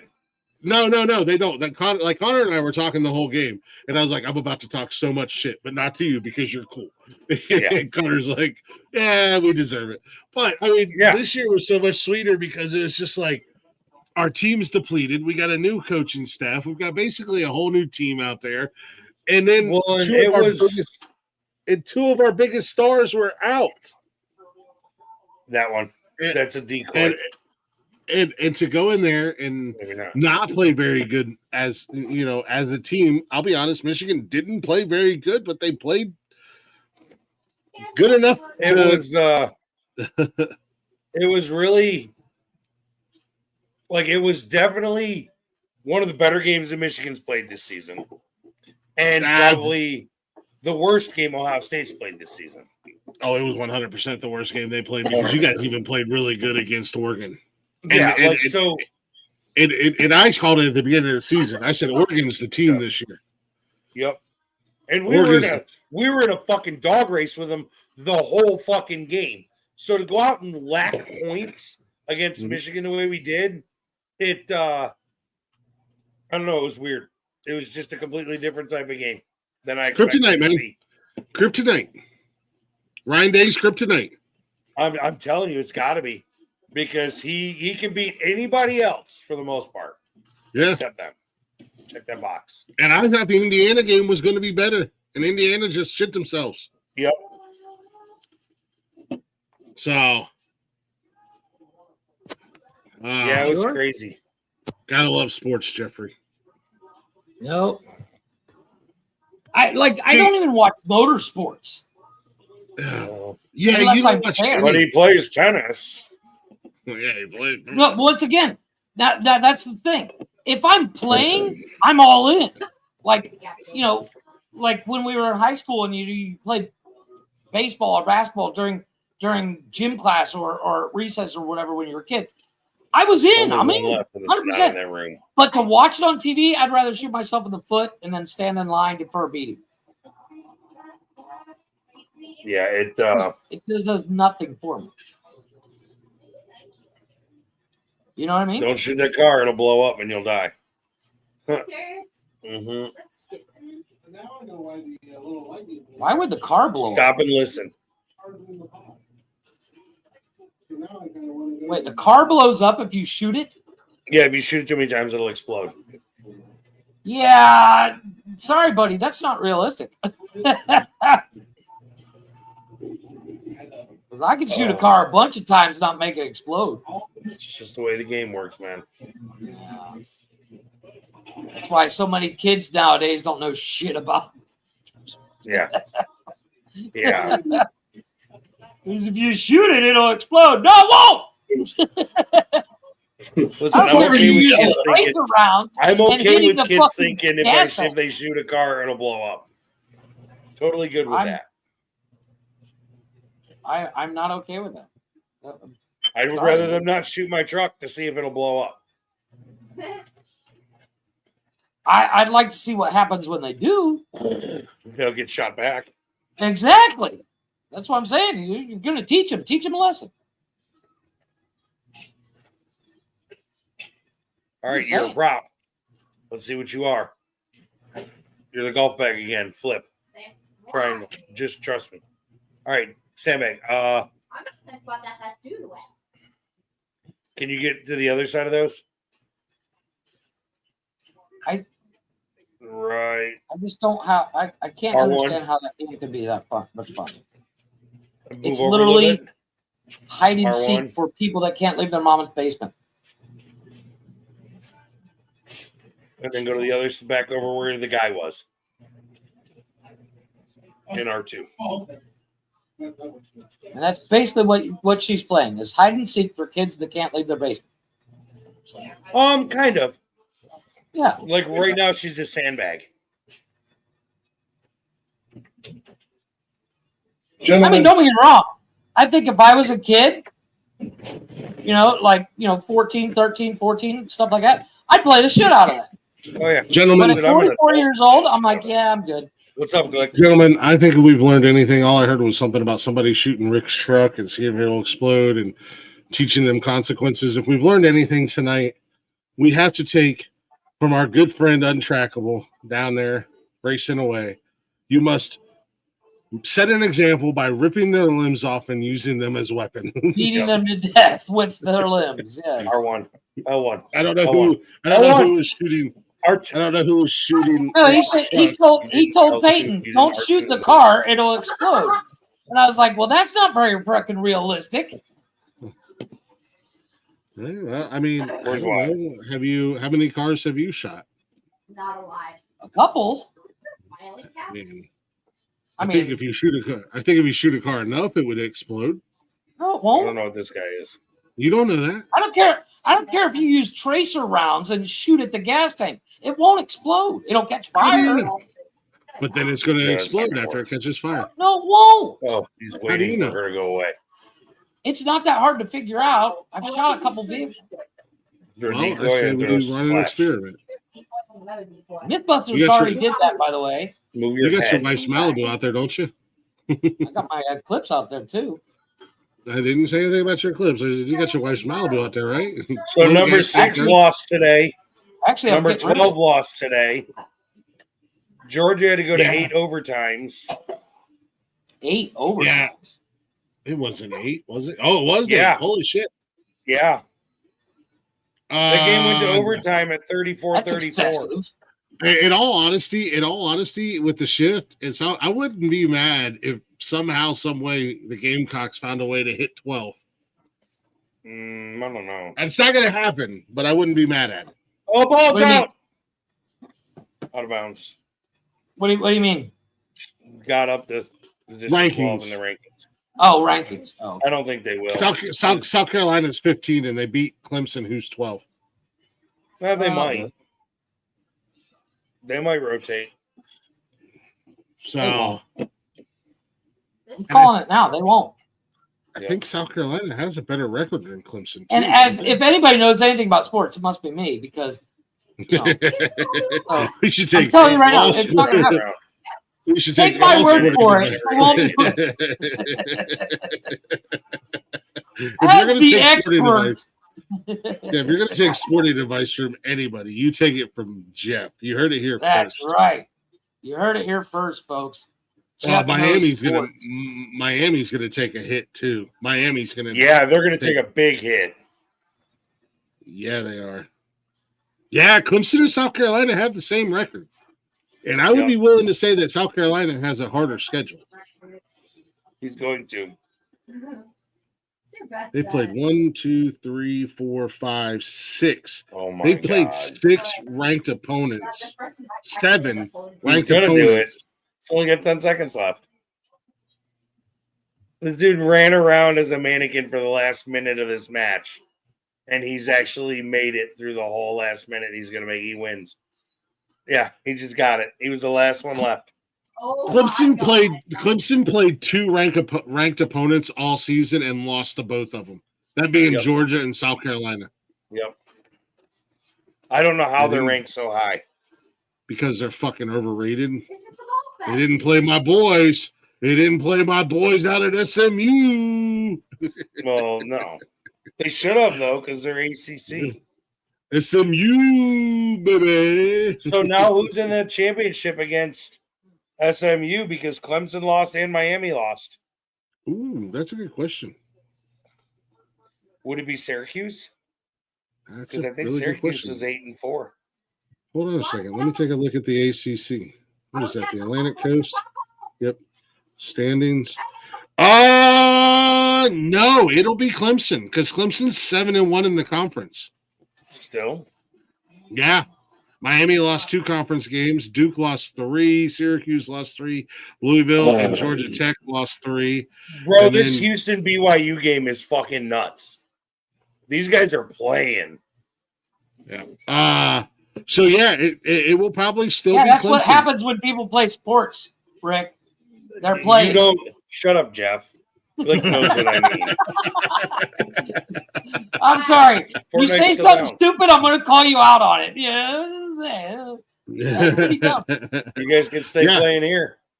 Mhm. Yeah, it'll be Clemson, and I would think, I could be wrong. I mean, I don't think Wyatt has that. don't quote me on that, but I would think Georgia is going to be, or SEC is going to be Texas and Georgia. Yep. Who's going to be in the Big Ten now, though? Is it going to be Indiana and Oregon? Oh, never mind. Tennessee did lose to Georgia. That's the They already announced it. It's Texas and Georgia. It came up on the bottom of the screen during the Texas game. I don't know who the Big Ten is going to be because at the end of the day, if you look at it, I think Ohio State still has the best record in the conference next to Oregon. No, they've got 2 losses. Is he really? Yes. Okay. Ohio State. So they have listed here. They have the standings in the Big Ten: Oregon, Penn State, Indiana, Ohio State. Ohio State's 7-2 in the conference because they lost to Oregon and Michigan. However, Ohio State beat Penn State and Indiana. Yeah, I don't know who's got. Well, Penn State's only the one loss, aren't they? Penn State and Indiana both only have one loss. They're both 11-1 and 8-1 in the conference. Yeah, I don't know. And they both lost to Ohio State. But right now, it's listed as Penn State is number 2. That's okay, but I'm saying goodnight out here because I'm not getting out of bed anymore. Are you going to bed, really? No. Are you going to put a movie on or something? Yeah, something like that. You're going to go, Nope. He's going to bed. He's going to go get comfortable and get under his quilt, and he's going to be asleep in the next 20 minutes, I bet. Flog the dolphin. Night, bro. All in it. Glick, Wyatt? take that hat off right now. He's not going to do that. Do it. It's not going to happen. He's in It's not going to happen. celebration mode. He said it. Why did he said go? Wyatt. Yeah. Tell the boy to look. So, hold on. Let me preface this. He's giving you the one-arm symbol. Okay, I respect you now. So, do you want to know why they lost today? Because when we were first talking about, when we were first talking about the game this morning, Wyatt looked right at me. Peyton and I were like, "Go Buckeyes!" Wyatt was like, "Go Michigan!" And I was like, "What, bro?" Disowned. I told him to go outside. He wasn't allowed in the house no more. I knew he was a good kid. I knew that he sent that message under duress. I knew that message. Then he tried to take it out. Then he tried to take it back, and I'm like, "No, it's too late." Nah, I'll be back. I knew that message was sent under duress. I got a Snapchat that Rick sent me from Wyatt. He said, "Fuck you, Glick, go Buckeyes." So I sent a message back and said, "Fuck you, Wyatt, you're adopted."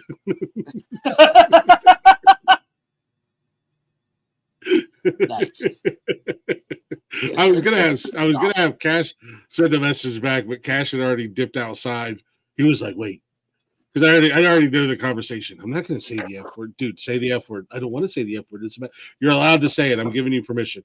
I don't want to dude, you're not going to get in trouble. I'm telling you to say. Yeah, saw that coming. He's like, "Nope, not doing it, Dad. Not doing it." Yeah, he dipped outside to go play with his friends. So Your kid spends more time outside than he does in. That's not a bad thing, though. No, it's not. That's a good thing. I mean, too many kids spend too much time inside on their phone or playing video games, man. Like, go outside and play. He's always outside. That kid loves being outside. Good on him. The only reason he came back in today was because none of his friends were allowed to come outside and play for some weird reason. Like, these goddamn feral monkeys are always outside running around. I don't let my kid go outside because he can't keep his little ass out of trouble.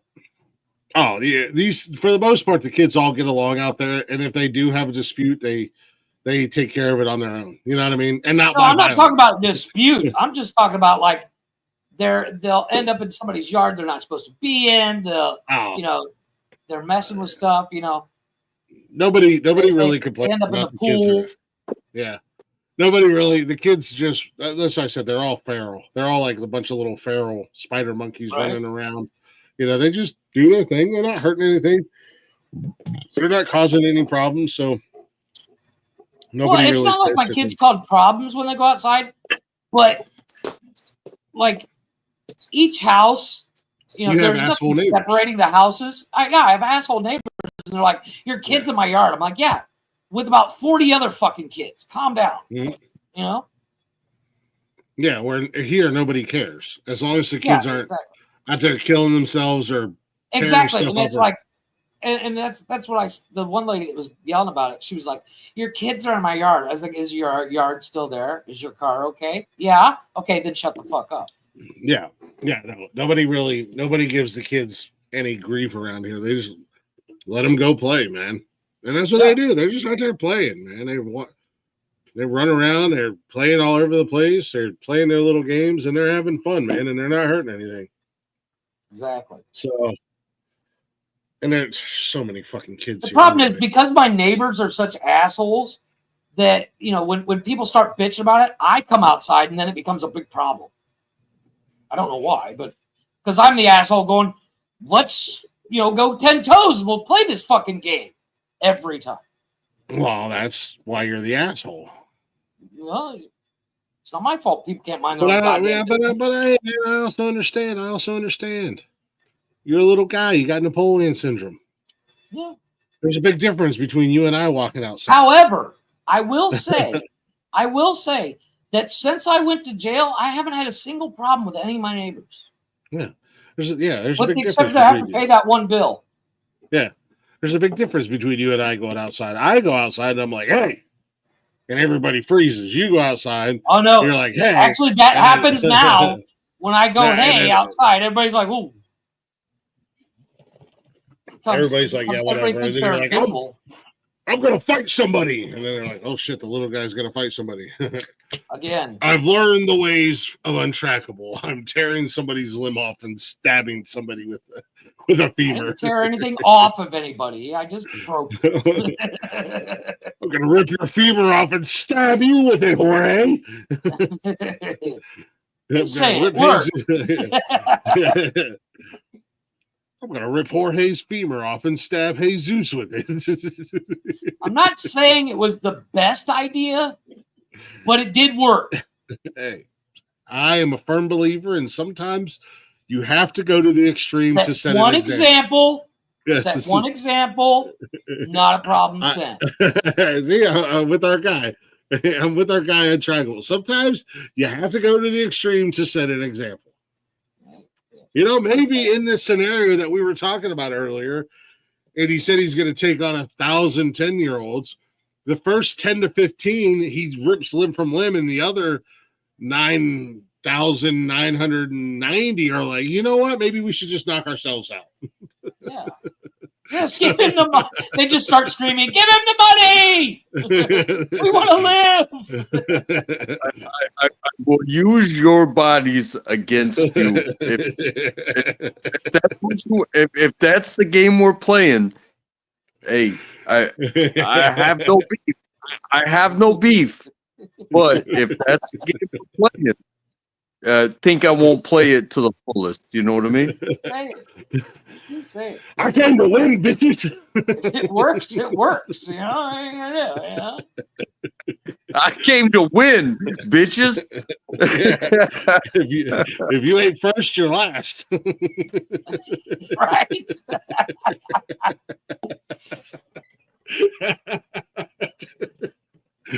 First, last.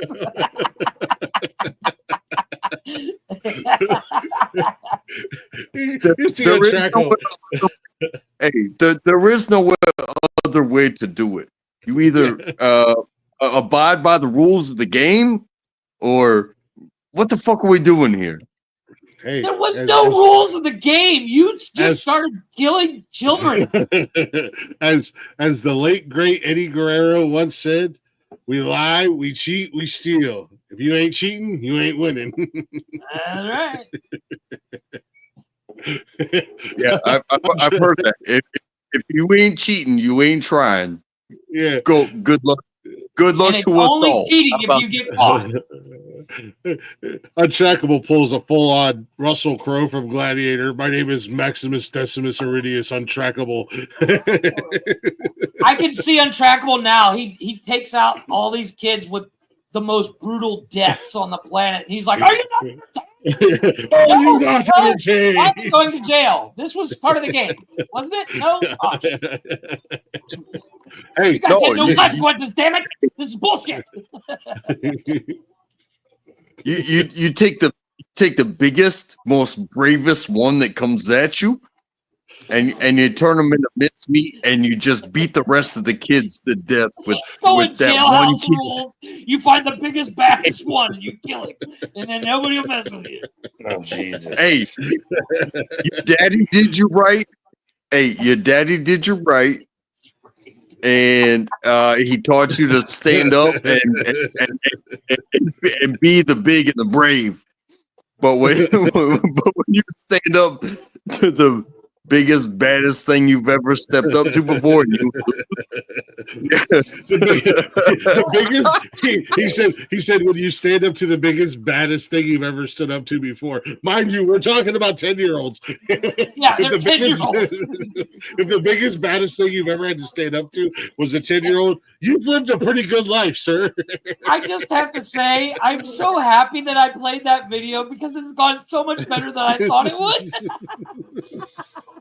Yeah, and you guys thought I was going to be the crazy, one.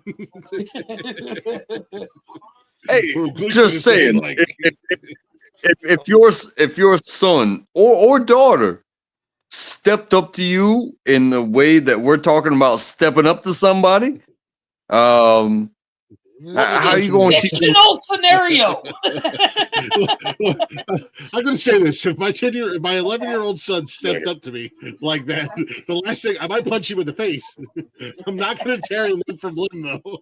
I'm not going to. Yeah, that goes to a bit of a different level of extreme. Untrackable. How many kids did you used to have? To a whole new level, buddy. Untrackable's like I used to be a dad. The little sons of bitches stepped. And They stepped up once, and I set an example. The other ones didn't learn. I had to put them down. I am a father of a daughter, and I have to put myself down many times. I think you need to go collect something. There you go.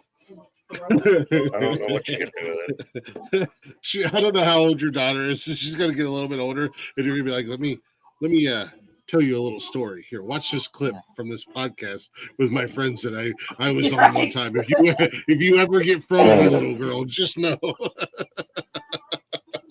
Just know that I talked to these dudes about this. So this is how many times this has already been planned out, young lady. I'm just saying. I don't know what the point is.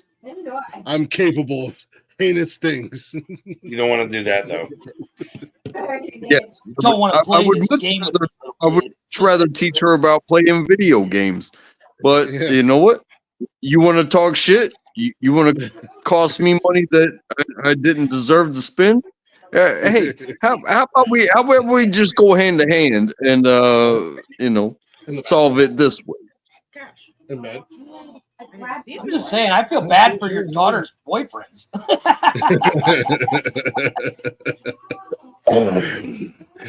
Don't start no shit, won't be no shit. You better chickadee check yourself before you wreck yourself. Grab one of those things and take it and throw it in something. Grab one of those things and throw it in something. She's playing this fucking weird ass game, and we don't know what the fuck. Oh, I believe it.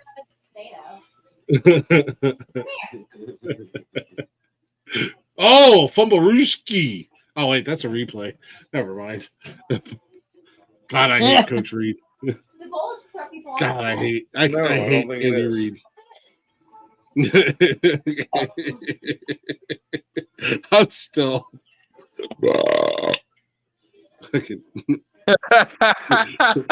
Tear them limb from limb.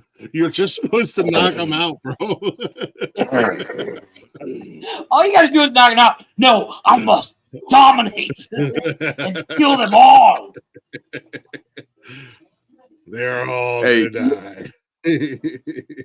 Y'all set the boundaries. I was just trying to. The boundaries was knocked out, and you went full on murdered them all. Yeah. Well, hey, my bloodlust knows no bounds. Leave no questions. Leave no questions. Or witnesses in your case. Yeah, I was just saying witnesses. Ask no questions, leave no witnesses. All right, gentlemen, I think I'm gonna take off for the night.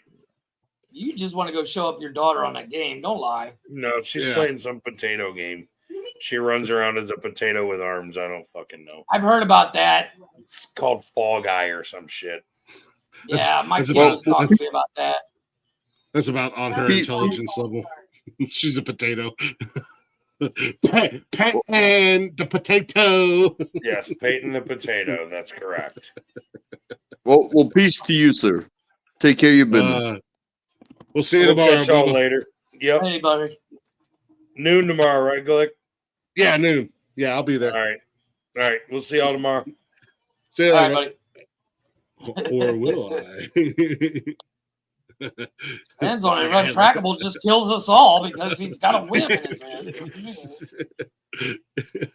Somebody say fight. I mean, I am the mighty untrackable. I will I'm not. kill all the children, and no one will be able to find me. What up? What up, Chris Technician?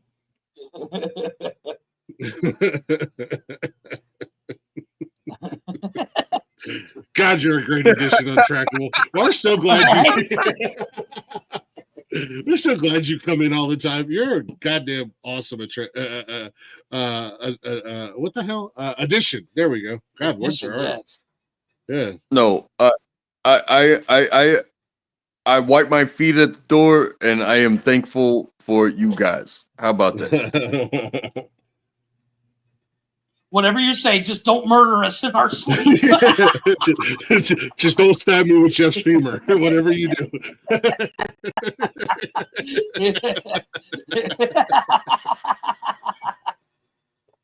No, seriously, I want the best for you all, but I mean, if that's what it comes down to, The dude is just ready. He's like, I'm on it. I'm on this shit. If I have to, I will do anything I Don't need make to do. me. I know how to fry some eggs, but if I gotta use chicken bones to create, the rest of the meal, just it may come from the contestants that don't want us to cook those eggs. You know what I'm saying?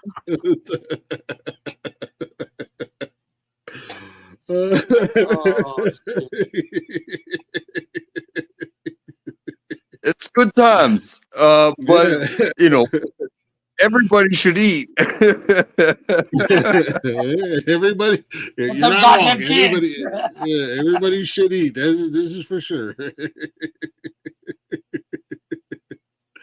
Everybody does. I will also say this: you can't take me anywhere, but I'll see you there.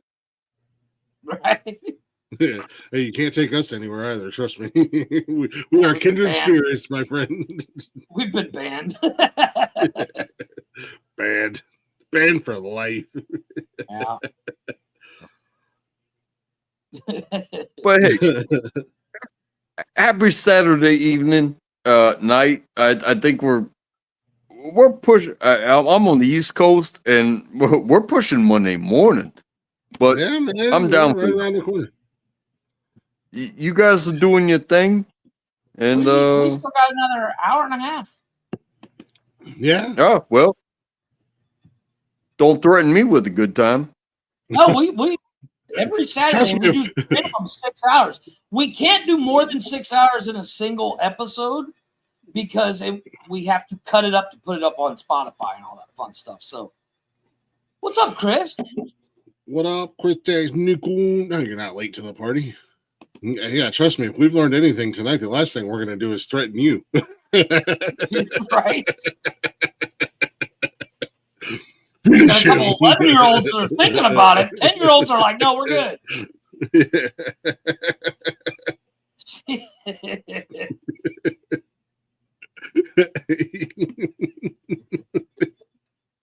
I will destroy all that is know in what? my path. The looks like a thing, but if I were to say the same things without the beard, what are you gonna do? Yeah, actually, if you said the same things without the beard, you would look like a straight up serial. See, we can laugh and joke because the beard, it's not so scary, especially this time of year. The beards are like, oh, you got like a little Santa Claus vibe. He's joking, having fun. But if you shave the beard off and say those same exact things, all of a sudden you're throwing out Jeff vibes, which is serial killer. Right. I'm just saying the beard is is a great safety net in a lot of situations. In Rick's case, it hides his 4 chins. Hey, can I talk to y'all for real for a second? Sure.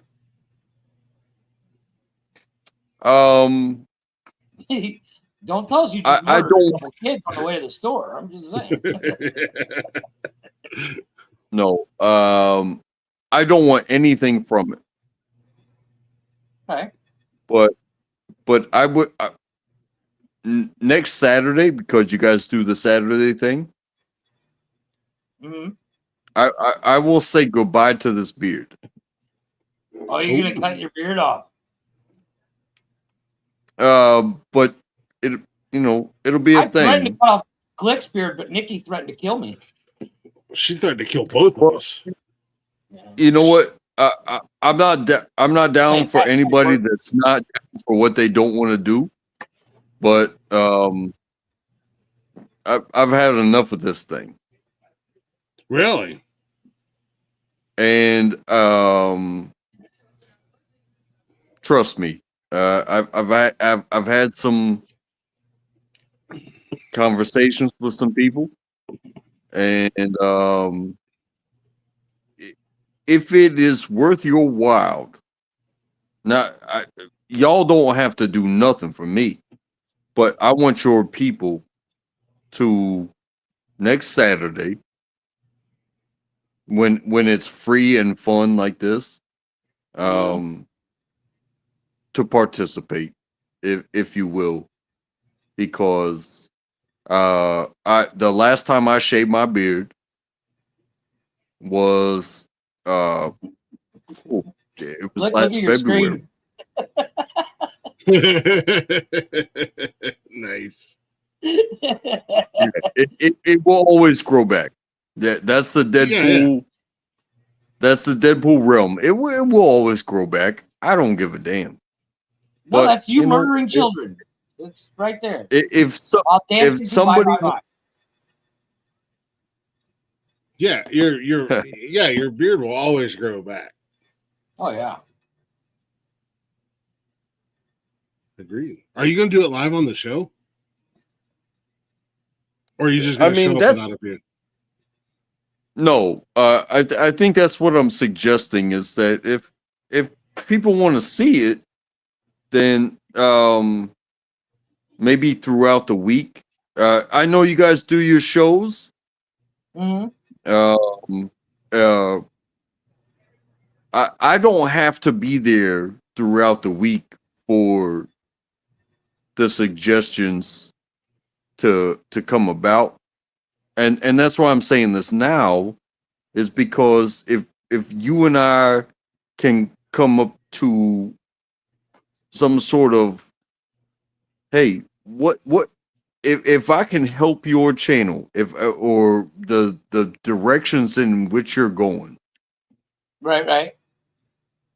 I'm willing. I mean, I am willing, because it's going to happen within the next month or so. You know what you need to do? But have you ever seen the show?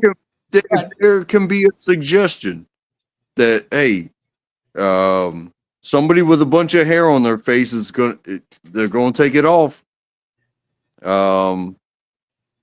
Where I do it, and I want to do it for y'all, but at the same time, I want the people that watch it to understand that. Well, I have a suggestion for you. Have you ever seen the show How I Met Your Mother?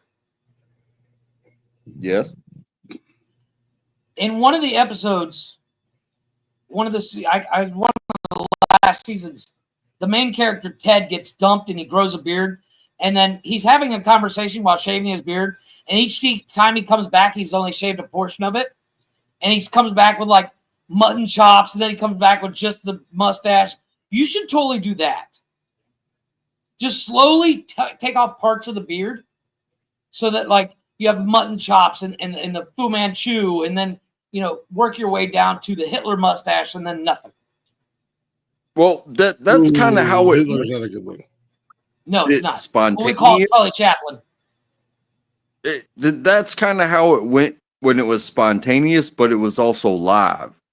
So when somebody said, I said, "Hey, I'm going to do this," and nobody believed me.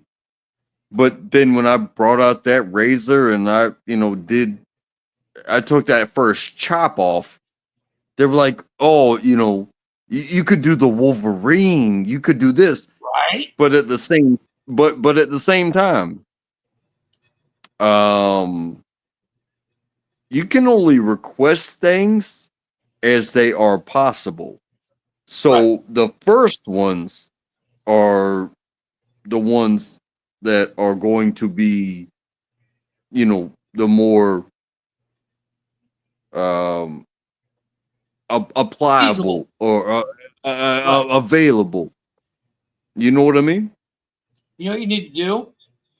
For like 3 hours, just go the full on Burt Reynolds porn stash.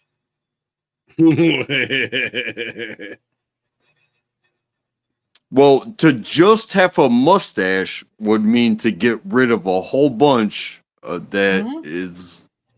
No, you work your way down to just a porn stash, and then go with a porn stash for like a week. I mean, I'm not scared of holding on to something, but the way in which it gets down to that, to just have a mustache, there's a lot of trimming that it does. It's involved. From I constantly I'll get like for a while I had a beard on the show that was a lot bigger than it is now, and then I just get bored and I shave it off. I'm like, fuck it, I can't be bothered with it anymore, and I shave it off. Most things in life with you, Jeff, boil down to the fact that you're lazy. Facts. Like, I'll grow a beard. I'm not gonna argue. Yeah, like, I'll grow a beard, but I'm not going to take care of it because that's too much work. It's so much easier just to shave it off. No. Like before the show tonight, I was cleaning up my face. I was edging everything up and trimming my mustache. My mustache was getting a little bit long. I don't like the long mustache with my beard. I don't either. Nothing against it. I wish I did like it because it does like Untrackable. His mustache looks great with his beard. It just once it starts to get so long, it drives me crazy. Yeah, agreed. Like it looks good on pretty much anybody with a full beard with a full mustache, but it's insanely annoying to me. Like, especially like when I can feel it covering my lip and I can feel it in my mouth. I'm like, okay, time to cut it. Yeah, I've said that before. Was you ever feel like you got a spot of spaghetti, like long spaghetti going down your throat? You ever have that choking feeling and then you pull it out? Except it's not spaghetti. It's still connected to your lip. Yeah. Yeah. Well, that's my life in a nutshell. Yeah, today after I cleaned up my, edged everything up, cleaned up the scragglies, and shaved my mustache down, we were just getting ready to start the show. Actually, I think the music was playing, and I had one stray mustache hair that was left, and it kept like curling right into my mouth. I was like, so I was like jumped up real quick and grabbed my little edger tool. I was like, yep. Get rid of that. You got to go. Because I would have sat here the whole show. Had I not done it, I'd have sat here the whole show going. Right? Biting on it. Trying to get a grip on it and like looking like a fucking. But not only that, when you do that, the slow pull of when you're pulling a beard hair out with your teeth, the slow pull is mild. It's not painful, like, oh my God, this is unbearable. But it's like that annoying, just fucking drink already. Just come on, yeah. It's super fucking annoying. Yeah. If you think I don't know what it's like to just do a finger through. Yeah. A finger through. And yeah, you might come up with something, and it's like, okay, that let go. Yeah. But when you get that resistance, and it's like, oh, we have a problem here. Yeah. What we have here. Yes, and it's a hair, and eating is a problem. I'm not gonna deny that this shit that covers my face doesn't resist against crab dip. Right? Yeah, there's Cranberry, nothing. No matter what you do, if you got a beard sauce, like you do, if you eat anything that has dip in it, you look like a slob afterwards because you got it in your beard. Mm-hmm. Oh, there's several times where, yeah, we'll be. Yes, I can take the compliments, but at the same time, none of those compliments reduce. The pain in the ass of having a beard. It's a pain in the ass, and it's a lot of work. You have, if you're gonna have, with a great beard comes great responsibility. I think that's what Uncle Ben said. Something like that. Yeah, there you go. There you go. That's a fair statement. Yeah, you can't just willy-nilly grow a beard out. And this goes back to Jeff and his laziness factor, because he'll be like, fuck it, I'm gonna grow my beard. But there's no he doesn't take care of it. Then he's like, fuck it, I'm not gonna take care of it. Then he shaves it off. Yeah. You know? It all I boils like down to keep to everybody guessing. Will he show up with a full beard or will he show up clean shaven? Yeah. Both situations are, and I'm not taking shots at Jeff for being a dick. It's the truth of the matter is he grows a beard because he's lazy, and then he shaves it because he's lazy. Yeah. I've said that to several people who like, you're just mad because I got this great beard. And I'm like, your beard looks like ass because you don't take care of it, bro. Like, run a brush through it. You know? Like, nobody's jealous of your goofy ass homeless man beard. Yeah, but at the same time, I could shave my lip off and just concentrate on the chin hang. You feel me? Right. Yeah, I like to have fun when I shave my beard. I'll shave just the side. Whether I got mutton chops and a goatee, and then I'll shave just the bottom so I get the Fu Manchu, and then I'm like, yeah, okay, take it all off. I have been threatened with untrackable level violence if I shave my beard. So Nikki has made it very clear that I am not allowed to shave my beard. It's probably what are you hiding? Are you hiding another chin? Are you hiding another chin? He's hiding another 4. It's another Jeff 4 has a picture. Jeff has a picture of me without my beard somewhere. Okay, hey, I'm not fucking with you. I'm just saying. Yeah. Jeff has a. I'm actually when Nikki and I, shortly after Nikki and I first started dating or whatever, this conversation came up about guys and catfishing because of beards, and I sent her a picture of me without a beard, and she was like, "Yeah, still pretty hot." Well, hey, if I cut this hung up on this beard off, which it's going to happen that I am going to cut this beard off. The only thing that's under it is a skinny neck. You know what I mean? Right. I can get all the praise for my beard. Oh my God, beard. I see it everywhere I go. Oh, beard. But guess what?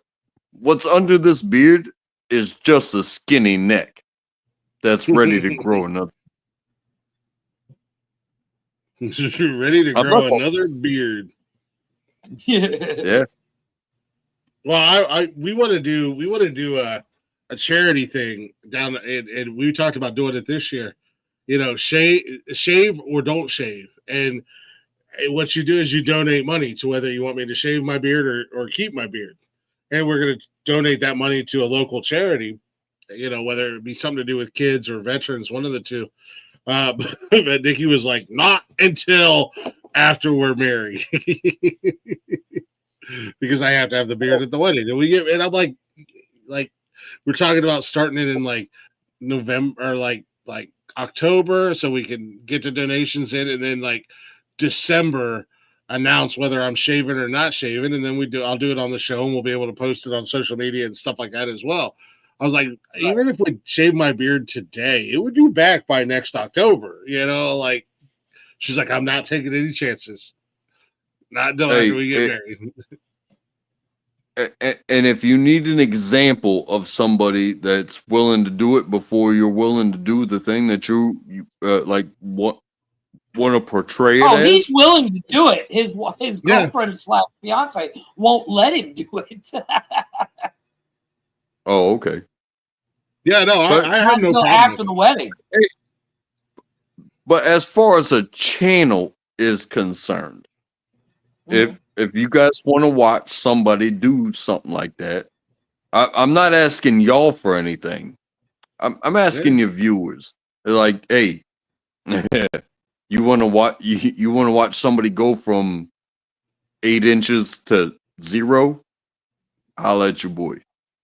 Because I'm not doing it for me. Doing it for shits and grins, god damn it. Right? Exactly. But if it does help, let me know. Yeah, we'll put it out there.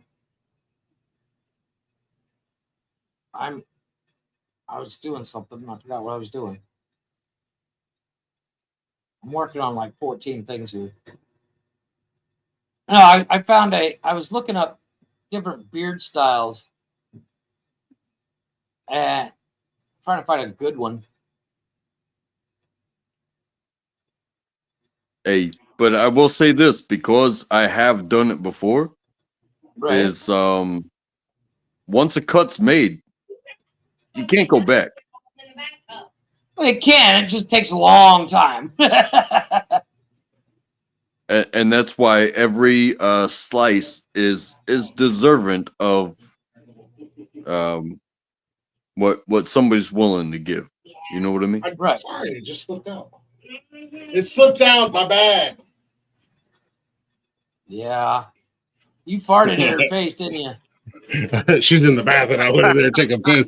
I went in there and took a piss, and was like, yeah, called it. There you go. Tore 100% ass. And she was like, "You keep your ass trumpet out of here when I'm in the bath." Oh, what up, Steve? How you doing, man? Steve Sampson in the building. What's up, Steve? What up with you, man? He's part of the fake nonsensical nonsense. Oh yes. With PJ Dill. Yeah. Them fakers, them wannabes. Yeah. Oh my goodness. Where the hell? There we go. Oh, the joys of getting over chest congestion and sinus crap. All that just junk build up right in your chest, and you're like, stop blowing dudes. Blaze isn't here tonight.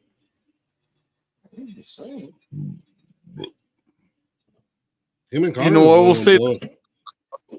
A beard really does hold a bunch of everything you've been through.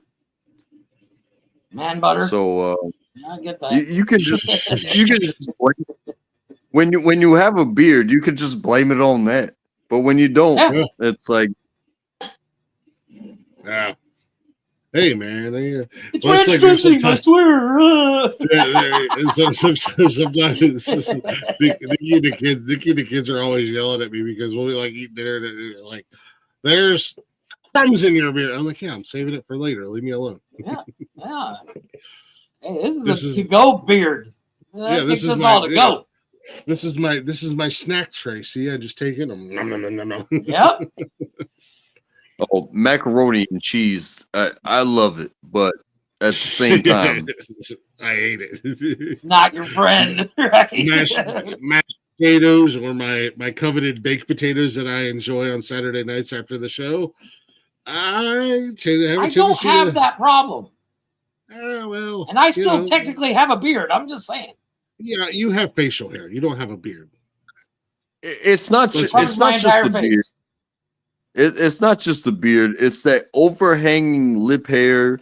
You can call it a mustache if you want to, but it's not really a mustache. It's just long ass lip hair, and when it has to go past that gullet, you know what I'm saying. When it has to pass through here, the shit on your chin, it has nothing to do with catching the cheese.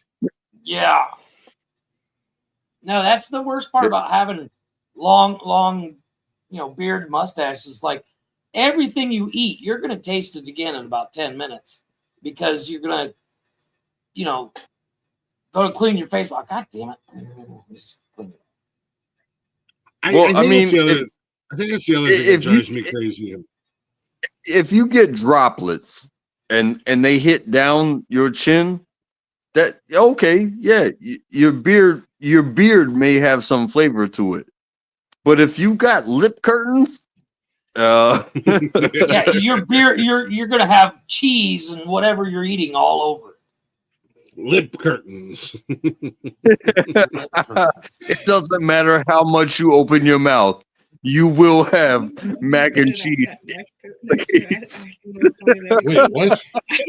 I go upstairs and I sit on Buggy's bed with her, acting all kind and everything, and I farted on her. Oh, jeez, Louise. I'm surprised she didn't kill you. I did it 2 more times.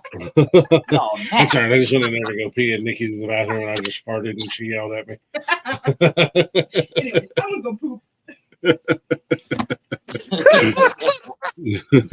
The ass chuppeteers.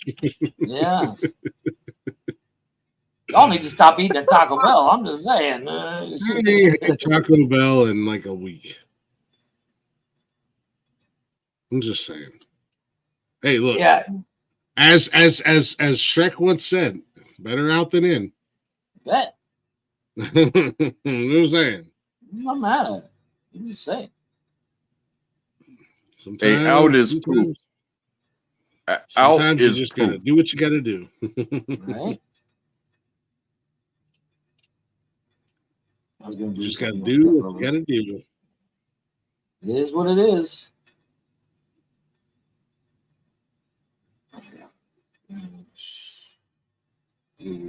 Better out than in, my friends. Better out than in. Mm-hmm. Yeah, but didn't he say that about a burp? Yeah. So I don't know. Maybe. I don't know. You got to release the Kraken, Jeff.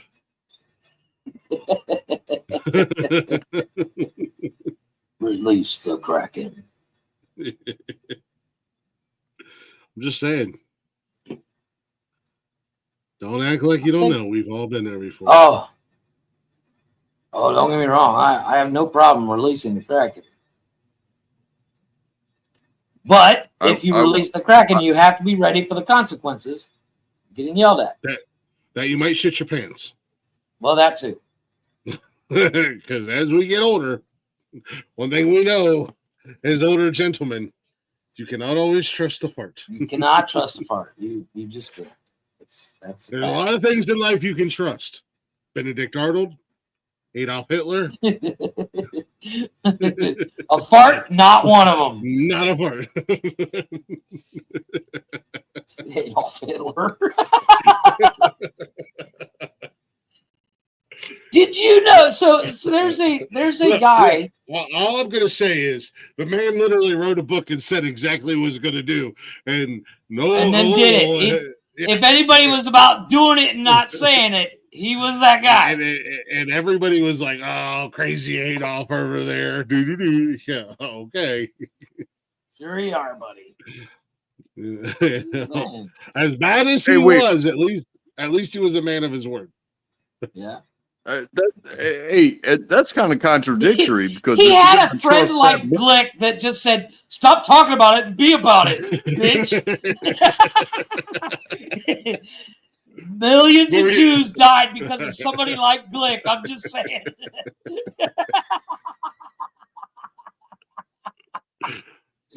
Sorry to my people. Yeah. What were you going to say, Untrackable? I was just gonna say I have so much fun with y'all, and thank you for having me always. I'm gonna hang around, but you guys just hanging out, dudes doing shit. It means a lot to me. So thank you. I have a question. Hey, man, we appreciate you being here, brother. Agreed. I have a question. Can you imagine being related to Hitler after the war? That's not at all. Like, what I thought aren't you were going gonna say. day one to go get your name changed? That's not at all what I thought you were going to say. I thought you were going to be like, could you imagine being related to Glick?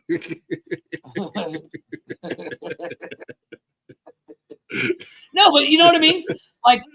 Like if you're Adolf Hitler's cousin and your last name's Hitler, and you're like, I'm Rudolph. If I existed today with my exact resume, but my last name was Hitler, I think other people. I think other people would have a harder time dealing with it than I would. You know what I mean? But no, that's what I'm saying. Is like you could cure cancer, but if your last name is Hitler, nobody fucking cares. Yeah. Because you're automatically an asshole. It's a lose-lose situation, man. Yeah. I would rather be what do you call it? An indistinct. You have nowhere where I'm coming from, asshole. Right. Then be a predetermined asshole. But at the same time, I get it. I'd rather be an asshole for a reason. Yeah. If I'm an asshole, I'm gonna own it because I've worked at it my whole life. But if your last name is Hitler, you're born an asshole. It doesn't matter what you do. It doesn't matter how, you could save a million orphans from a burning building, and they're like, yeah, but aren't you related to Adolf Hitler? Like, yeah. Well, I mean, you guys are doing really good at your channel thing. However, I have been to places that have said this is not as free as you are to speak. We are, or I am, the distinction of what you can and cannot say here. So it becomes a dictatorship. And you know what? When they lay down the law, don't forget where you are. Oh, great. We don't have a dictator here, but we have Jeff, and he's a dictator. Yes. There's a reason why I eat Snickers upside down. And I get that as a joke, but you've never seen that meme, Glick? You've never seen that meme? Holy shit! You got to see this meme. That came so far out of left field. No, you've never seen that meme? No. There's a reason why I eat Snickers upside down. What? You've never seen that meme? No, I have never. I have no idea what you're talking about right now. Hold on. Hey, Jeff, if you have it, please show it. Oh, I am. I literally just looked it up. It doesn't take long. Here it is. Never mind. I thought that's not at all what I thought it was going to be. I thought it was like literally somebody like hanging off a bed upside down eating a Snicker. No, if you eat a Snickers upside down, you get the veiny texture. Yeah, you get the vein. That makes so much more sense than what was going through my head. But it makes you really think about how you eat a Snickers from now on. Every time you pick up a Snickers, you're like, right side up. Got it. Yeah. If you ever seen a dude eating a Snickers upside down, there's a pretty good chance he likes the peen. I'm just saying. Yeah, I was 100% picturing you hanging off the side of your bed upside down eating a Snickers bar.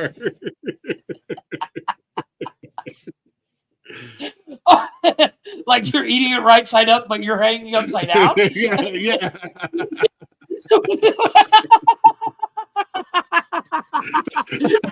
That literally makes no sense. That's I started laughing. I'm like, that don't make any fucking sense. Why would you hang upside down and eat a Snickers bar? I stand on my head to eat Snickers. Yeah. That's how I do it. I'm just weird. Hey, what if you don't know that I'm upside down, upside down right now? Does that not make a Snickers? I saw that on Facebook the other day. Somebody had posted that, and it was like, you know that Paul Rudd and what's his name? They're like, you know how I know you're gay? It was one of those meme things. It was like, you know how I know you're gay, and then everybody dropped a bunch of memes, and somebody put that in there, and I damn near died. I laughed so hard. It was like, you know how I know you're gay? You eat Snickers upside down, and I was like, wait, what? And then they posted the meme. I lost it. I laughed so hard. I was like, oh, I'm going to use that. I need to use that on the guys eventually. I've been saving it for like 3 months, trying to find a way to sneak it in there. I'm just saying, that's not at all what I envisioned. I'm like, I don't know what that has to do with being gay, but hey, whatever, teacher. I eat my Snickers standing right side up. I guess I'm straight. Hey, you ever eat a corn cob upside down? No. How do you know, faggot? Oh, fuck. Well, that reminds me. Untrackable, I got a question for you. If you're in a room full of cocks, how many are you choking on? All of them. Yeah, you are, buddy.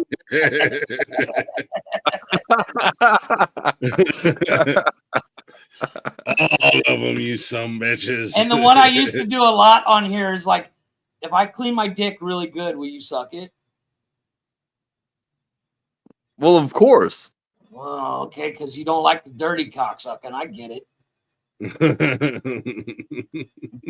If I can kind of find a way to contradict the nastiness, yeah, I'm all about it. You know what I'm saying? You better be clean, because hey, Jeff pulls up in your driveway with a clean dick, and it's like, hey. Well, shit. I guess I gotta do what I gotta do. I promise. I thought I had a dirty, but then this dude showed up. Yeah. So, just to be clear, McDonald's, Chris. Just to be clear, this is what Click pictured. Yeah, Oh, I thought you were dirtier than that, sir. I'm so disappointed in you. I was like, that's why I was wondering, because I'm like, this don't make any fucking sense. Why would he do that? I don't make him gay. That just makes him a dumbass. Like, makes it weird. You better be careful. He might fall off the side of his bed and crack his head on the concrete floor. Hey, I can preface everything I say with the last time I was in prison was and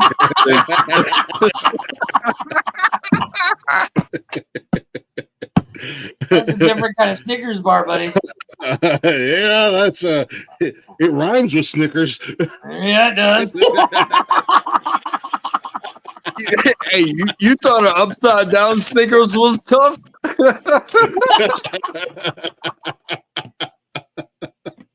It's a lot harder to do when somebody's going to come over here and kiss me on my hot lip. I like you. I want you. I'm gonna take you.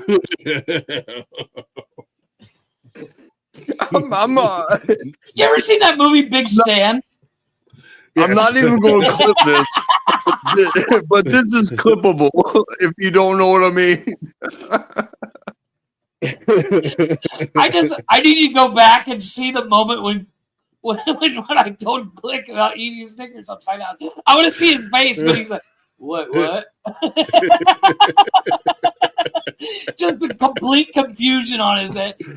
Huh? Well, Jeff, you got your do a fucking handstand and around like somewhere between 4.5 hours to 5 hours and 8 minutes. You gotta do research for. Oh, that is hilarious. Oh, Jesus. Hey, I'd rather be time stamped than tramp stamped. You know what I mean? Right. You know, I used to work in a tattoo shop doing tattoos and body piercing, and I've seen some weird shit. But out of all the things, because I used to do body piercing,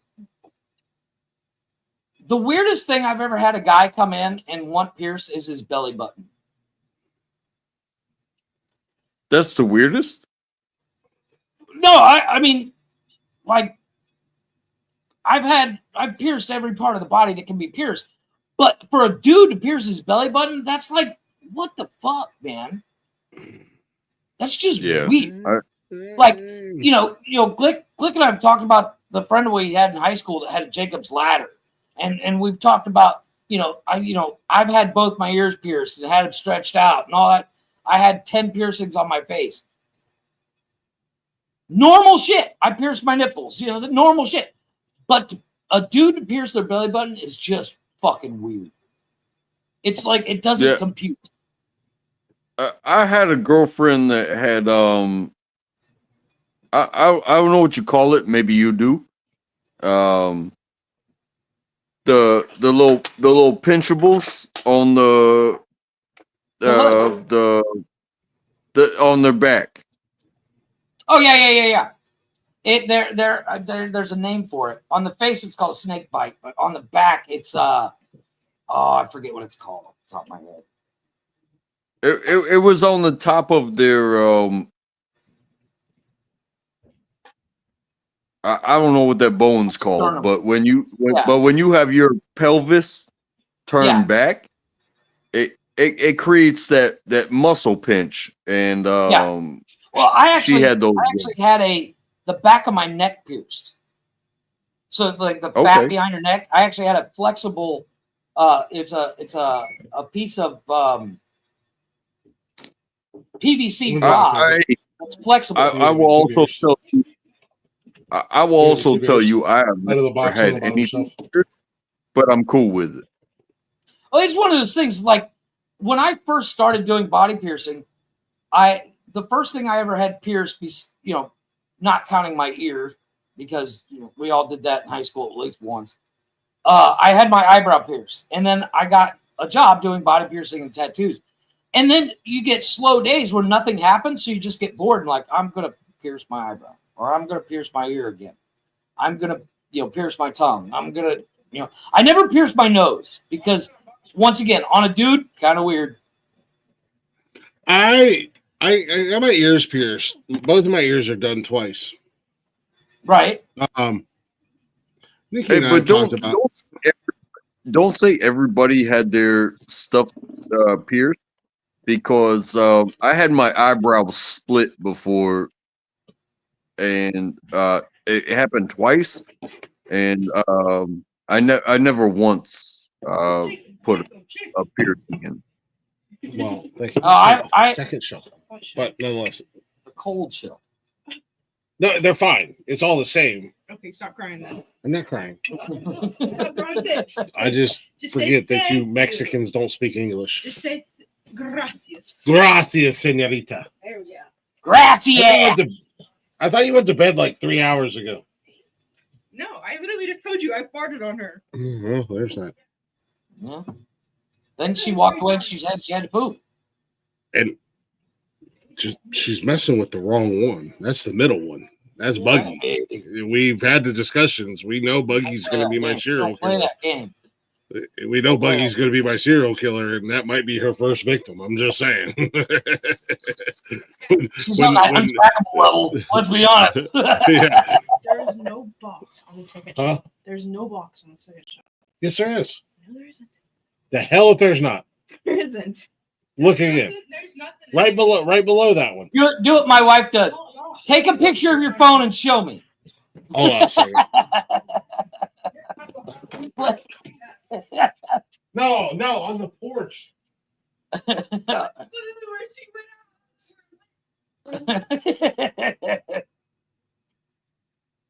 That's how lazy I am when it comes to my kids. They're like, it's not in the fridge. Take a picture of it with my phone and bring it here. And I'll show you. I'm that kind of, I'm not going to get up and go to the fridge, but take a picture of it and show me. No. So You're it's muted, cold though. here. Unmute me. Not you. It's cold. It's cold here. So we don't have room in the refrigerator for our beer. So you put it out in the backyard. So we put it out on the porch. On the porch, we have these plastic shelves on either side of the door. Yeah. Well, said plastic shelf has 12-pack on top that I just bought tonight, and then it has a box from Thursday night. No, that's called ingenuity. On the second shelf. There's not a box there. And I'm like, did somebody really steal the beer off the second shelf and leave the top shelf alone? Like, right, yeah. So I open the door. On the edge of the shelf, you can't miss it. On the edge of the shelf is a giant box. It's a giant box that says Miller Lite. And they're like, oh, we didn't see that. Not one, but two. Right. Not one, but two children said they didn't see it. If it was a goddamn rattlesnake, they'd both be dead. Right. It's just like, the fuck is wrong with you, kid? Oh, we didn't see that. Yeah, and Jeff eats his Snickers hanging off the side of his bed. I don't know what to tell you. You only live once. Don't knock it till you try it, they say. Jeff hangs off the side of his bed and eats Snickers, and Untrackable only had to knock out 10-year-olds, but he's tore them limb from limb. I don't know. It's a crazy world we're living in. They stole just the beer on the bottom. They stole the cold beer and left the warmest ones there. Hey. They stole the cold beer that's been out there since Thursday. They left it. The beer that's been out there since earlier this afternoon. And the still same 25 If I left degrees. any beverage outside, it would boil. Oh, yeah. Dude, Even in December. Does it make a difference? Does it make a difference that I got a cold beer in one hand and a Snickers bar in the other hand, and I'm still like karate kicking 10-year-olds? Does that make a difference? Until you stand on your head and eat that Snickers, I will not be impressed. Yeah. You have to stand on your head with that cold beer, eat that Snickers, and karate kick 10-year-olds all at the same time. We have For rules us to be here, damn impressed. We have standards here on Nonsensical Nonsense. Hey, I would say hold my beer, but then that would defeat the whole purpose, because the whole purpose is me holding my beer. Yeah. So I gotta hold my beer, I gotta eat my Snickers bar, and I gotta do some sort of helicopter handstand and take out all these tickers. I'm not saying it's not possible. It's not practical, but it's possible. I still say 100. We don't make the rules around here. You know. We're gonna have TikTok videos. Check out our good friend Untrackable doing a handstand, helicopter kick, drinking beer, and eating a Snicker bar while he takes out 1,000 10-year-olds. Oh no! It makes me want to build an AI video. I'm sorry. I said a guaranteed 100. You said 1,000, sir. We have.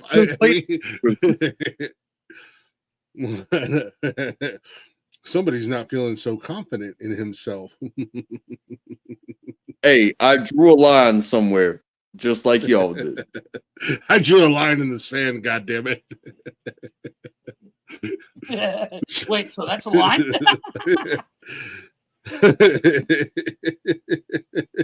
Yeah, 100. You know, I gotta go to work tomorrow. Why? No, I don't really have to go to work tomorrow, but you know what I mean. Like, so now you're gonna lie to us. Now you're gonna lie to us. Now you're gonna. Yeah. I do have some reservations about how far I'm willing to go in certain instances. I gotta do a show tomorrow. I don't know what are we doing here. Don't question my day of rest if I'm allowed to have one. Look, Jeff's gonna fall asleep in the exact spot he's in the same position he's in, and wake up tomorrow afternoon at some point in time and turn on Netflix. I mean, I don't know what we're doing here. Jeff hasn't left that spot on that chair since last October. Right? I love this space. This is great space. Hey, that's okay. I'm in my garage. Shout out, Jeff. Shut up. I'm in my bedroom. So the great thing about doing the show in my bedroom, this is a nice garage, man. That's a big ass garage, bro. I used to do my live streams in my garage. I got you. I was gonna do an AI photo of Untrackable kicking kids and drinking beer and eating a Snickers, but it says we're sorry, we're running into issues on the AI generator. I'm so upset. I'm gonna rage quit. Yeah. Yeah, AI doesn't want anything to do with me. They're like, hey, this dude will wreck your life. I'm so mad that it did that because I typed all that out. You know how hard it is to explain all that to an AI? They're very playing with those AIs, you know. Chaka got Blaze and I hooked on this one AI generator, image generator, and we keep playing with it and we keep finding weird shit. AI is fucking weird, bro. Yeah. I don't know. The internet is fucking weird, bro. I don't know if you listened to Wednesday's show that you missed, but that story that fucking Blaze told. Which one? Dude, he found it, you know, he did, instead of doing a penis story, he did a scat story. Yeah. And he did a couple of them. And he did a story about this chick that met a janitor at her college and did all sorts of crazy shit with this dude to the point where Chaka, myself, and Blaze were like, yeah, when we're done with this episode, we're all taking showers. It's gross. Wait, hold on a second. Wait, what? Hold on. Repeat that. Go rewind. So chick met a janitor? This chick went on to Reddit and somebody's like, tell me your crazy sex stories. You know, this chick did like a book. Like it took Blaze a good 35 minutes to read it all. Jesus Christ, Blaze. He did a Jeff move. Right? But it was like one of those, it was like a train wreck. We had to find out where it ended. Where she started flirting with this guy, and he was obviously an older gentleman. She was a freshman in college. And when they finally hooked up, it went dark really fast. Like to where I was like, okay, that's the line. Oh my God, we've crossed it about 4 miles ago.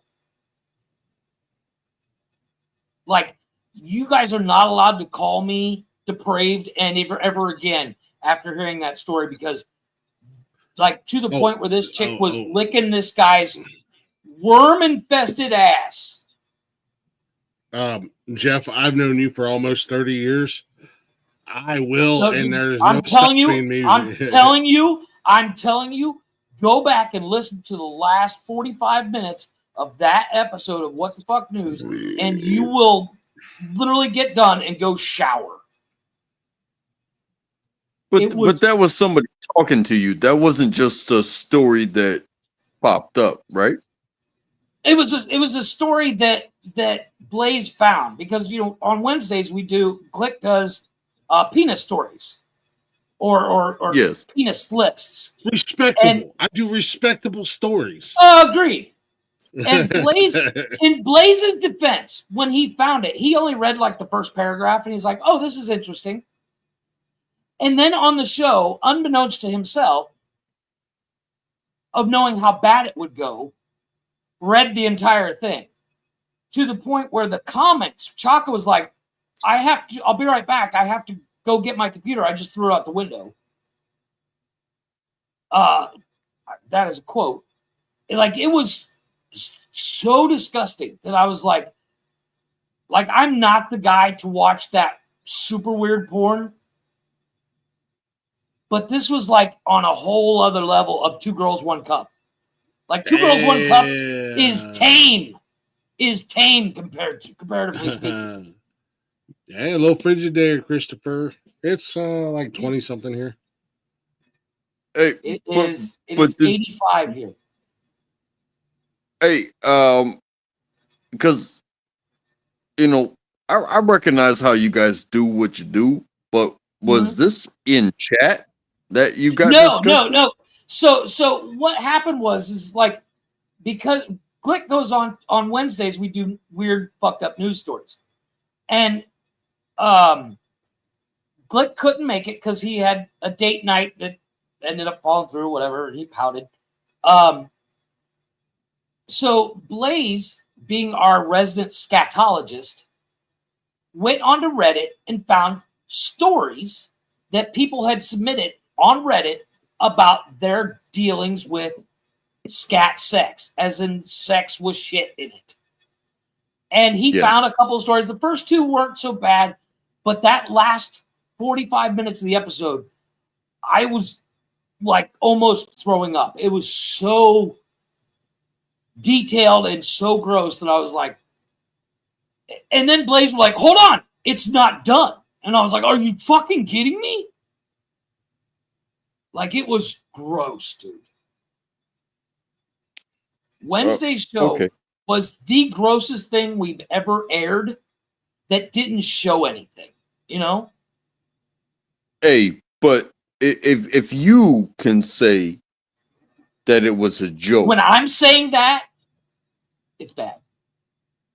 Well, we did specify that it's like with BuzzFeed, what they do is they put out, tell us your weird sex stories, or like Click did the one about micro penises. And people wrote in telling their story about a micro penis or dealing with a micro penis. It was the same kind of concept, but this one was dealing with scat stories, and it was just how it happened to be on Reddit. If you've ever read anything on Reddit, you will find some weird shit, like to the point where you're like, wow, I've gone too far on the internet. Delete, delete, delete. Yes, I have found way too much on Reddit. Yeah, Reddit is a scary place, dude. It is the last unbridled part of the internet. It's not a scary place. It is. I found what I was looking for and didn't expect it to go that far. Yeah. Yes. I but agree. We determined, after Blaze read the story, we determined that whoever wrote that had made it up. Because there's no way this chick did all the things she said she did and liked it. Because it was so gross that I was like, yeah, I draw the line at the first paragraph. Like, dude, it was entertaining to the point where we were like, I have to hear how it ends, But oh my God, it's not done yet. It was like watching a train crash in slow motion. Canceled. Right? Like, it was, like it scared me in a way where I was like, I'm not going onto Reddit for like 6 months easily.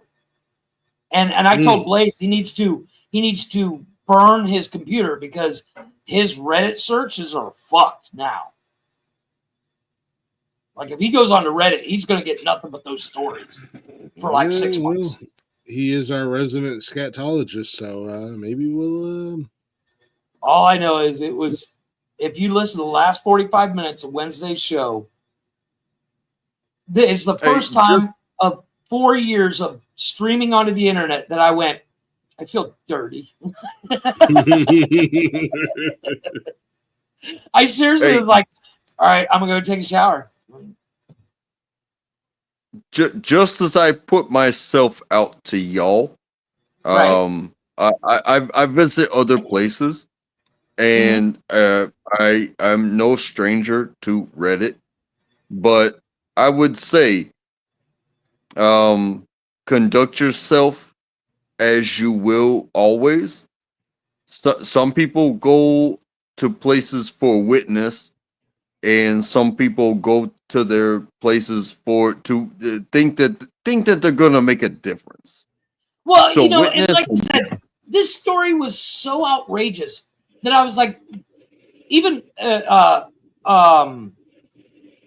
Chaka sent a photo in to me on WhatsApp, and he says, "This is the person writing that story. I promise you." And actually, I have the picture here.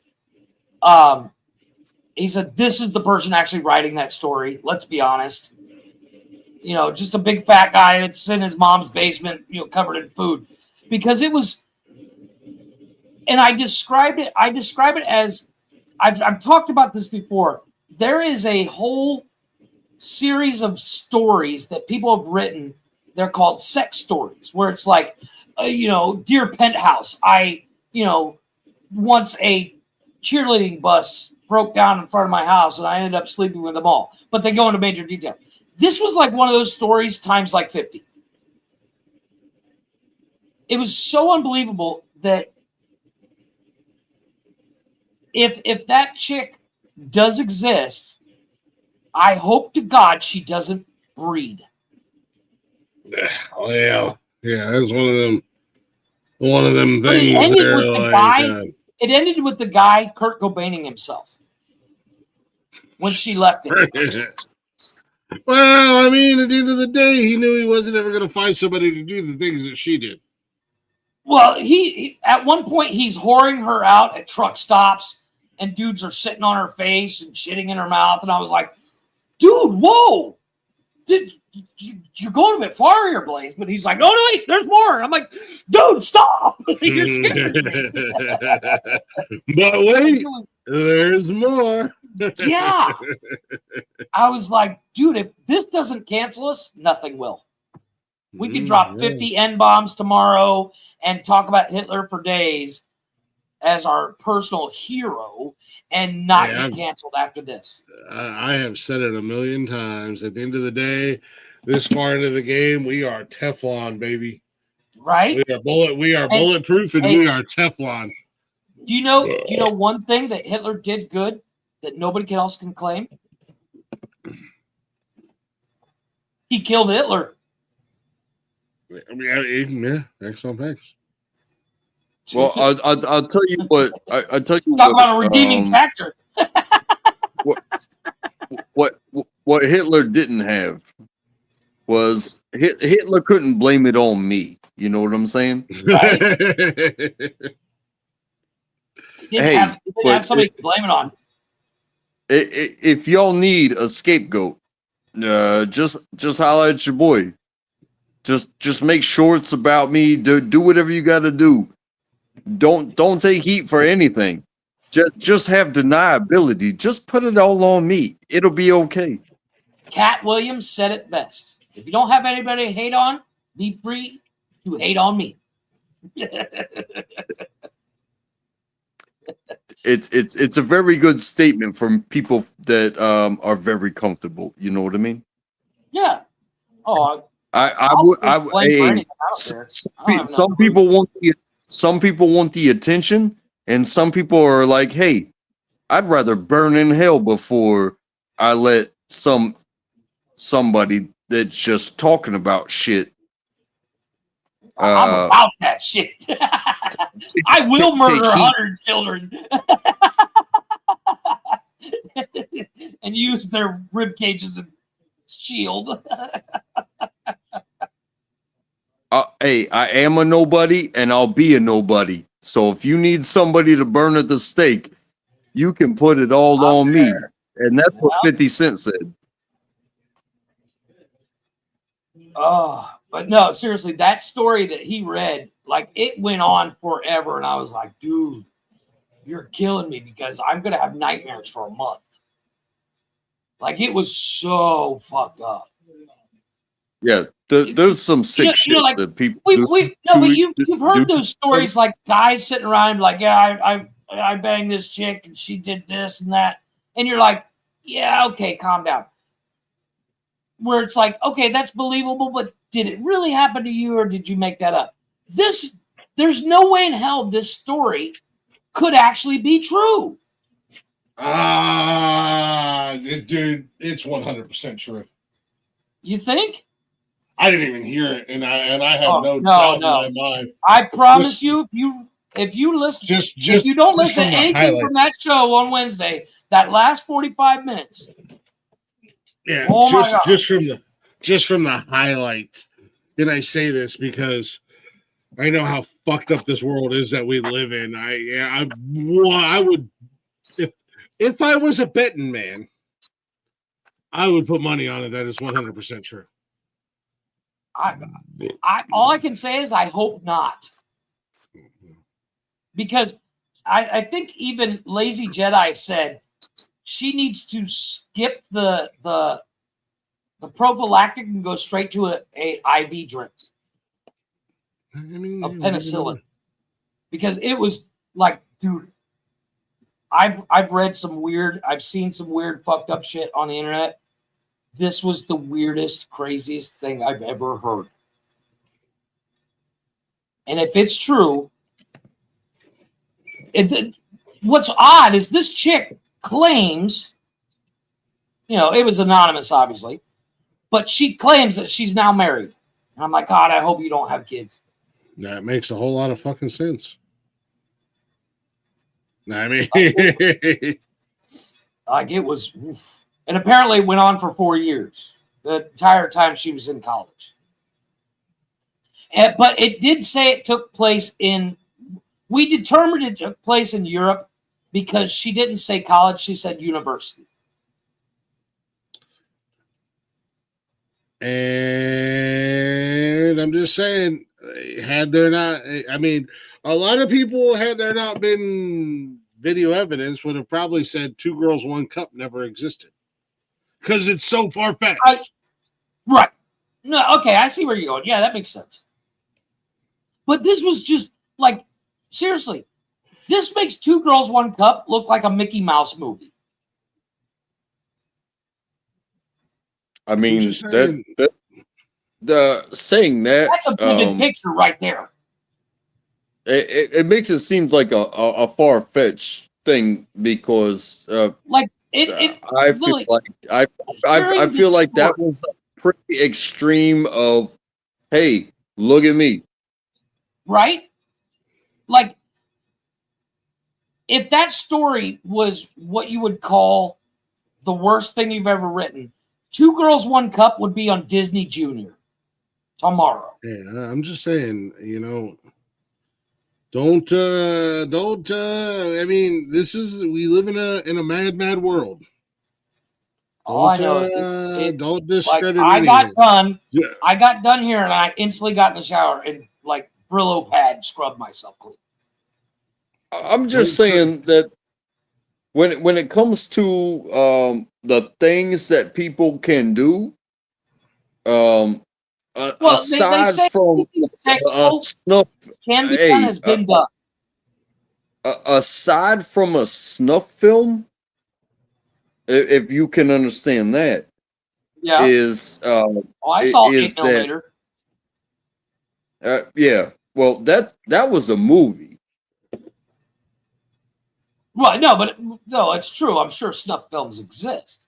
I don't want to see one because you don't need to see But that. if you watch that other thing, then you know that is like, to me, the next possible thing that everybody saw. Right. And I don't mean everybody like everybody. I mean like everybody But that's looking for it circled the internet a lot because yes. everybody was even doing, like, I think it was on Vine? I don't think TikTok was a thing yet. But it was like people were doing reaction videos to them watching it. Well, No, this is before I think Vine. This is before Vine. Yeah. I think they also attach certain things to that because I had already seen it, and when You were filming it, don't lie. and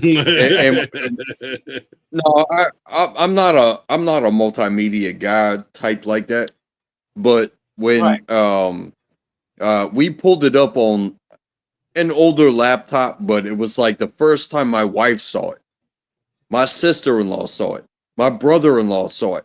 My mother-in-law saw it. When we turned it on, by the end of that entire computer was just like popping up with Oh yeah, infiltration, if you will.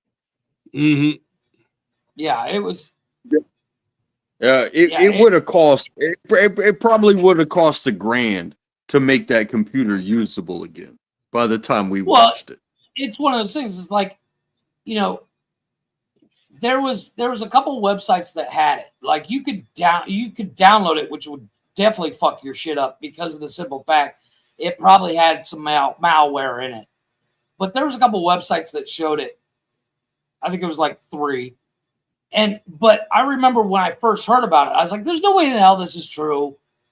This is just everybody's trolling. Everybody's in on the joke." And I've searched for it, and it took me 3 days to find it. And when I found it, I regretted looking for it. Yeah. Because I will say this much. Yeah. I never seen it. Until Blaze put it in our group chat. And I was like, what is this video? And then I was like, oh, this is the, and I turned, and I still, outside of realizing what it was, and instantly leaving the snaps our group chat. Yeah, I you can't unsee it. I'm one of the few people that can proudly say, I've never seen it. It's one of those things. Once you see it, you can't unsee it. Like you'll never forget seeing it. I think I'd much rather watch Untrackable here decimate and dismember. Oh, dude, I would totally watch that. I'm booking the stadium right now. I'm on another site booking the stadium. I'm trying to find 100 10-year-olds willing to die, you know. Like, hey, you guys want to fight Untrackable? I'm like, who? I'm like, don't worry about it. You want to fight? You want to fight? I just started a GoFundMe. Help pay Untrackable $100,000 for every kid he kills. That's the pay-per-view where it's going to make us billions, folks. I'm calling it now. No, like that story was just oof. It was a lot. Like, and for me, and Glenn, you'll vouch for this. For me to say it's a lot, it's a lot. Oh. Yeah, it's Yeah, I mean, I'm the guy that's like, yeah, I've seen that, no big deal. But like, I don't want to see the video remake of that story. because I will Kurt Cobain myself. Yeah, you do. You're a liar. Wow. I'm remaking it this weekend. You lying ass, good for nothing. Like, I'm pretty sure you're not going to go back and listen to Wednesday's episode for that. But if you do, the last 45 minutes. Oh, I'm definitely not. Like, at one point, I was like, to say that I'm not going like, to. do you remember as soon as we had that, like, last weekend or the weekend you weren't here, and that anti-Semite dude came on here and kept spouting off eccentricities, and we eventually kicked him. The next show you were on, you're like, yeah, well, I don't let racist stuff on the show. Okay, I was expecting you to be in the chat and be like, dude, stop! Like in big bold letters. I was like, and it didn't come. I was like, well, fuck it, keep going. Well, what are you gonna do? Hey, let it roll, baby. It's what the fuck news, and this will definitely make you say what the fuck at the end of the day. Like, well, I mean, to the point where I have a hard time looking at Blaze now. You know? He read me that weird story. if you're gonna have a hard time talking about how we go in these most brutal ways, the anti-Semite thing kind of goes out the window in my mind, because hey, there's plenty of books out there. You pick yours if you want to, but did we not just talk about killing children? Yeah, no, but it's like the thing is, I'm more of a part of killing children. I had no part in picking which ones. We literally said knock out, and you're like, I'm going to kill them all. I mean, this is true. and those were children. I mean, imagine if those were adults. I might actually have to fight for my life. You know what I'm saying? Right? Dude, if you go up 100 kids, you're not going to make it, man. I'm telling you. I don't care what you're doing. You're going to get wore out. Like I said, I even think Glick's 40 is a bit asking much, because we're in our 40s. As Glick said, I have a hard time walking up the stairs before I get winded. You may have a hard time. I may just whisper a secret into one of those kids' ears, and then they kill themselves. How about that? Don't. Word of advice: don't whisper secrets into children's ears. That's weird. Yeah, that puts you on a list, buddy. You whisper things into little kids' ears, you're getting on a list right there. Jeff knows. You think I'm not on? You think I'm not on the list already? Just look at me, man. I'm not fucking around with people. When I want to win, do you think I care about the rules? Why you buy a Corolla instead of a van? I'm just saying. They won't let you buy a van. Oh my God! You don't want any windows? You're gonna get a different interest rate. It's you know what I'm saying? Yeah, it's work. Yeah, sure it is. You're gonna get a different interest rate. Your finance payments are way bigger. I'm just saying. Oh wait, you brought a loan with you? This may be a problem. Why is it you have that much cash? Hey, just no windows. Stop asking questions. Free candy on the side. Do you not know I'm about to run through a crowd of children? Just mind your own business. Jeff did say you could bring blunt objects. I guess. But the show, the video even said the kids will not be harmed because they're almost like clones.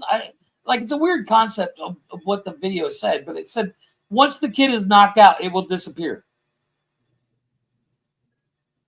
So it's like, wait a minute. So they're holograms? Sounds like, unfortunately, for the little bastards, they're definitely going to be harmed. They're definitely going to be armed. Yeah. They're definitely getting harmed if they come up against Untrackable. I'm saying, if my kids ever misbehave, I'm going to threaten them to send them to Untrackable's house. Don't make me send you Untrackables. No, we'll be good. We'll cut the grass and wash your car, too. There, you bet your ass you will. Bet your sweet ass you will, you little son of a bitches. Hey, if your kid survives my house, they may come to you being like, "Daddy, why are you so fucked up?" that man didn't kill me. Maybe you need to be better. You know what I mean? My kids come back from your house. I'm like, wait a minute, you lived? Oh shit, this kid's dangerous. I have to call and track. What, you still alive, bro? Because they made it back. I have to worry. Don't make me look like a failure.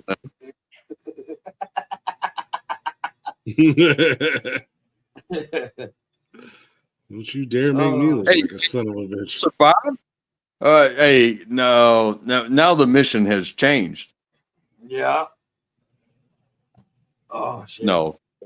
Oh, fuck you guys. This has been fun. This is awesome.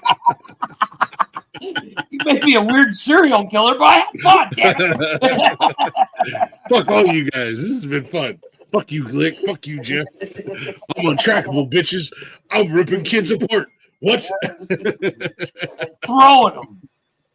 If you can't have moments like this, if you can't have discussions like this, if you can't be as free as you want to be, that's why we started this show, so we could have these weird discussions. Let's be honest, because our wives and girlfriends at the time were like, "You fuckers are weird."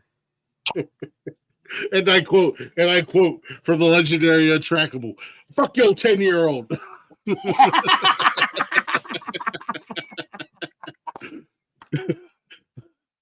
I'll tear his arm off and stab his friend with it. Hey, what's the matter with you? Hey, oh, you want to bring these 10-year-olds to me? Of course I'm good. Wow, that was just really bad. Wow, that was as good as my Christopher Walken there, buddy. Yeah, that was pretty bad. Usually I'm spot on, but that was pretty bad, and I realized that. Here, see? You're not going to hear it, see? Look at here, see? I'll stab you in the face with a soldering iron, see? I'll stab you in the face with a femur, see? You think you're tough, but what if I take your friend's arm and break it off? And then, do the thing, and shove it through your eyeball, and then you can't see anymore. But you're still trying to anybody that ever flips look out for your friend. Lose that finger. See, that was a good walking. That was a good walking on Untrackable's part. My walking is spot on. Fuck you. Sounds just like him. Yeah, he was a 1920s gangster. Talking about guy on rock, see? I'll stab you in the face with a salary guy, see?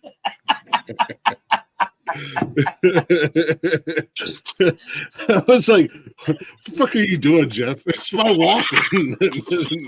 Walking! Deal with it! Walking where? Around the block? You know what's funny is, like, I've been watching that show Boardwalk Empire, and they all talk like that. Like, obviously not as, profound as here, see, but they all do that, like, 50s gangster thing because it takes place during Prohibition. But it's like, I watch it for no reason. I just start laughing. Like that guy just got shot in the face, but somebody said, "See," and I started losing it. Well, I don't know if you guys remember what was his name? Dave Chappelle. He Oh, yeah. did a stand up that really it really messed a bunch of us youngsters up. It was like he did I'm a gangster. You're saying what you're saying. I'm saying what you want me to do. Yeah. And he did the whole 50s gangster thing, and it was like say. But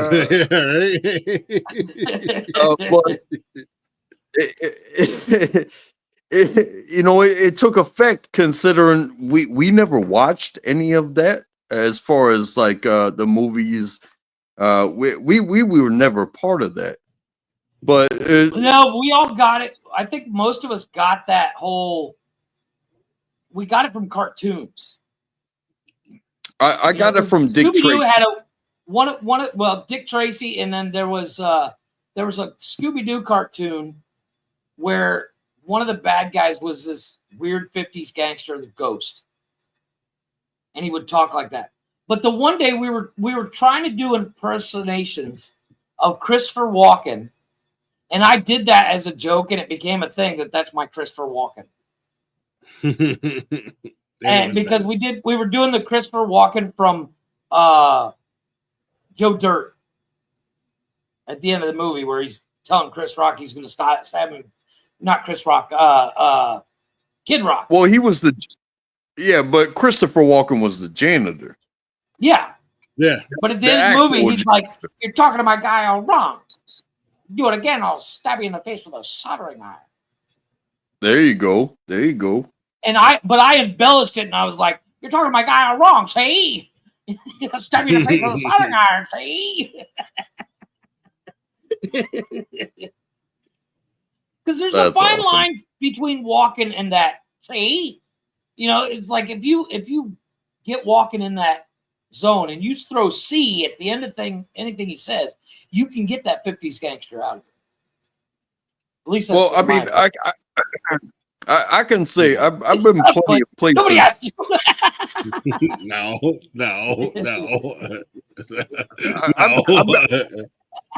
I've been plenty of on plenty of open panels, and I've been made fun of for the way that I talk and whatnot, more so than the things that I say.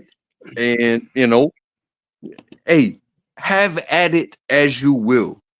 But you know what I tell people like that? You know what I tell people when they do that? Hey, tell. Fuck off, you fat pig. That's what I tell them. Fuck off, you fat pig. I say, hey, take me as you will, because you are just susceptible to scrutiny as agreed. Nobody is above the "I can make fun of you" line. Everybody's fair game here. I don't care who it is. Somebody's got an eccentricity somewhere that you can just demolish them. Yes.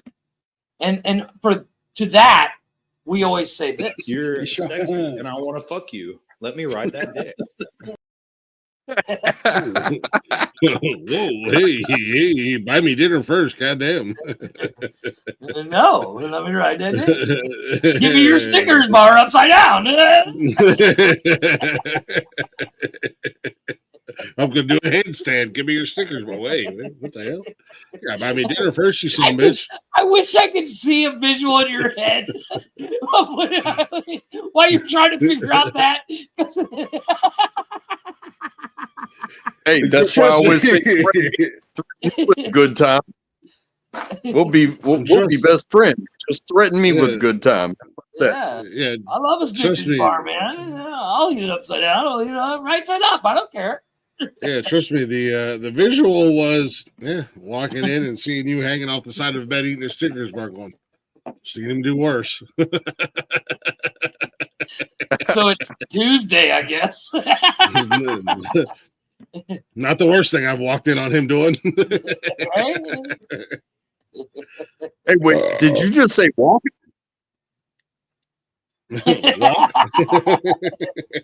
Walk in? Yeah, I see where you went there. Well, gentlemen, it is about that time. We'll see. Look at here, see. Yeah, see. I'm gonna get my Look at Snickers that. bar, see? I go upstairs and hang off the end of the bed. See? It's been another Saturday night of shenanigans and fuckery when everybody. Hey, shout out to Untrackable, man. He's been here like all night. Yeah. We enjoy seeing Untrackable here on the network. We enjoy having him hang out with us. We enjoy him being a part of the shows. But no, real quick, shout out to everybody. Thank you guys for listening. Thank you guys for hanging out.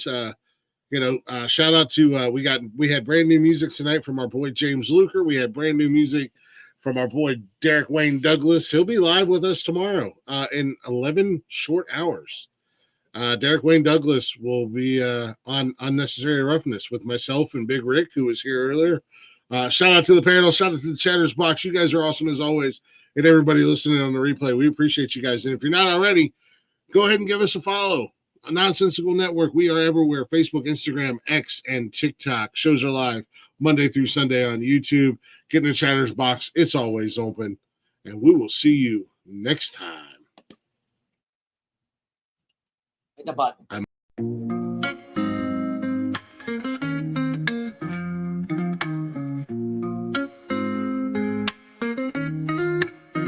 Nonsensical network, different flavor every day. Movie talks, new flicks hitting the display. Microphone magic, musicians spill the praise. From reptiles to motorsports, burning rubber craze. Football crashes, touchdowns, epic plays. News spinning, catching on the latest phase. Gleaming cars, engines roaring up the pace. Street tales, urban stories we embrace. Tune in, every week diverse. Groove to the beats, let the rhythm immerse.